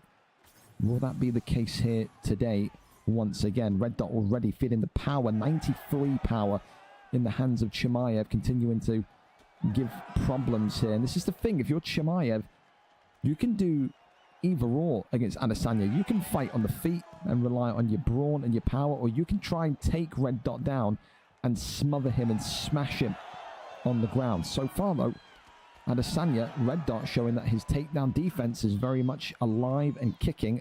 Good response in terms of the damage as well from Red Dot's Adesanya there. Left and right hands. Of course, this is the thing as well, is that Smithy has to show he wants to fight for the belt again, and he can handle these nervy fights, these nervy moments. He's been so confident in his ability recently. All that's missing is the wins in those key fights. Red Dot, of course, coming back into the division, into the octagon in general. After around about a 3-month hiatus, finds himself right back into a position which he was always in at the summit of this 185 division. Believes tonight that he can out-kickbox Smithy here. He will now just take some shots of legs, and Smithy is saying, come on down here. Herb Dean, though, telling Chimaev to stand on up. Superman punch there, followed by the right hand. As Red Dot goes right back towards the dangerous Chechen. Right hand there comes in. Goes down low to the body, goes upstairs to the head. Definitely more confidence and willingness from Red Dot in the white trunks so far to box and be the aggressor against Smithy. He's not scared of that power. Right hand there goes away. He goes down as well. Right hand again comes up. That level changes, giving Smithy a little bit of problems. See the head health dropping down, but finally a takedown comes in. 30 seconds left though. It's not too bad for Red Dot. He's just got to survive the gauntlet here, and he's going to sail into round 2. Probably, in my opinion, winner of that round. I think he's got more shots off. I do. Oh, clips him. Yeah, now he definitely has won the round. That's a huge round. Is history repeating itself once again? 10-9 to Adesanya. Smithy has to find a way to get this fight to the ground and has to find a way to dominate the exchanges on the floor. As this fight has gone on, the confidence on the feet from Jack Hart in the white trunks has grown exponentially. Shoots the takedown. That one there is denied. Right hand there is good though. That's a good double combination there. Smithy just trying to find his moment for that right hook. He can see he wants that right hander so desperately. He has to work the left and rights again. Adesanya just continue to work the jab brilliantly. Honestly, the way that Red Dot has implemented the jab tonight, consistently and incrementally used it, really good. Goes down low. Goes to go for that front kick, that right hand though. Whee, there it is. Left the blinds down a little bit too much. That's head movement and a half from Jack Hart. Shades of Kieran Crow there. Right hand again. Working the jab. It's just when that uppercut comes in, you can see Smithy's looking for it. Head health is low for both of them, and the takedown is perfect. That is absolutely what Smithy would have wanted to see. 2 minutes and 50 seconds left of the round now. He can really dominate from this position. In top mount too, this could be it. This could be the fight right here, but he just manages to escape that. There's Jack Hart. Little taps to the head. Both fighters have done brilliantly in their own respects and points in this fight. Talked about maybe Smithy having to come over and get over the mental anxiety of a big fight. It's also pivotal to see how Jack Hart gets up from grounded positions. He's done brilliantly there and has returned to his feet. Smithy there, maybe a little bit sloppy, keeping this one on the floor. Minute and 45 left of round number 2. And it's another fight where you're just thinking this is very tense. These two are locked in. Absolutely. Works off that jab, left hand, right hand, overhand. Coming forward. Another good righter. Followed by Chimaev responding with his own. Goes back down low to the body. Light fast. That's the thing with Adesanya, who doesn't have the power that Chimaev has. But the speed in which he can throw the jab straight, really nice. Goes back down low again. 1-2 down the center. Uppercut there comes in. Body shot. Oh, he tries to go for a Superman punch. It's clipped in midair. That's huge. Smithy maybe felt like that was the moment. Survives it though, does Jack Hart. Limited head health remaining. and block remaining now from Chimaev. Oh, clips him. That's going to be the end of round 2. 1-1. 1-1 going into the third. Another 3-round fight. Another very, very tense affair. Exactly the kind of fight Smithy needed. A tight fight, a tense fight, a fight where he could show over 3 rounds he can keep his focus, keep his concentration, and keep his nerve. Third and final round. Immediate shot for the ankle pick. Good deny by Jack Art. Spin kick there to the body. That block and head health, though, going to need to be watched for both fighters. Look at the state of Adesanya's head health as well. Oh, God! Yep, he's trying to brawl with him. Rains down the strikes. Gets him down to it. And now this is where Smithy can effectively dominate for 4 minutes if he can keep him here. A deny would feel like a jackpot lottery win. Backside pulls him in. That's brilliant. Goes into backman. This could be really bad. Can't be flattened. He has been flattened. And I think this is going to be it here. Smithy needed a win. He's nearly got one. Jesus Christ. How is Jack Art surviving this? Head health is flashing. It's flickering. Oh, no. Gets into top mount. A posture up would be devastating. Here it comes. Can Adesanya survive it? Elbow drops down. Not thinking about a submission. He wants to smash and bash his head in. Big shots in. Another elbow drops. No knockout yet. The denies there. And Smithy now is in full flow in top mount with Chimaev. Good avoiding dodge, but the elbow clatters down. Gets another stun. Adesanya is really in trouble now. He cannot get out. Smithy has found what he's been looking for, and that is ground game dominance. Another elbow drops, another stun comes in. This is the round that Smithy was banking would come. And he is looking dangerous. Chimaev gets another stun. 5 in a row. Gives up the back here, back mount. And this could be it. Smithy gets it done. He needed a concentrated fight. He needed a fight filled with focus. And tonight, he has overcame that performance anxiety that we've attributed with him for so many weeks. He will be next for the middleweight champion of the world, whether that be Charlie or Showtime. He gets that one done against a very tough Jack R, who looked phenomenal, by the way, with Adesanya in those first 2 rounds. That third round, you knew eventually a round like that was going to happen and was going to come. Smithy just kept his nerve and kept his bottle to allow that to be effectively in the third round. He could have lost that fight with the way that Adesanya was working. And again, I'll tell you this much. If he went with Pereira or someone with more power than Izzy, I think he could have knocked Smithy out. I think Smithy was very fortunate in the fact that he absorbed so many shots, but Adesanya has hands made out of pillows, so it didn't really mean anything. Gets it done in round 3, and for Smithy, he is back to the big time. It is a trip back to the middleweight championship of the world. Congratulations to him. A solid win, a much needed win for him tonight. Up to our next fight, then we're going to go over to the PlayStation division. Spooky against Rush Milkman here tonight, 10-4 for the former PlayStation greats. Of course, 3 wins in his last 5 coming off of a loss for Rush Milkman. Got a huge victory last week. He's on a 2-fight win streak, and tonight can beat a former champion and be on a 3-fight win streak, pushing him even closer to the summit of a PlayStation title shot. Win here tonight, it's one of the biggest wins, if not the biggest win of his VFL career so far. Lose tonight, he has to restart his journey. Who wins? Number 6, Spooky Ghost, 10-4, or the number 13 ranked Rush Milkman, 3-1 so far. All the cards laying in Spooky's favor. 4 straight red corner victories so far on this main card tonight. We're there, we're set, and we're ready to go for our PlayStation Bonanza.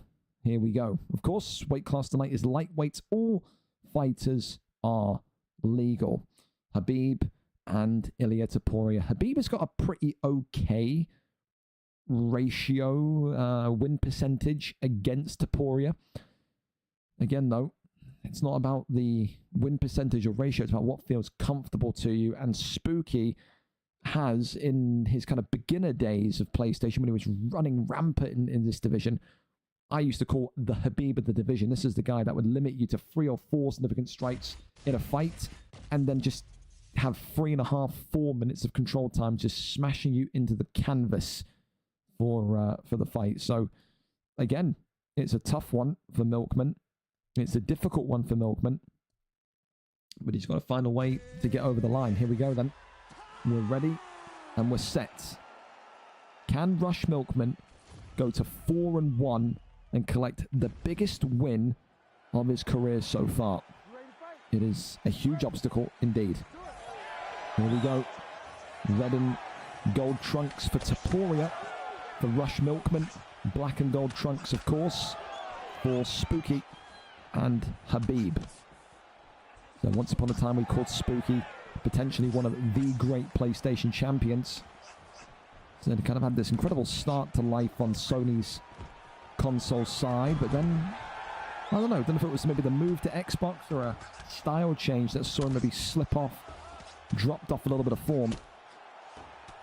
Wanted to prove tonight that he's very much still alive in this PlayStation division, still very much able to compete in this PlayStation division, a push for the belts. And that would be great to see Spooky back in contendership status in a division that is only getting better with the influx of talent that we've picked up, whether it be the likes of Kezza or Milkman himself.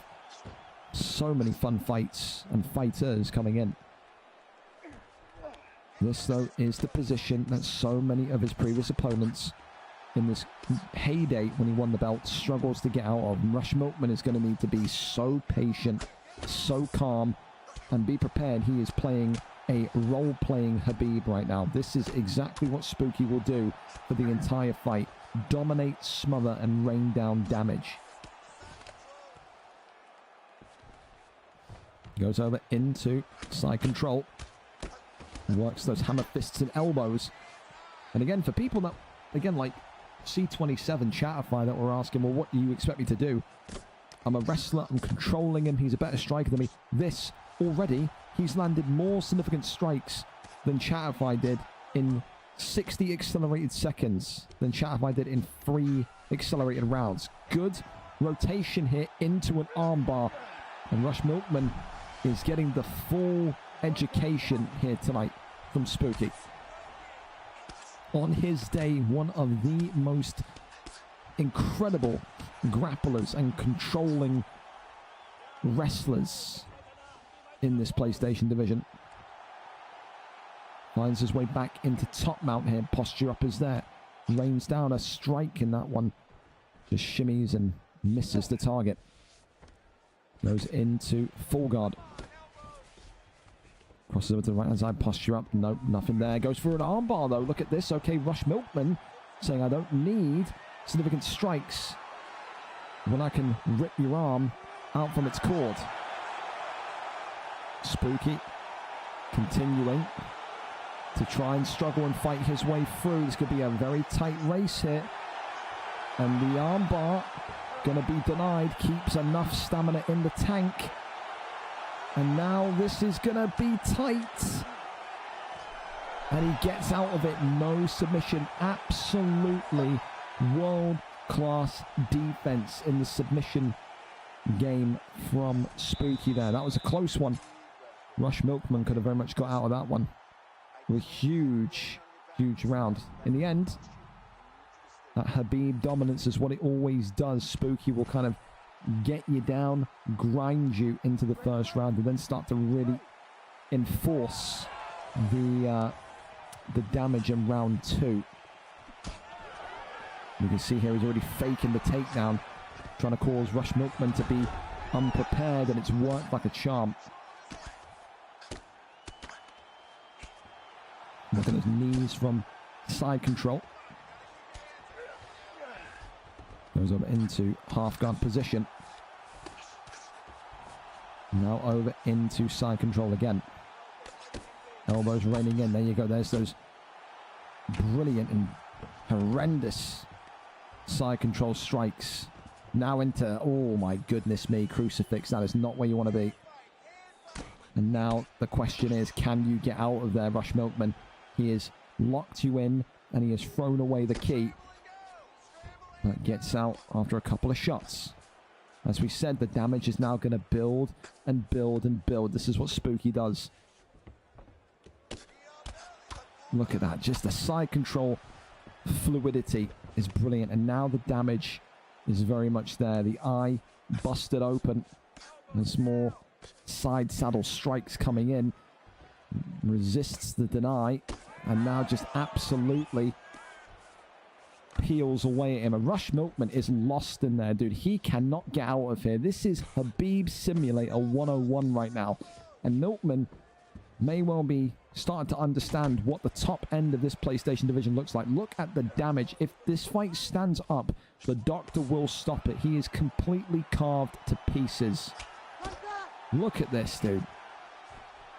This is the Spooky that I know and love from his early days on PlayStation, man. He is absolutely running riot in there. One of the all-time performances from this talented grappler. Big shots here. And you got to feel for Rush Milkman because he's on such an incredible streak, but when Spooky's in this form, dude, he is the fucking boogeyman of this division. Flattens him out. And I think this could be it here. Posture up could end this hit. Couple of strikes. Waiting, laying in wait. Look at this. Posture up is there.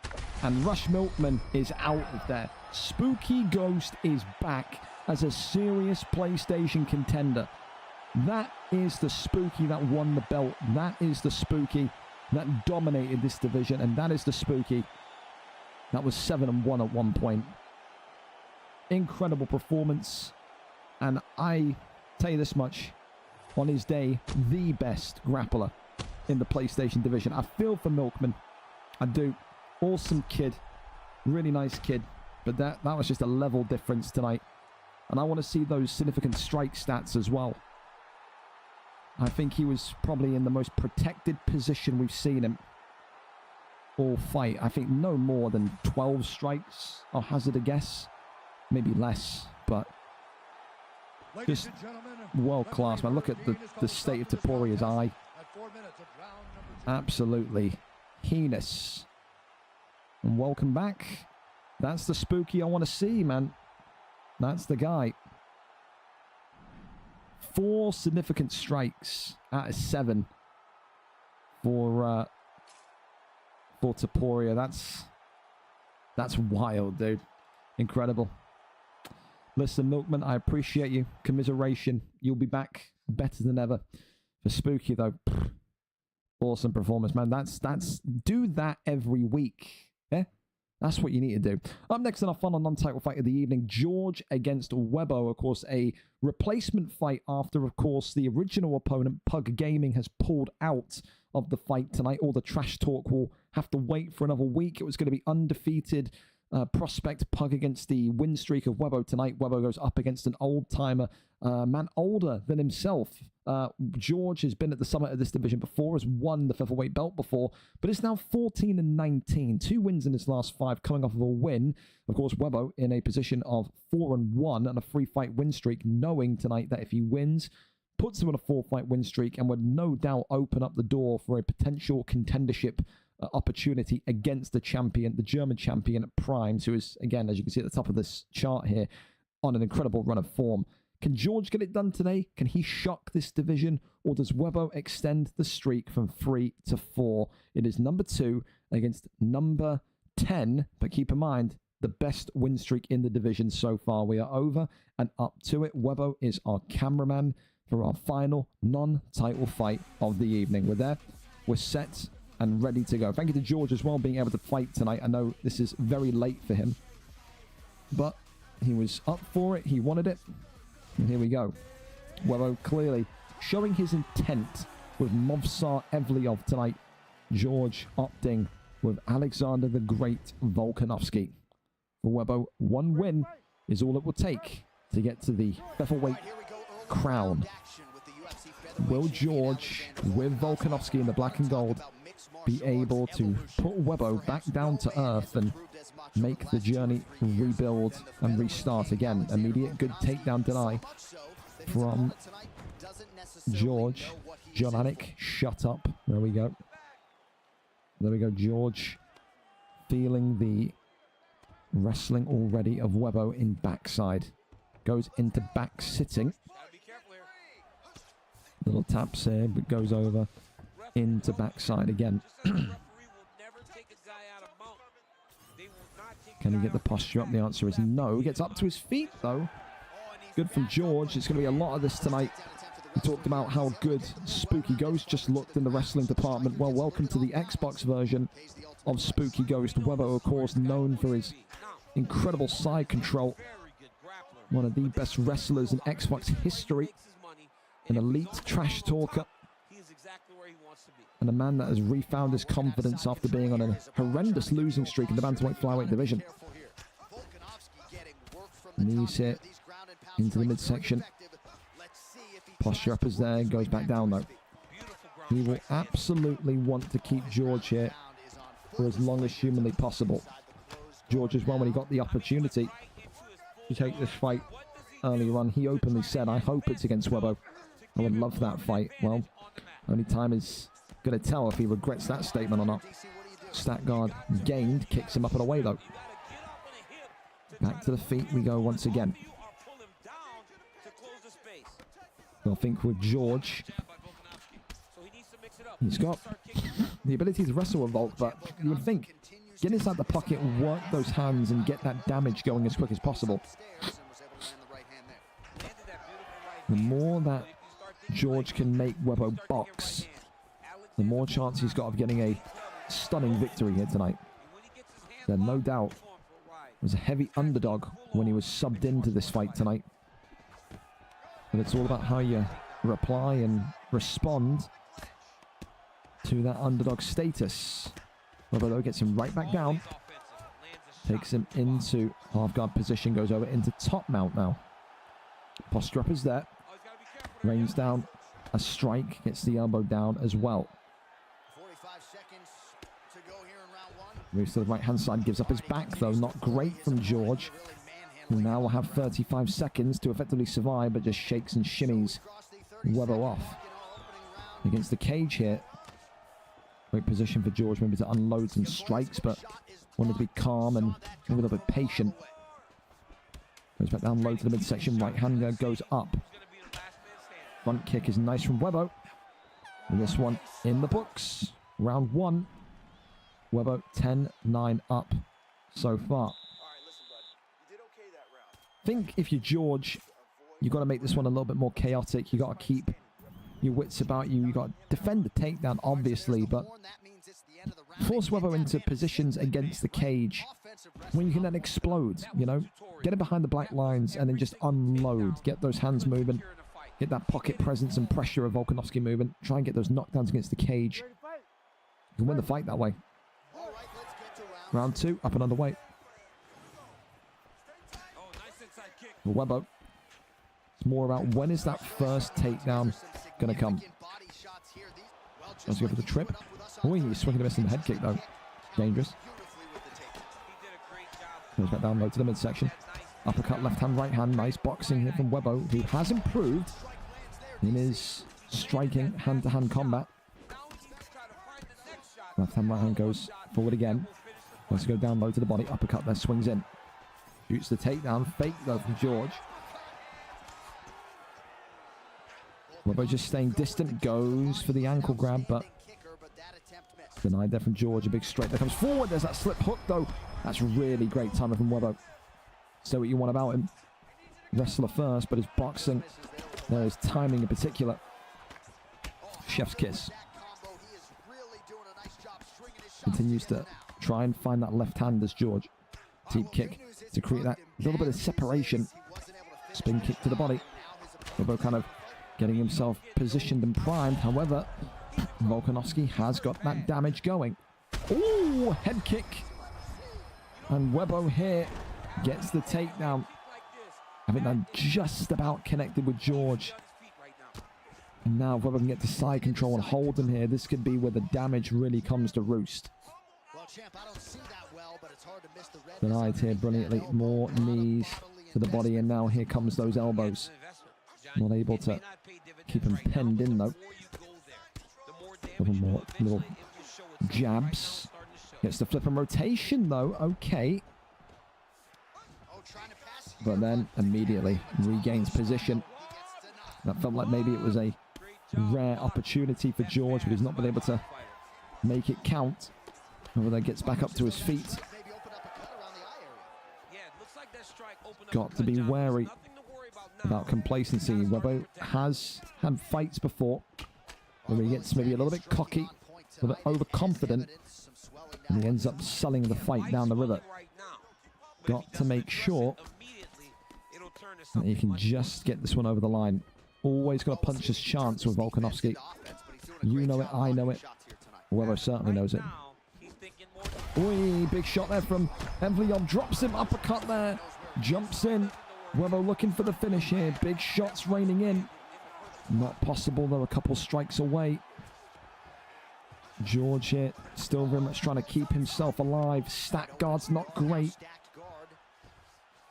And in the end goes, wow, I've never seen that transition before. Into side control. Going to go for a submission. George there getting the deny. 9 seconds left of round number 2. It looks like this one will head into the third and final round. However, no prizes for predicting who's winning this one. Webbo for me, 20-18 up, 2 rounds to 0.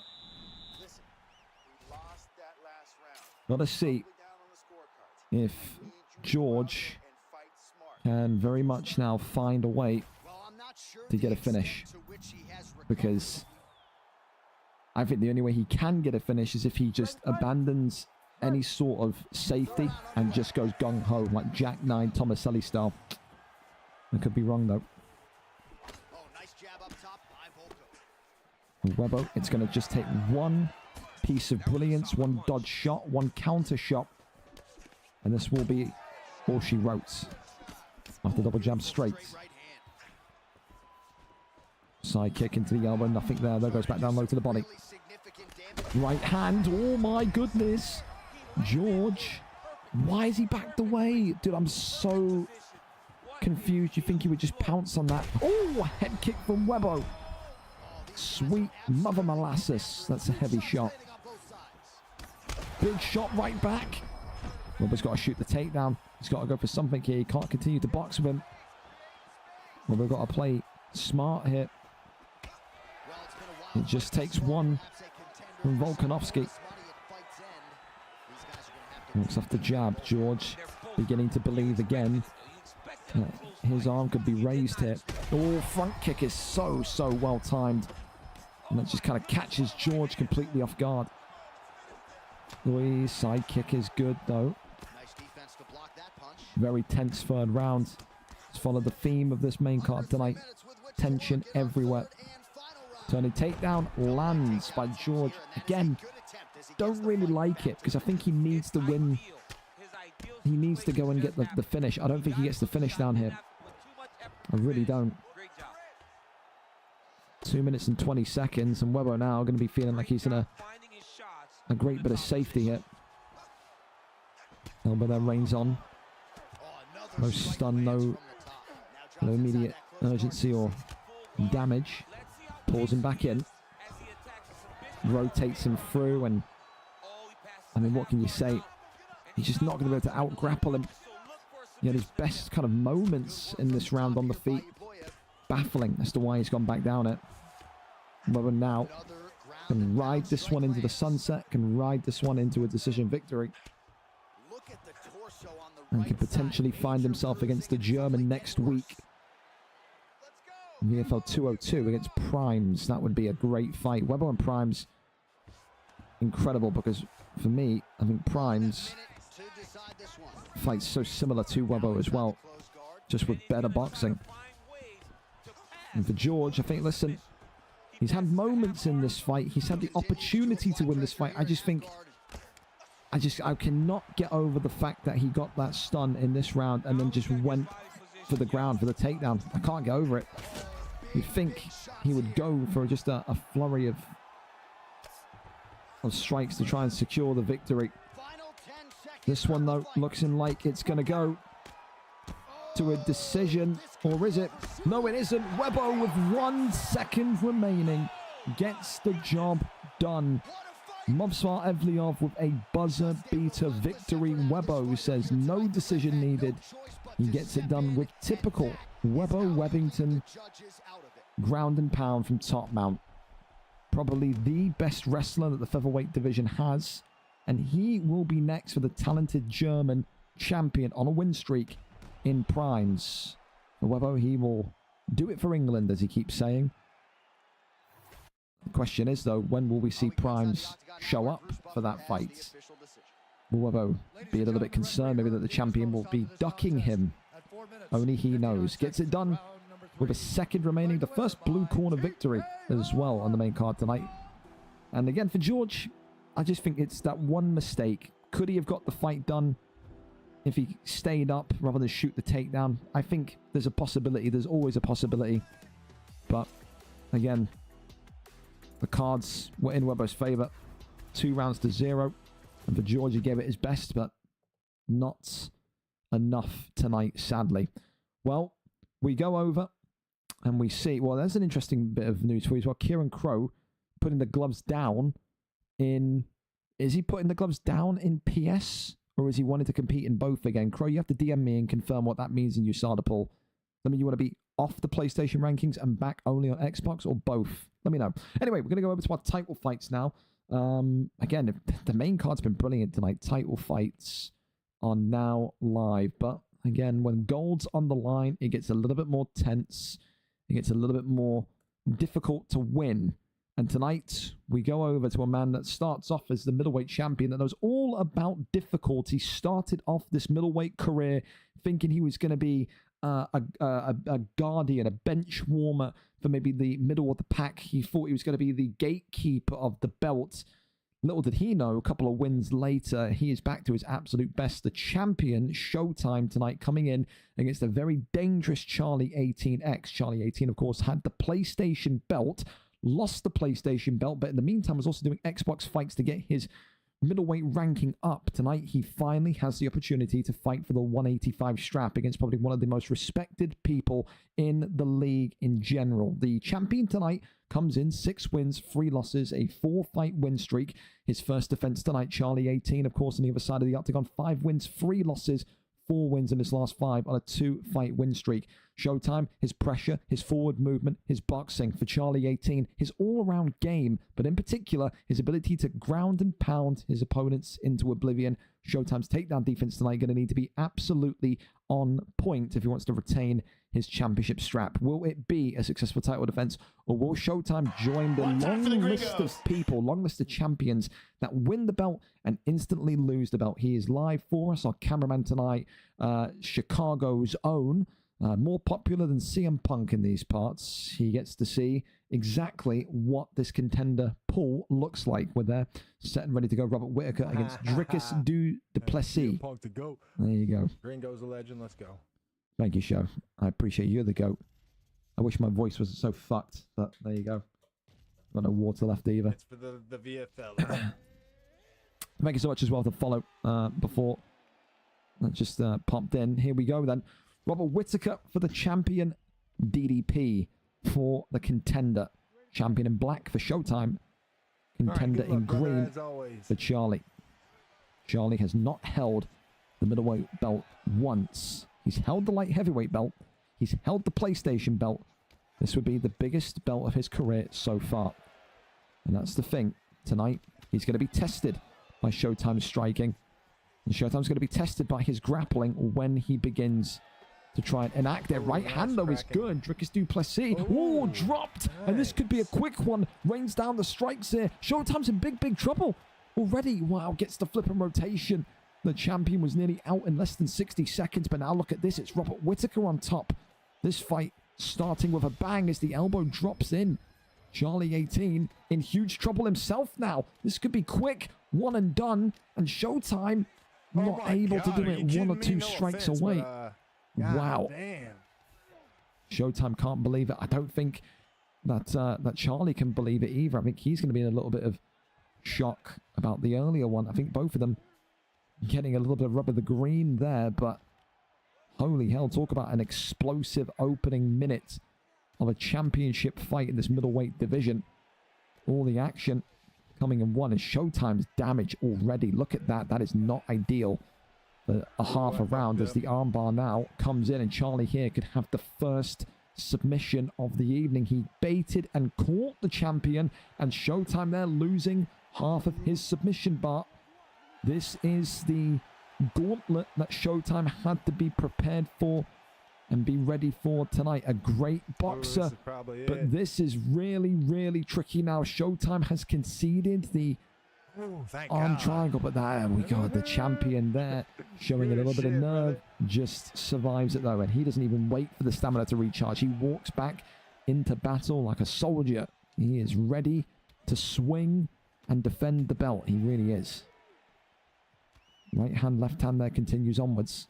Tries to go for that ankle pick and does very much get it, but kicks him up and away. Superman punch into the left and right. Charlie there, though, responding with his own venom. Oh, right hand. And there was no way, shape, or form of power. I thought that was going to be a stun for Charlie there, but it is a really wild fight here in the opening round. Charlie 18 going to be feeling incredibly happy with his performance so far.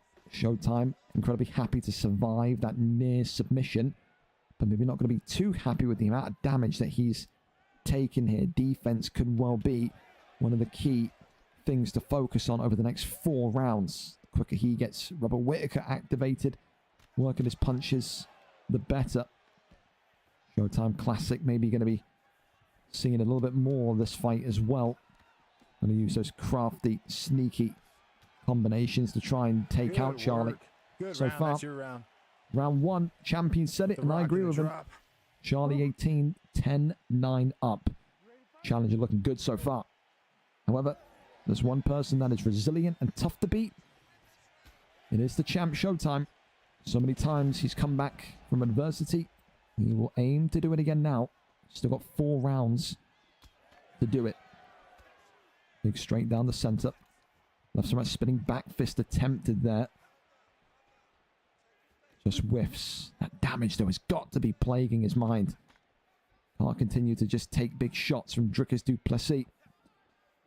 Dominated in real life, but looking like a killer tonight. Front kick there comes forward, sways around. Good movement there from Showtime. Good footwork. That left hand there comes forward. Or right hand, excuse me. Head kick. Oh, my goodness me. No kind of over-the-top damage done there. Showtime will be maybe feeling a little bit aggrieved, but there's the turning takedown. And this is where Charlie wants the fight to be. Now, 3 minutes and 20 seconds. He has got so much time to sit here in positions like side control, get into top mount, and really rein this one home.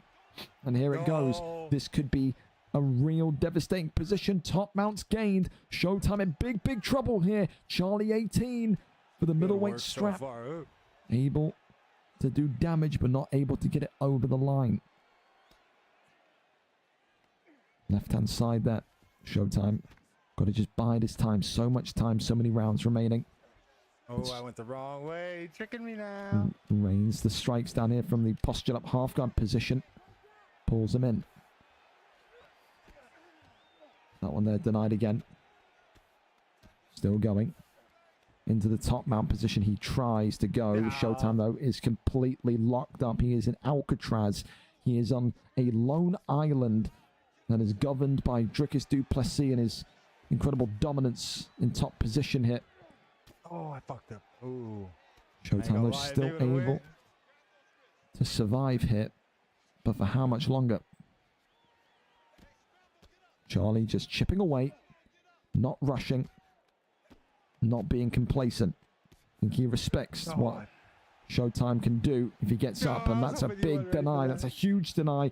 Gets into an arm triangle. That's denied by the champion really well. And now these two are in a deny off. 50 seconds left of round number 2. Showtime just got to find a way to survive and get back to his feet. Big strikes here, running in again. Showtime, though, wailing with the arms up in the air. Does Charlie need to be a little bit more aggressive going in? Good thing is every round starts on the feet. Thank God. It's not wrong. Showtime, absolutely. Hey, working out on the feet anyway. You gotta love him, dude. He's in such great spirits right now, despite getting his fucking head plastered by DDP. But 2 rounds to 0. The challenger, Charlie, is looking phenomenal. The Showtime and his community in his corner there. And he needs a couple of coaches giving him the Leon Edwards treatment. He needs all the people in his chat telling him, hey, stop feeling sorry for yourself. Pull it out the fire. Imagine. 2 rounds down. The champion in potential trouble. Look up there, swings in. Head kick there comes off. Could you imagine if I said that and he got a head kick knockout? I'd be doing laps around my fucking house. I would. Going down for the uppercut there, left and right hand again. Swings up, goes back down to the midsection. Head kick, the wee was close. Elbow there comes off. Got to think here. Charlie trying to prove a point that he can box with the best here in Showtime. Oh, nice, and maybe has just proven it. Uppercut, then drops him. Showtime still alive. Into the straight there. Front kick attempted. Blocked up. Body shot there again. Left hand, but the uppercut clips him. Showtime. Got to stay out of there. Ooh, clips him right back. The champion latching on to an opportunity. Head health of Charlie starting to be a concern. Damage, though, and the cut damage in particular, still not looking ideal for Showtime. Brilliant springboard off that. Superman punch, head kick attempted, blocked up well. Oh, tries to go with a slip hook. Preemptively pulled. Charlie here. Trying to work the jab hooks. Goes for the straight down the center. Superman punch again. Boy, that Superman punch into the combination is great, but the takedown. I didn't let it happen, but you know. Yeah, the takedown. Before I even realized it. Absolutely. He just kind of waited and baited. That's what Charlie's done so well tonight, I think. He's kind of made a note of Showtime when he's going to go for something extravagant and then shot brilliantly. Continues to work those elbows into that compromised eye hit. Showtime eating more damage to the ribs. Denies him here. Charlie over into backside. However, not able to keep him there. Caked in blood is Charlie 18. Wants to be caked in gold, though. Oh, that was super slow still. That was incredibly slow, I've got to agree. That's Robert Whittaker, maybe, in a nutshell. Posture up is there. Rains down the strikes. Good defense here from Showtime. Takes the back of Charlie 18. Gets over into backside. Ooh, Tries to go for the posture up. Good deny from Charlie. 25 seconds left of round 3. Is there a knockout before championship rounds looming? Works off the double jab. Overhand. Drops him. But he's going to need to wait for round 4. And he knows it. We know it. You know it. 3 rounds to 0 for Charlie 18. Showtime has 2 rounds to save his championship reign, and he needs a finish to do it. Round number 4 for the first time this evening. Oh, elbow there is good. Leaves that one lingering. Overhand comes in. That could have been dangerous if Charlie got a shot off there. Goes back down low to the midsection. First time Showtime's had a 4-round fight since his last title reign in the welterweight division, I believe it was. Right hand there comes forward again, avoids that one. Shoots the takedown. Oh. And that is denied. Didn't know if I got it or not, I ain't gonna lie. Now he goes in to the ground game with Charlie. Interesting. Pulls out of those, stands right back up. Charlie's still not looking to go super aggressive. Does not want to throw this away. Oi, right hand is good.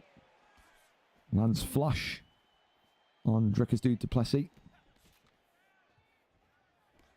Avoids that one. Wee, the right hand not connecting. That is insane. Superman punch left hand. What so? Oh, head kick is good. Hang on a minute. Charlie 18. Boy, nice spear tackle. takedown. That there is the stuff that you need when you're in a little bit of trouble. Charlie now very much back into sprawl position. Trying to take side control. Showtime does. Gets back upstairs again.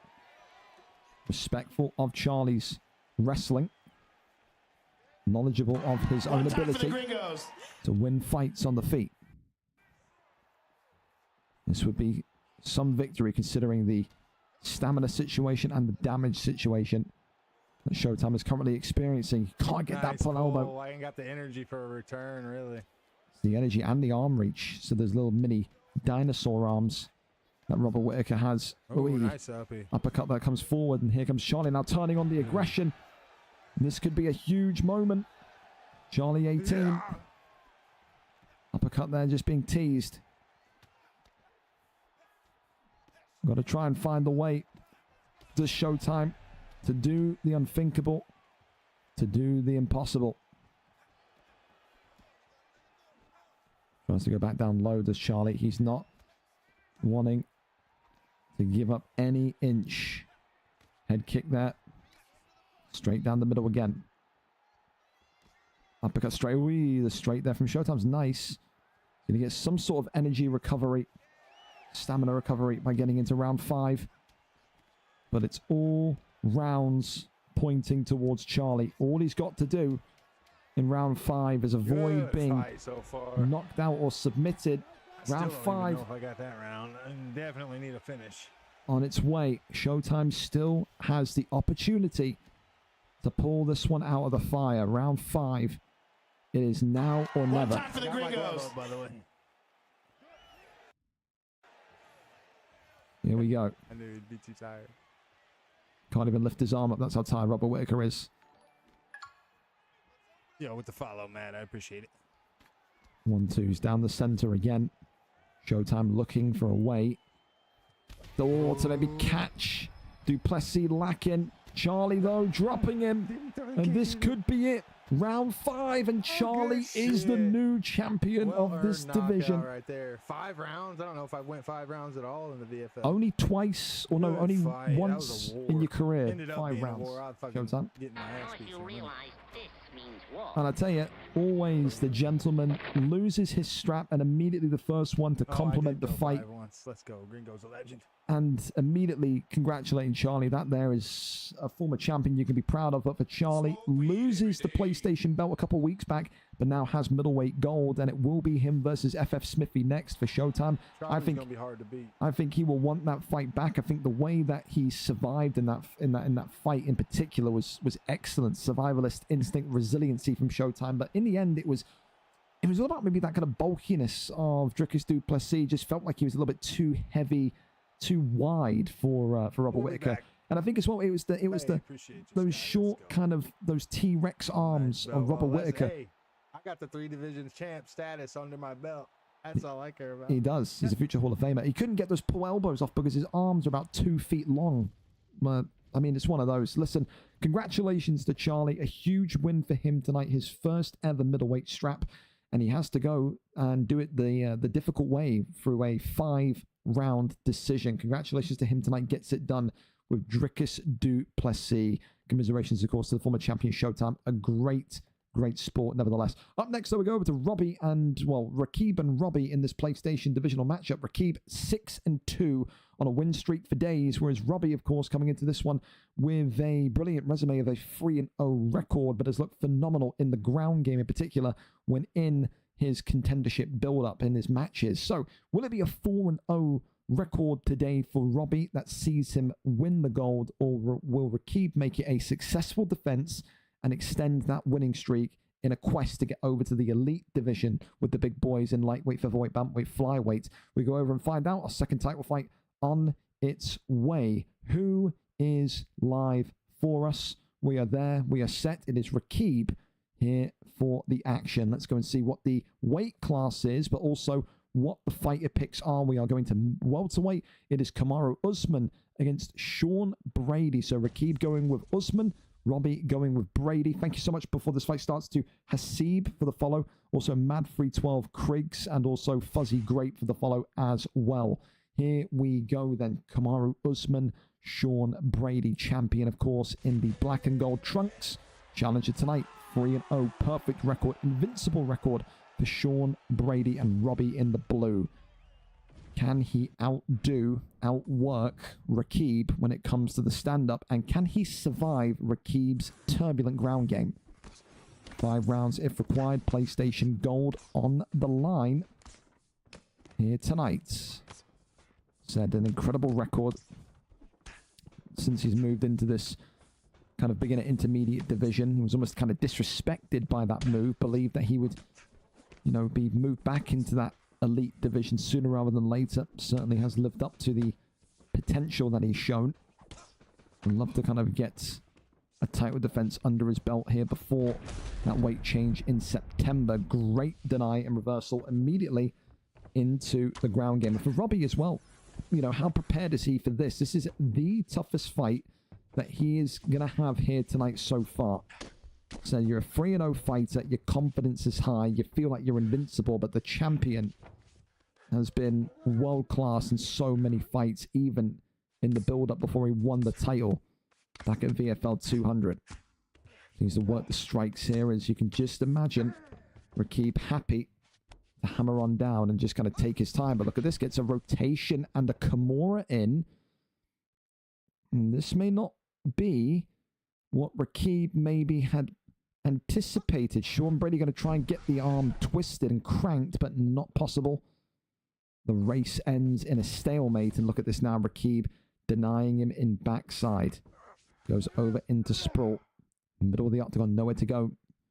Work those body shots, try and zap that stamina down. All right, back into the center. Pounding away on the midsection. But I think here as well, if you are Rakib, the quicker you get to top mount, the quicker you can get Kamaru Usman's dominance upstairs. That would be brilliant. And there you go. This top mount is phenomenal. But look at this. The defense from Robbie as well is really, really good. Kind of defended not once, twice, but 3 times with the posture up, the move to the left. Said he's surviving in there, but not many people can survive for multiple rounds with Rakib when he activates like this. Another big deny on the right side. Gets back up into mount here. Robbie being pounded into the canvas here. And Rakib so close yet so far from securing a round 1 finish. He has got Robbie locked up. Robbie needs this round to end sooner rather than later. He is being absolutely dismantled. He has not had this happen to him in any of his 3 fights. He's won every round of every fight that he's been in. As the first submission gets locked in, and Sean Brady now loses around about 1/3 of that submission bar. But listen, you wanted a little bit of an insight, a little bit of a window, a little bit of a zoom in as to what title fights and championship fights felt like. Well, Mr. Robbie, this is what it feels like. Welcome to the big boy leagues. Round 1 in the books. Champion dominantly ahead. 10-9, maybe 10-8. Not a single significant strike landed by Robbie's Sean Brady. The champ looking very, very comfortable in that. How does Robbie start the comeback? It's only the second round of 5. But he can't take another beating like that again. Got to keep this fight on the feet. I think that's definitely the aim. Or maybe not. He's gone for the bail and gets Usman into top mount. So here we go then. Are we going to see the same from Robbie? Yes, we are. Gets the posture up and that rains down the strikes here. It's deja vu, but reversed. It's very much now the chance of the champion, Rakib, to show us that he knows how to get out of these positions.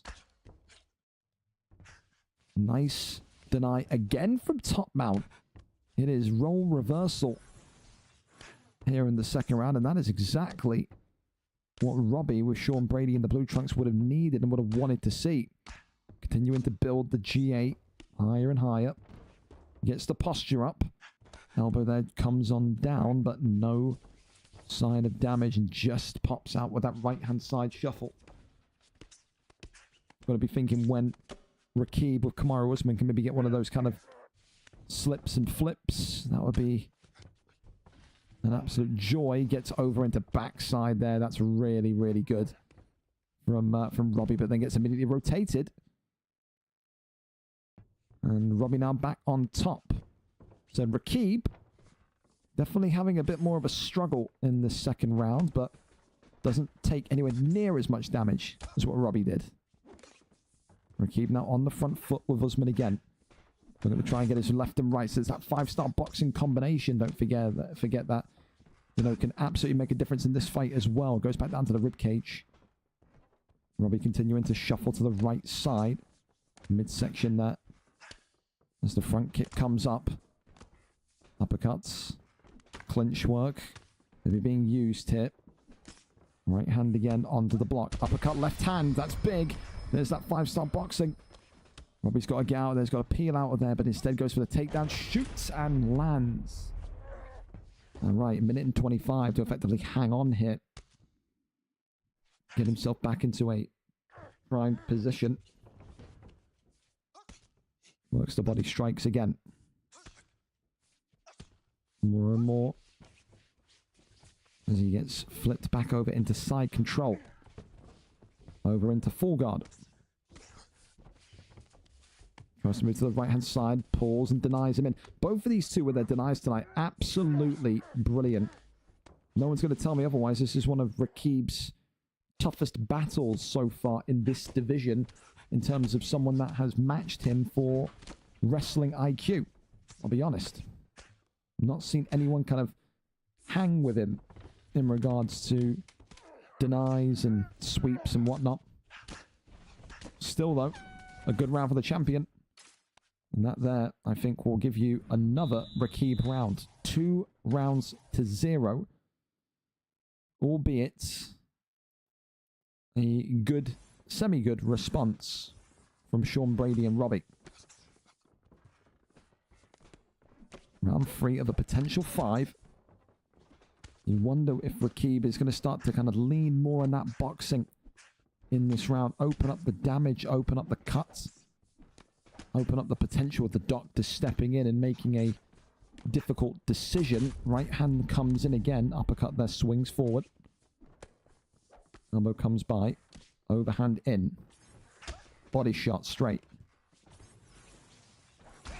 Right, or left hand there comes forward, and that just opens up the wound of Robbie once more. Left hand is good. Gotta think if you're Robbie, gotta get away from this cage ASAP. Can't afford to be on the back foot here. Overhand swings in. Back down low. Left hand again. Shoots the takedown. Robbie continuing to enact on his survivalist instincts. But needs to do more here now than just sit and wait. He's got to try and get into those dominant positions. But again, Rakib, the champion, grabs the knee and gets back on top. And gets the rotation. Wow, that's a very sloppy deny for someone of Rakib's level to kind of accept. Such a big deny window, that one. But okay, look at this. The arm triangle in from Sean Brady. And Rakib now, the champion, in a little bit of discomfort, a little bit of discontent. As this one is just going to be escaped. That was very close. Robbie there doing brilliant work, but not able to get the choke in.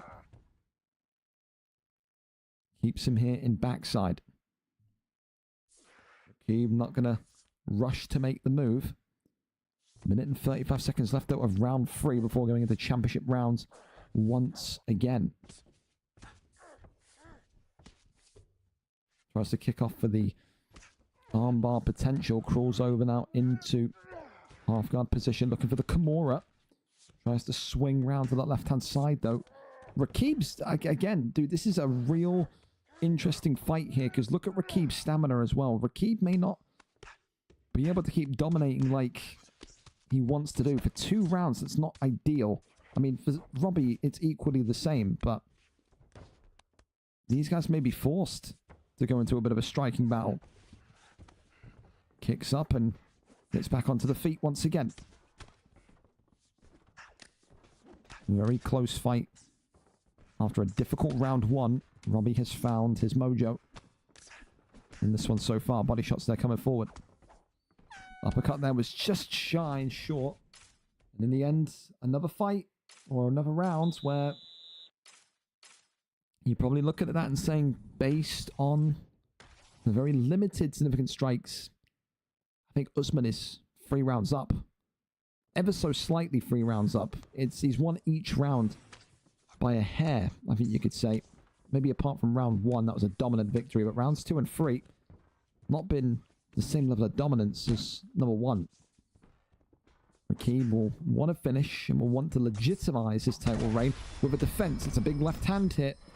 Robbie, for the first time in championship rounds early on, is looking in a little bit of a precarious situation. The body, the head, and the stamina all starting to drop. Uppercut there is nice. I'm surprised I didn't even get a knock.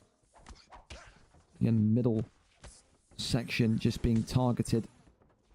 The way that he kind of works this level change is phenomenal. Moves forward again. Back down to the body. Shoots the takedown. Gets the judo toss. Okay. Side saddle is there. And for 3 minutes, that is not where you want to be. Even side control is not ideal. Manages to get round, though, into half guard position. Goes up. Sweeps the arm. That one there stopped in its tracks. Over into side control. Elbows there, maybe, were the idea. That one there is denied. And look at this now. Oh, I'll tell you what, Robbie is in some deep, deep trouble. I thought the submission was coming there. Usman trying to go for some crucifix elbows, but just shimmies out. And again, these little jabs to the body, these pokes to the body, all putting Robbie into a position of uncomfortability because of the potential of the submission. Denies him there again. Goes over into stack guard. Rains down some big shots here. Usman not able to get through the block though. And then kicks him off and gets back to the feet. Well, that's needed from Robbie. But you have to think, I think Rakib wants him right back down. Yes, he does. Steps over into side control. That one there denied once more. 1 minute and 10 seconds remaining of round 4 before we go into round 5 for the second time here in a row this evening. Elbows raining on down. That one is denied once more. Big elbows coming in. That one denied again. Rakib taking his time. Respectful of the opponent that is in front of him tonight. Like I said, definitely giving him his toughest battle as a groundsman since making the splash in PlayStation. That one there's denied again. Posture up is there. And you'd have to say now, for Robbie, he probably needs a Hail Mary victory here. Another round win for me. 4 rounds to 0 so far. Can Robbie pull off one of the great PlayStation upsets? 5th and final round in this PlayStation title fight tonight. Uppercut there immediately. Going immediately aggressive. Rakib goes for the knees to the midsection. Drops him against the cage. And this one could be over. Not quite yet. And goes right back down to the canvas again. No risks. No craziness. That will be the message from Rakib's corner, who continues to find a way to bypass the defenses of Robbie. Robbie, though, fighting still, keeping this one very much active and alive. He wants to make Rakib work for this finish at least. It would be really... I mean, listen, it would be a great defense tonight if Rakib wins this, but it would be more telling about maybe the inability of Rakib to finish a fight. I mean, Look at the stamina of Robbie. How are you looking at that with 3 minutes to go and not be confident in yourself as a champion to go and finish the fight? Maybe he just is too fearful of Robbie's ability to deny, the ability to make reads. Only he knows, but every win is a win at the end of the day. Whether it be by decision or by knockout, it won't make a little bit of difference to him. Dean stands us up. And now Robbie has the opportunity to maybe unleash a flurry of strikes. Glove touch again. Immediate ankle pick. An immediate takedown. He doesn't want to be up there with Robbie whatsoever. He knows that is Robbie's only safe haven in terms of getting a victory.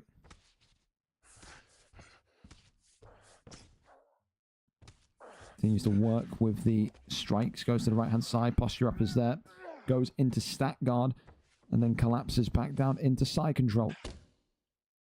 Elbows. That one there is denied. And another one. Robbie here now just conceding top mount. Right hand side not able to be denied. That is a sliver of stamina left. And I think Usman, I think Rakib here is just saying to himself, I'm not going to do a single thing to put this fight in jeopardy. He's going to go for a submission here. And if this fails, I think he will sit on him and ride this out. Yeah, but he's going to get the submission anyway. It's not going to be a confirmed finish yet, but it's going to drop the stamina of Robbie even more so. Goes over to back mount. Rakib with no stamina remaining. Same for Robbie and Sean Brady.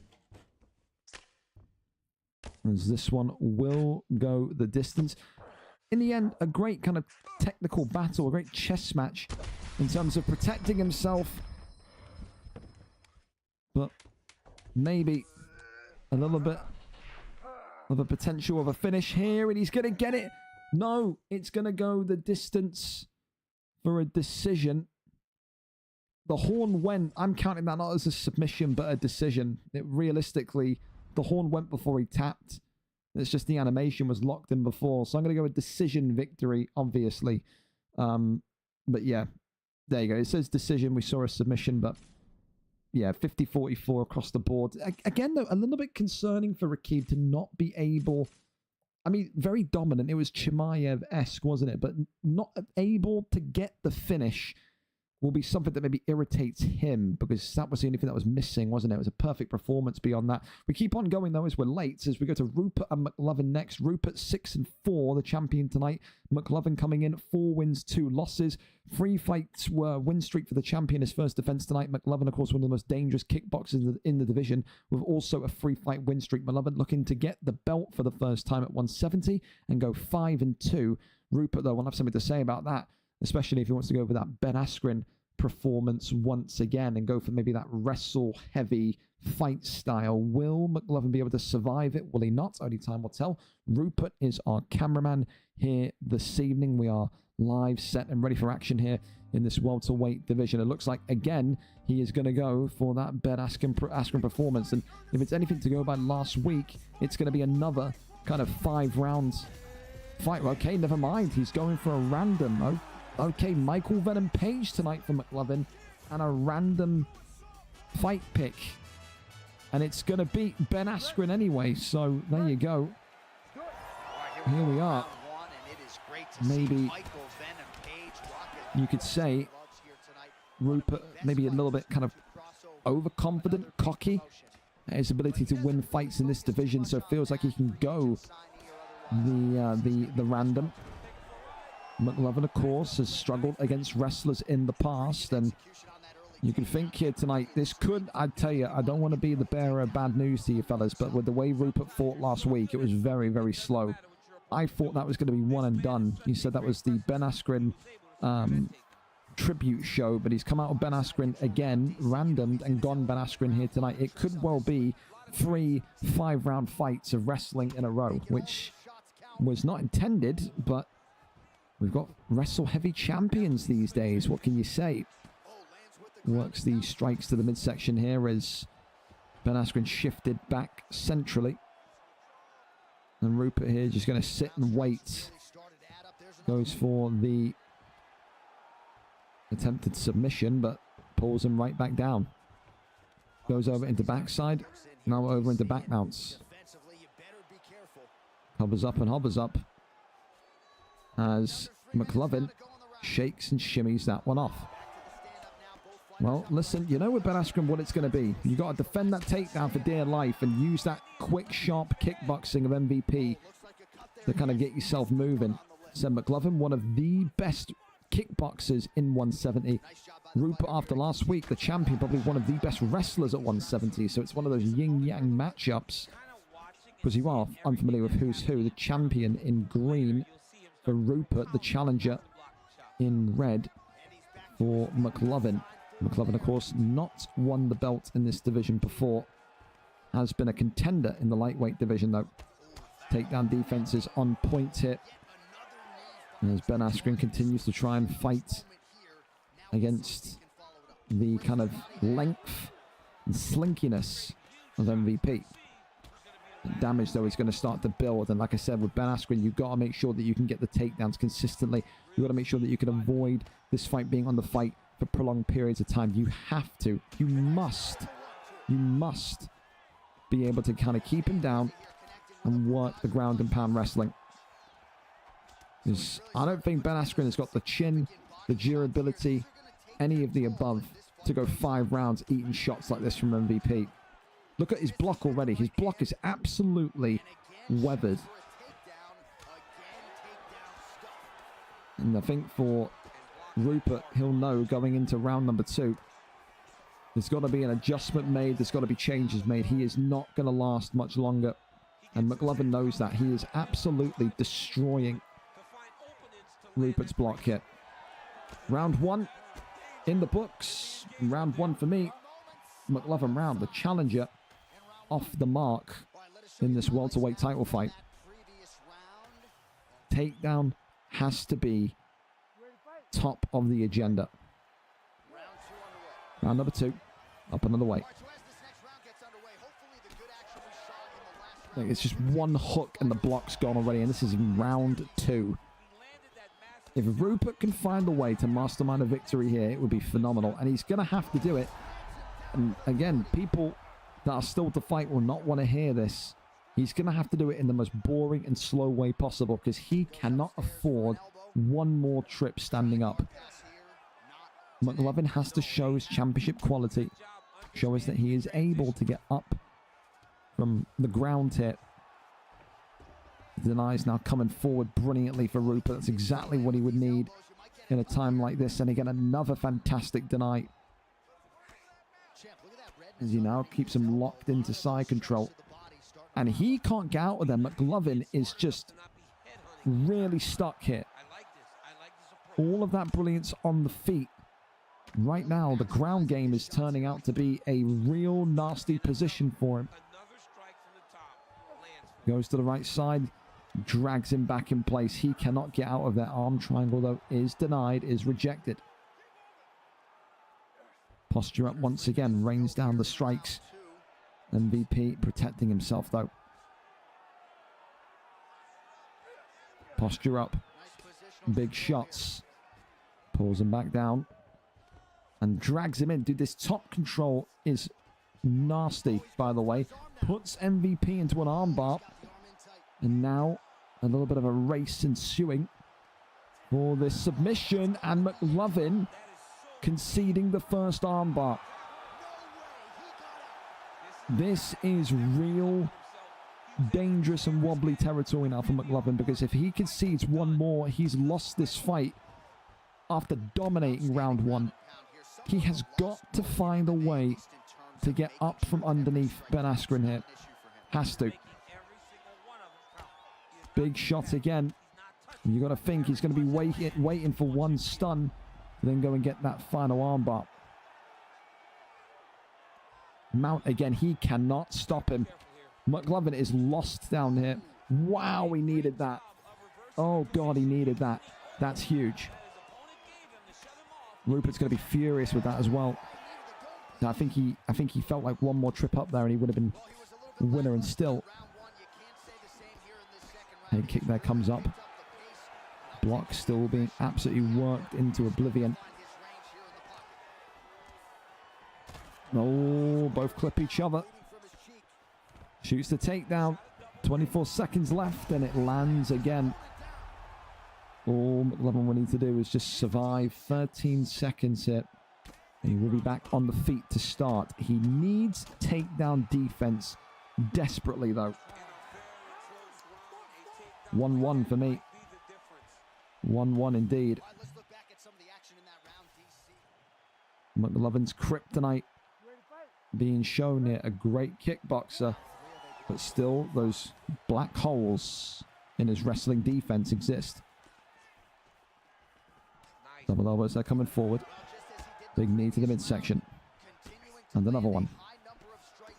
Trying to continue to work that block down. There's the takedown. There's the deny, though. That's more like it from MVP and from McLovin. Elbows coming forward. Works the jab.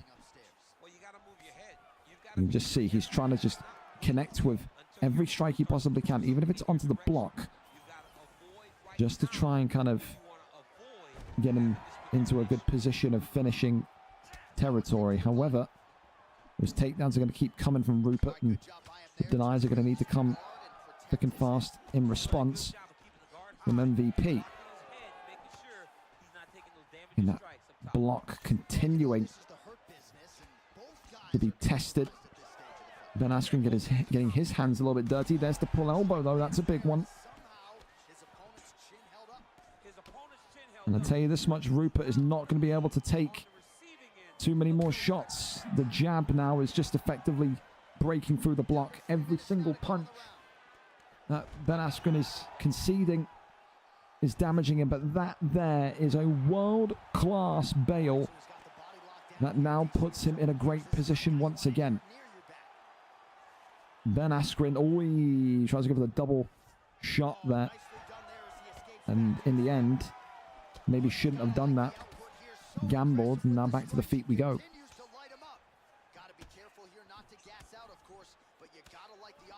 Uppercut, oh, the elbow. McLovin here teeing away. Leg kicks are a decision. Body shot, head shot. He's level changing him up now. And he can't take too much more. Ben Askren's in trouble. Rupert. Oh, yeah. Now the style's turning on. Should he have finished him, though? I tell you what, if he loses this fight because he didn't cage finish him and he was too busy taunting, he is going to feel like the biggest dickhead in the universe. I tell you, that could have been one of the big mistakes, to not just go for the kill and finish the fight. Oh, dear. Oh, dear. Here we go again. Right back into top mount. Oh, my God. I think this is going to happen. He needs one submission, remember. Posture up is that. Big straights and strikes coming in here. And this one strike away. And McLovin denied. Oh, my God. He's fucked it. He's going to lose. Gets out. He is so lucky. He could have won this fight with cage strikes. He wanted to do a funny taunt. Oh my God. Championship rounds for the third time here tonight. Round number 4. Up and underway. McLovin cannot play with fire like that again. He will be burnt. And there's the takedown. Elbow coming in. Rains the strikes now to the midsection. Goes over to backside position. Back sitting now as MVP finds himself stuck as he's right back into format. He's going to lose this fight because of that, isn't it? He absolutely is.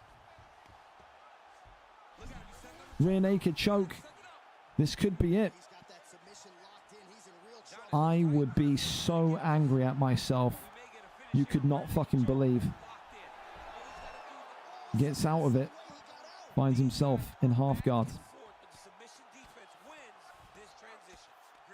He needs to get up. He needs to stand up right now. He can't allow Rupert to get back into top mount. He can't. I'm convinced it's one more trip to top mount and it's done. Pulls him in. Tries to go for an armbar. Okay, well, he says, okay, if you're trying to submit me, I got your number. But he's going to get out of this one. Rupert's escaping with no stamina remaining. That's a sloppy one from McLovin. He could have got to deny that.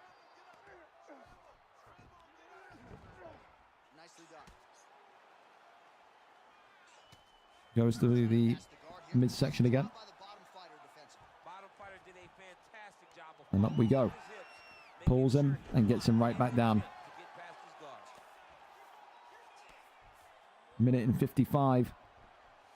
Rupert here looking for the finish in round number 4. Yoinks him in. And Ben Askren, Rupert is still your champion. That is a horrendous drop of the ball from McLovin. I can't lie to you. Wow. 3 minutes and 26 seconds into round number 4. And that is one that McLovin will never want to see again. Wow. He lost that fight purely because of that taunt. He could have finished the fight with cage strikes. He wanted to do the funny taunt. He would have absolutely finished him by knocking him against the cage. And instead, he played with his food. He wanted to be cocky. And he gets submitted. Rupert gets it done in, oh my goodness me, and in such a lucky way. But it's not about how lucky it is. It's about getting it over the line. Up next, we go over to Maxi and Whimpering Ian. Maxi 8-1 tonight, 4-fight win streak. Whimpering Ian 12-3, 4 wins in 5. Former champion against the current champion. These two have been ready to go for what feels like weeks now. It feels like this has been the matchup to make Maxi tonight. That will look to make it a defiant defense and put the division on notice and let them know that this is going to be a belt that he plans to keep for a long time. Will he go 9-1 in his 10th fight as PlayStation as a PlayStation competitor, or will Whimpering Ian once again get the gold back for what is, I think, the 3rd time in his career? We go over and up to it and find out together. Maxi is live for us as we continue onwards into our co-main event this evening. Of course, the champion takes us wherever he wants. If he wants Taporia, he will get Taporia. There you go. And again, we have lost a huge amount of people, I'll be honest with you, today in these title fights, because the last 3 have been very wrestling orientated. It's going to happen. It's been a rare time since we've seen 3 out of 3 title fights go to championship rounds because wrestling and XYZ. It's going to happen. One of those, not for the casual, is it? That's what you can say. Purity Yan tonight in the red trunks for the champion. Maxi UFC takes us into the bantamweight division against Whimpering Ian's Marab Devashili, the challenger, in green.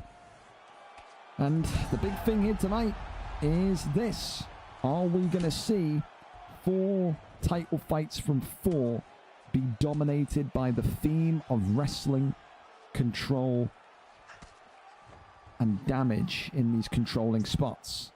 We know Whimpering Ian is a great all-round fighter. We know Maxi, probably one of, if not the best striker in that PlayStation division. And I tell you, when you're in these title fights, you won't care how long you're taking. Whimpering Ian will be happy to sit here for 5 rounds. I already can see in the distance, there's Kezza in my eye line, getting ready to put a shotgun in his mouth if another championship round happens, or championship fight happens. It goes to the 4th or 5th round, but when in Rome, sometimes, you know, it happens. Never been a card in VFL's history where all 5 title fights go to championship rounds. There's never been a fight card in VFL's history where 4 of the title fights out of 5 this is so far the joint most championship round fights we've had on a single card. 3 is the record, so it's up there. With a tap there to the dome again. As Whimpering Ian happy to take top mount position. Gives up his back here. Tries to go for a potential submission maneuver, but Maxi here surviving. And waiting it out. Goes over now into the sprawl position. Back over into backside. Sitting and waiting. Camping the deny. As he goes back over now into back mount, or back sitting, or sorry, rear naked choke, excuse me, to try and get that submission going. Maxi here could be in a little bit of trouble. The race is going to be tight. Denies him, and that there is no submission. They are both stamina neutral. Allows Merab Davashvili, whimpering Ian, to get back into a dominant position. Works the body shots once again. And still, the main event of the evening ready to go. After this one, it could be the latest finish in a VFL UFC card we've ever had. Could be. Big knee to the midsection. Uppercut there, swings forward. Left hand there, goes forward again. Uppercut in nicely. Oh, body shot. Tell you what, whimpering Ian will be a little bit surprised. Where did that body rock come from? Seems like he was fine the entire round and then just ate that stun and randomly out of nowhere. Great round from the Merab pick, though. I think still with that rock, whimpering Ian still ahead on the cards. Head 9 to the man in green. And Maxi, how do you counteract the wrestling? How do you counteract this control and this presence from Merab Davashvili? Whimpering Ian, a reason why he's 12-3. Wants to extend that record here this evening. Deep kick there, sending him backwards. Goes back down low to the midsection. Uppercut there comes in. Front kick there goes up. Works off the jab. Body shot again. Walking him towards the cage. Spins him round. Left hand there goes forward. Continues to rotate around. Big knee just whiffing there though. Back down low. You can see he got that body rock out of nothing, and he is now targeting midsection shots. He's going for counter shots with nothing but to the body. And it makes sense. I think it works in both ways beneficially, because if you get that body health down, it's great. You've got a bullseye to aim for, but you get that body health down as well. The stamina in turn comes down, and he is less likely to wrestle you if his stamina is compromised. So you're effectively forcing him into a stand-up affair, which you know, as in Maxi, that you probably win because of your quality on the feet. Still with that left hand. Uppercut there, flying knee. Just whiffs. Continues onwards here, rotates round, head kick. Comes off nicely. Uppercut there is great, but shakes and shimmies off that one. Goes back down low to the body there. Ooh, 4-piece combination from whimpering Ian. Deep kick there comes up. Marches him towards the cage. Maxi was trying to get some sort of maybe cage takedown there, you'd think. Try and test out his own wrestling, perhaps. Teasing the body kick. Maxi. Ooh! I tell you, counter strike could have turned the lights off there for Maxi. Uppercut comes forward again. The head health of Jan is looking really, really concerning. Whimpering Ian's shot selection, his accuracy, his pinpoint knife edge control has been really, really telling so far. Head kick.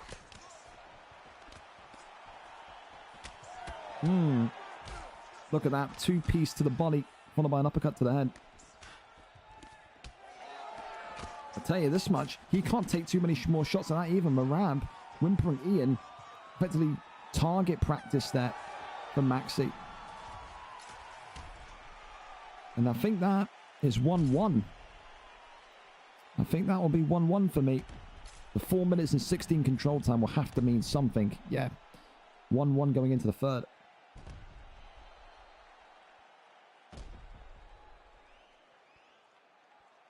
head health, block, both factors are continuing to come down and down and down for these two.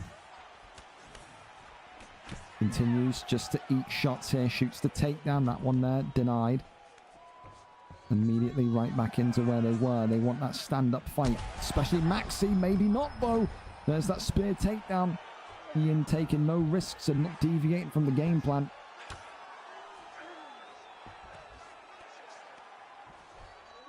But gets back up. That's a poor one.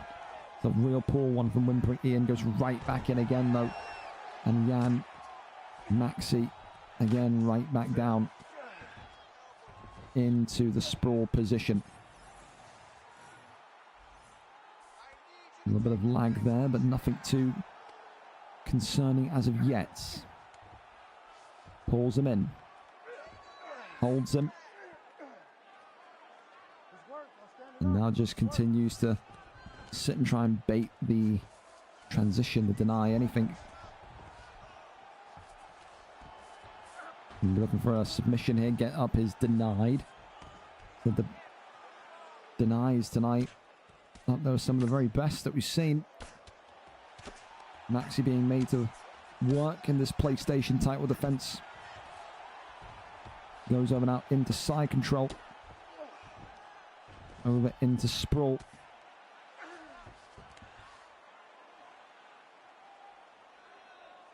Continuing just to wait. Goes across here for a Darce choke. Okay. This could be bad, especially if it takes the stamina down of Maxi. This is not what you'd want to see. Gives up on that and goes for the position instead. Back mount is not ideal. In the end, power transitions through into a half guard position.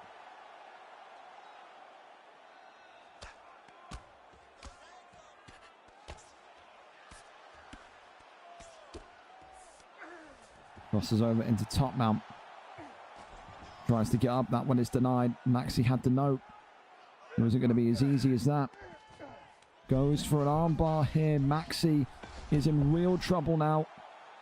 Is the arm's going to be taken here? Whimpering Ian extending, dropping the submission bar by 80%. Maxi now in huge trouble. This PlayStation division has been cursed in recent kind of weeks, months, with a champion that has won the belt and then lost the belt immediately. Maxi UFC could be about to join that list. Arms go up. Oh! That could have been one of the all-time knockouts of the century if he got that one through. Maxi there fighting with a champion spirit here. And this card tonight will make history. It is the most title fights in nearly 4 years that have gone to championship rounds. 4 title fights out of 5 tonight have reached round 4 or beyond. And there's the uppercut. I'll tell you this much, Maxi here. Oh, dancing with fire. I wonder if Whimpering Ian's going to look back at that decision to stand up and put his arms in his face as a moment of madness, a moment of craziness. Uppercuts, they're swinging forward again. Got to think here, Maxi's just got to go with all of that knowledge of his boxing that he can to try and secure this one. Shoots the takedown, denies it. Big knees to the midsection. Uppercut that comes forward, goes back down low to the body. Left and right handers again. Right hand now comes up. Whimpering Ian shoots for the ankle pick. That one there is denied.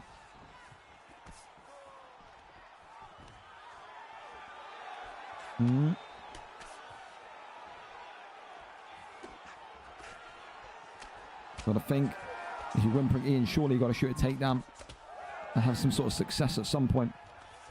This is the best round Maxi's had for takedown defense, and you can see now Ian is struggling. He is shooting desperation takedowns like he's actually Marab.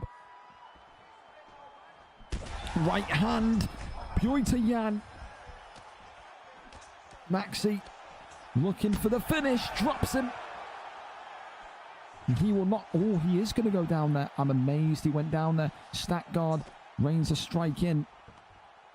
Got to make sure he can pull away. And he does. Did not want to be down there for too long. Shoots the ankle pick again. Whimpering Ian has completely lost faith in his ability to box with Maxi here.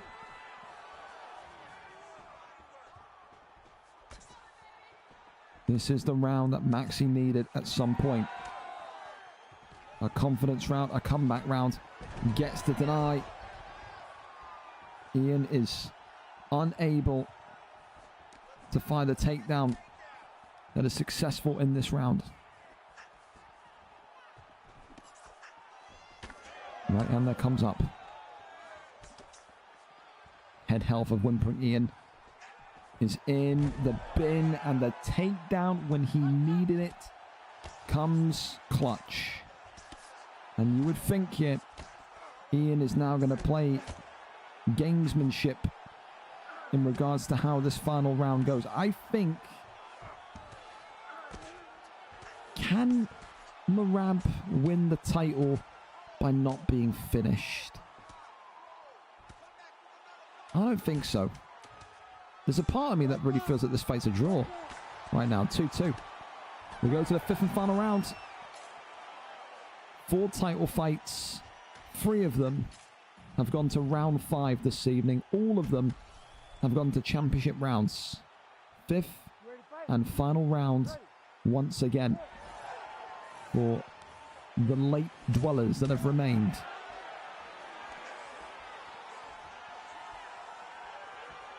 Who gets the penultimate finish? Who gets the penultimate knockout? Takedown there is attempted. Takedown there is denied.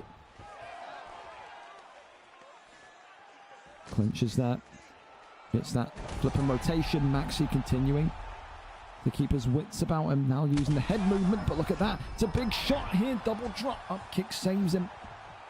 Whimpering Ian saw his name up in lights there. He really did. Now we're swinging and banging. Overhand clocks him. Still resists the stack guard.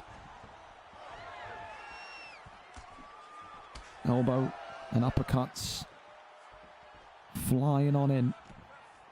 Another one down the center. Big one now from Maxi. Ooh. Oh, big one again from Maxi. The champion with 3 minutes to work. Elbows now coming in from side saddle. I'll tell you this much, if Maxi wins this fight tonight, I can hear the roar from his house in Canada from here.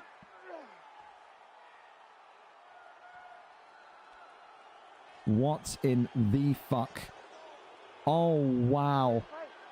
Regain position. Oh, if you can hear me, regain position. That's completely unfair. Or not. Oh, that's fine. Okay. That's... Dude, I would be pissed off if that was me. Oh, wow. Jesus Christ. Imagine if that led to a difference.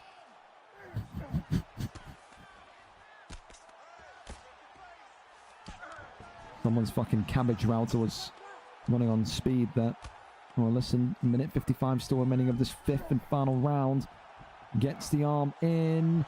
And could this be it? No. Gets out. Tense again. That one there is denied. Whimpering Ian. Happy maybe to just sit and wait. Does he feel like he's done enough here? Maxi resisting the urge to go for a couple extra strikes and getting flipped.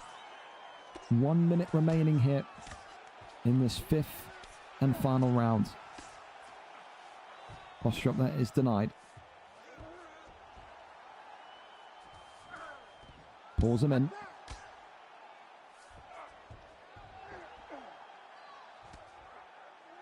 I don't know. I can't call who's won this. I really can't. One of the more difficult ones of the evening for the title fights. Absolutely. And it will go the distance? Or will it? The answer is yes, it will. Not a clue who's won it. Only time will tell. I said I think I had it 2-2 going into the 5th, but I don't know, man. I don't know. It's been a long night of action. 4 title fights. 19 rounds. That is a VFL record at VFL 201. Never have we seen that happen before. And there's still one fight to go. The big one, the main event. Here we go, though. Moment of truth. And it's a draw. The title does not change hands. It is a draw after 5 rounds. And Maxi UFC will keep the gold. And that could end up meaning the potential of an immediate rematch between those two. A draw here this evening. Maxi UFC and Whimpering Ian unable to separate from one another. 49-46, 47-47, 47-47, 10-9, 10-9, a 10-8. The round that decided it was a 10-8 in round 3 from Judge 2 and 3 in favour of Whimpering Ian. That's what got it over the line for a draw. There you have it. A draw in the end. And I wonder who will be more happy with that one. I don't know. I don't know. Maybe Ian. I don't know. Well, listen, there's no point dwelling on it. We go over to our final fight of the evening for the big one, the one that we've all been waiting for, one that we've had to wait a long time for. Main event is now live. Here we go then. So it is the final fight of the evening in a very long card. Absolutely. A record broken in terms of the amount of fights that have gone to championship rounds. And we end off with a classic of WinterxJ against Kezza tonight. Winter 19-16, 3 wins in his last 5, 2-fight win streak. Kezza 17-5, 3 wins in his last 5, a 2-fight win streak. It is identical form for the pair of them. Kezza, though, of course, only losing 5 times in his 22 fights. It's a huge one today, especially after Dave vacated the belt, requesting some time off at least.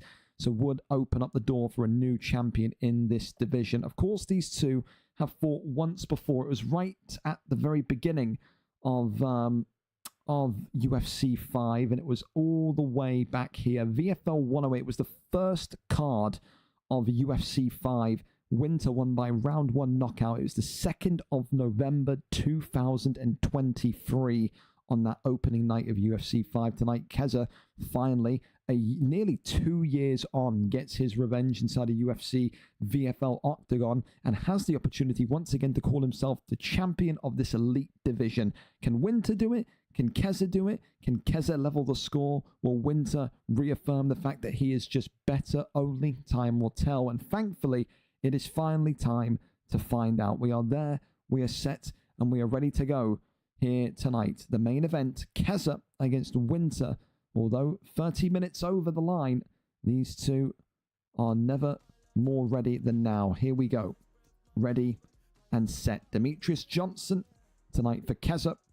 Pantoja for Winter. 15 OWC wins or competitive wins between them for Winter. 13 for Kezza. So, whose pick will prosper? Finally. I know, Kezza. Telling me. Here it goes then. We'll get a bit of Frank Sinatra on for this one, I think. A little bit of a singer at dance. Nah, I won't bless their ears too much. That would be unfair. It's fair, Kezza. Here we go then. Unless things start going really well. Green trunks, of course, tonight for Kezza, the Scouser. Tricky problem, this Winter fella. He's a good player. Winter, of course, in the black and red. I'm not nervous. I'm just very bad in the game. These two, of course, have been champions in there. You know when Winter's tricky, mate? He's tricky when he gets you rocked. He reminds me of myself in that way. When he gets you rocked, he's like a shark in a Shark in infested waters, I think the saying is. Oh, that's a nice shot from me. So both of these two have been champions in the division before. Holy Old shit, heads, my reactions are good today. It's not veterans. going to mean much if I can't get offense in, but... Both of them have been in the league for north of 3 years. Tonight, though, only one of them will prosper and reign over the division that Dave has effectively passed over to them. Yeah. Of course, It's a nice jab, that.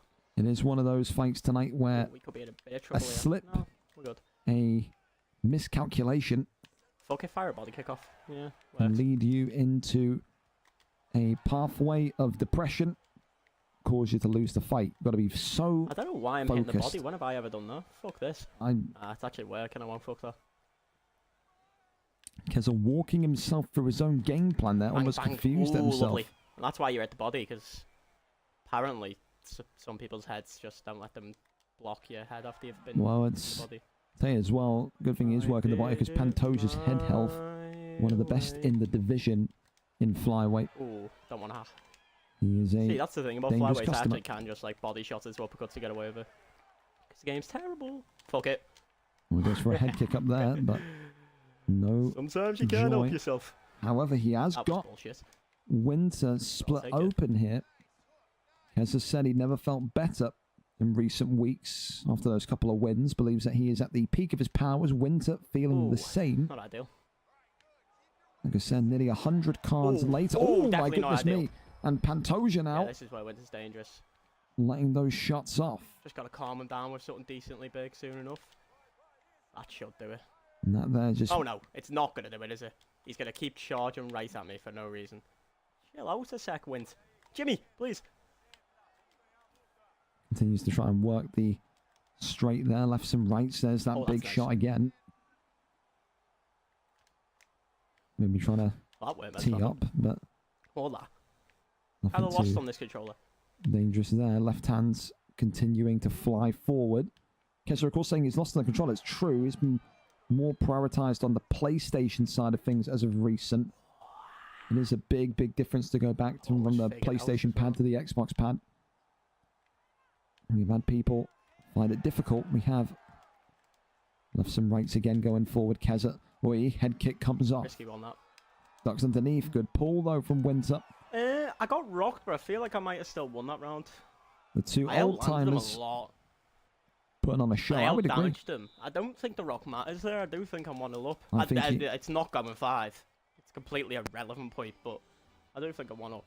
I do think he's right. I do think Kezza is winning the winning on the card so far. I think he's 10-9 up, the man in green. Oh, fuck it, let's not do that ever again. But there's The always... record show, I took the blows. At least he's happy. At least he's awake. And did it my way. Ho ho ho. Quick on that there. Goes back down low to the body. Up the pace on a bit this round. Don't take me down, Winter. Yes, good man. I'll Body do shot it more again. if he did, but Left hand there comes up again as I Pantoja. had faith in him to not do that. Very good counter shot there. Ooh, Uppercuts lovely. brilliantly in. Winter's head health is starting to go more and more. Oh, matey. Gotta be very, very careful here. Fuck it, we're just trading in the middle. Yep, in the pocket. It's Not where you want dangerous. to be with Jimmy, but I'm willing to Especially- step into that fucking realm. I'll be Especially honest. with Pantoja. I shouldn't be willing heavy-handed. to, but I am. The power of Pantoja against the pace, the Probably speed of one of the better players in the league in the pocket, but Demetrius I've got Johnson. a fucking ego, and I'll tell you I'm the best. So I don't give a fuck. What has just came onto my ear? Whoa! What is this? I've got some Disney soundtrack in my ear. Wow. Should I try the? That should work. That's worked. It's split Winter open. Head health is gone. Fuck it out. Block is also starting to go. Pulls there again. Ah, he's onto it. Yeah, he's reading the Thought he pull every would've single time. Expected me to go straight, which he still would have slipped for, and the uppercut still would have missed. Right That's hand a bit goes. stop me. Continues onwards here. Just looking for the uppercut left hand. Usually works, but not against Jimmy. He's panicking a bit, but that's when he's dangerous. I don't want him to panic. I want him to feel comfortable. Oh. So Kezza's He's just got... panicking a bit though. I can tell by the emotion of straights he's trying to keep me at bay. Ooh, Oh, well, there's that fucking right hell, I'm hand's dead. going to say, watch out for Pantoja's There we power go. shot. Oh no, we're good. Somehow. He was convincing himself Winter was panicked. Bang. Seems the opposite. No way is, that got caught on him. No, is the that's case. so annoying. Both of them equal damage now. That Oh, that was my design as well. health pack completely the same Hey, shade of I need orange. this round over this song. I can't do it. I'm listening to like fucking the Snow White soundtrack. Kezza with his nonce playlist in his ear, putting him off it. Right hand there comes forward again. His head helps really low. One time for the gringos. And help comes come forward. on, Thank you so yeah, much for the give me follow. something. Kezza continuing to talk through the strategy here with 30 seconds left of round number 2. Do I try the KezzaLaa special here? Not if he's going to slip it like that. I'm going to try and time it well. This could be it. Uppercut. Oh, clips him. KezzaLaa special, baby. 7 seconds after round Yeah, 2. Not going to be able to seal the deal here. It's a good round. Feel like Another I'm two up. rounds in, and Again, I think it's not going to matter. Get this song off, by the way, because what Again, am I- I listening to here? I would agree with Kezza. I think he is 2 rounds up. Postpone it. Winter not far behind though. Weird one. It's really close. I agree. I feel I like I'm agree. definitely edging it in everything but stamina. Maybe I go back to hitting the body. You've Maybe just not. got to I be really careful don't because think it it's a good just idea. takes I'm at the head health one. now. Where if I get caught going down, I'm just dead. Just takes one shot from Pantoja. We've seen it before against Royval. That's lovely though. That's what you want to do your damage on, really, innit? Continues forward Try again. this. Oh, he clips Oh, him. what? That rocked me. Yeah, No that's way. Pantoja power right there. That's what he's good at. Tries to now go back. I can't believe Into that the rocked me, to pocket. be honest. That was a bit wild. Right hand Oh, is yeah. good. Kezza Ah, he's got out. looking No for way. the finish. Good head movement there by Winter. Seems to sit and Just trade. face and speed up a bit, maybe. Maybe not the plan. Yeah, that was going to work. Uppercut that comes forward again. The block is absolutely gone Oh, for no. Pantoja. Never say fuck it again, Kezza, because To be that's fair. not the situation you ever want to be against. Winter. Kezza's block is also looking really compromised. Definitely ahead. Still works. There's the right Smarter hand. man than I would tell you to start grappling here. Oh, Maybe I should have listened in class when I was learning UFC, but hey, what does that matter? continues to work the straights here. Does Winter. That's just so obvious, though. Like, I've through that, and it's just like, he doesn't even have to read that, he can react to it. Oh Left no, hand oh no, oh no. again. Yeah. Continues to I wait. feel like he's going to throw straight from across the world, so I'm going to sidestep, I think. Right hand I is feel like there. that could be the one. Winter continue to play a little bit more Even cautious, sidestep him, man, defensive. I'd shit myself. The block here continues to be worked by Yeah. Kezza brilliantly. Overhand Oh, swings no. in. See, with DJ, I can kind of just get out of his range, which is good, because...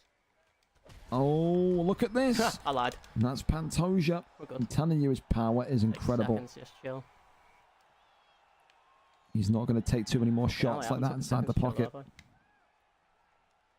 I'm going to try it. Oh, uppercut that comes in. Kezza going aggressive. Kezza knocking him. Goes into stack guard. Winter's not denied it. Rains down the strikes, and Kezza is Come on, champion man. Champ again, once baby. again. Flyweight champion of What's the that now, world. Gringo? 6 times? 7 And times? gets that God one knows how many over. times, mate. The the line. greatest to ever touch the VFL wins again. What a headline that is. Well, it's, Thank you, Soranora. Have a great night. Dave, I'm the best. well, Dave's the best technically, but it's okay. I understand what you're trying to say. That well, listen, a fantastic performance by Kezza in the end. I got to try and work out the numbers here. 218, 318, 418, 3 minutes and 42 seconds into round 3 by Kezza there. And listen, I think when he's calling himself the best and he's feeling so confident, that's what Kezza is. He is a confidence player. When he is at his peak powers, it's because he is feeling the best that he can possibly feel. He's taken out a very strong and dangerous Winter tonight with a very strong and dangerous Pantoja with Demetrius Johnson, who doesn't have the same power but has that incredible lightning fast speed in his hands. For Kezza, it's now just about how many defenses can he get? How long can he stay on top? How long does Dave keep away? Does Dave get intrigued by a matchup with Kezza? Does he not? Only time will tell. However, you have to give it to Kezza tonight. Put a real, I think, tactical performance together against Winter, understood the reads, knew when to push, knew when to withdraw, and knew exactly how to kind of navigate the fight in such a, I think, an IQ-rich and veteranized way. So, deservedly, the new flyweight champion of the world for Winter. Again, he'll be back, and I think he'll want that one back. They're on for a trilogy now. Winter's got one. Kezza's got one. I think there's one more in the chamber, though, of how close that one was. Recap for tonight, then, for our champions once the dust is settled. And new middleweight champion of the world, Charlie 18, and still PlayStation champion of the world, Rakib, and still welterweight champion of the world, Rupert 97. The PlayStation championship of the world between Maxi and Whimpering Ian ends in a draw, and the new flyweight champion of the world, KezzaLaa, with the performance bonuses tonight, fight of the night and a Hall of Fame fight, Kieran Crow versus Dawaja, knockout of the night and a comeback of the year contender, Mr. Oni J. Zeus is him with a submission of the night award, and Logan MC007 with the performance of the night after a substitution fill-in at short notice. A historical night for the card. The first ever card to have 4 out of 5 title fights go to the championship rounds. Does the draw matter on predictions? It does. It completely wipes everything out. So it will go on to next week. It's yeah, doesn't happen often, but it happens tonight. Thanks a lot to Dreams for the follow as well. Fellas, I'm going to be back in like 5 minutes because we're going to be doing a VFL Madden game, but a long night tonight. 5 hours and 41 minutes, nearly 6 hours. Title fights were long. I understand it. Not everyone's cup of tea because there was a lot of wrestling involved. I get it. I understand it, but sometimes those fights are going to happen. You know, it's a historical night for that reason in particular. For now, though, listen, you have a wonderful rest of your evening. Thank you so much, of course, if you subbed and also if you followed. Sign-ups for VFL 202 will be out tomorrow morning, tonight, if you're in the US. And, yeah, like again, if you need anything from me, you're not going to hang around for the Madden in around 5 minutes, please drop me a DM. I'll get to you when we get off of Madden. For now, though, have a wonderful rest of your evening. Take care, sleep well, don't get shot. I'll see you next week. See you when I see you. Good night.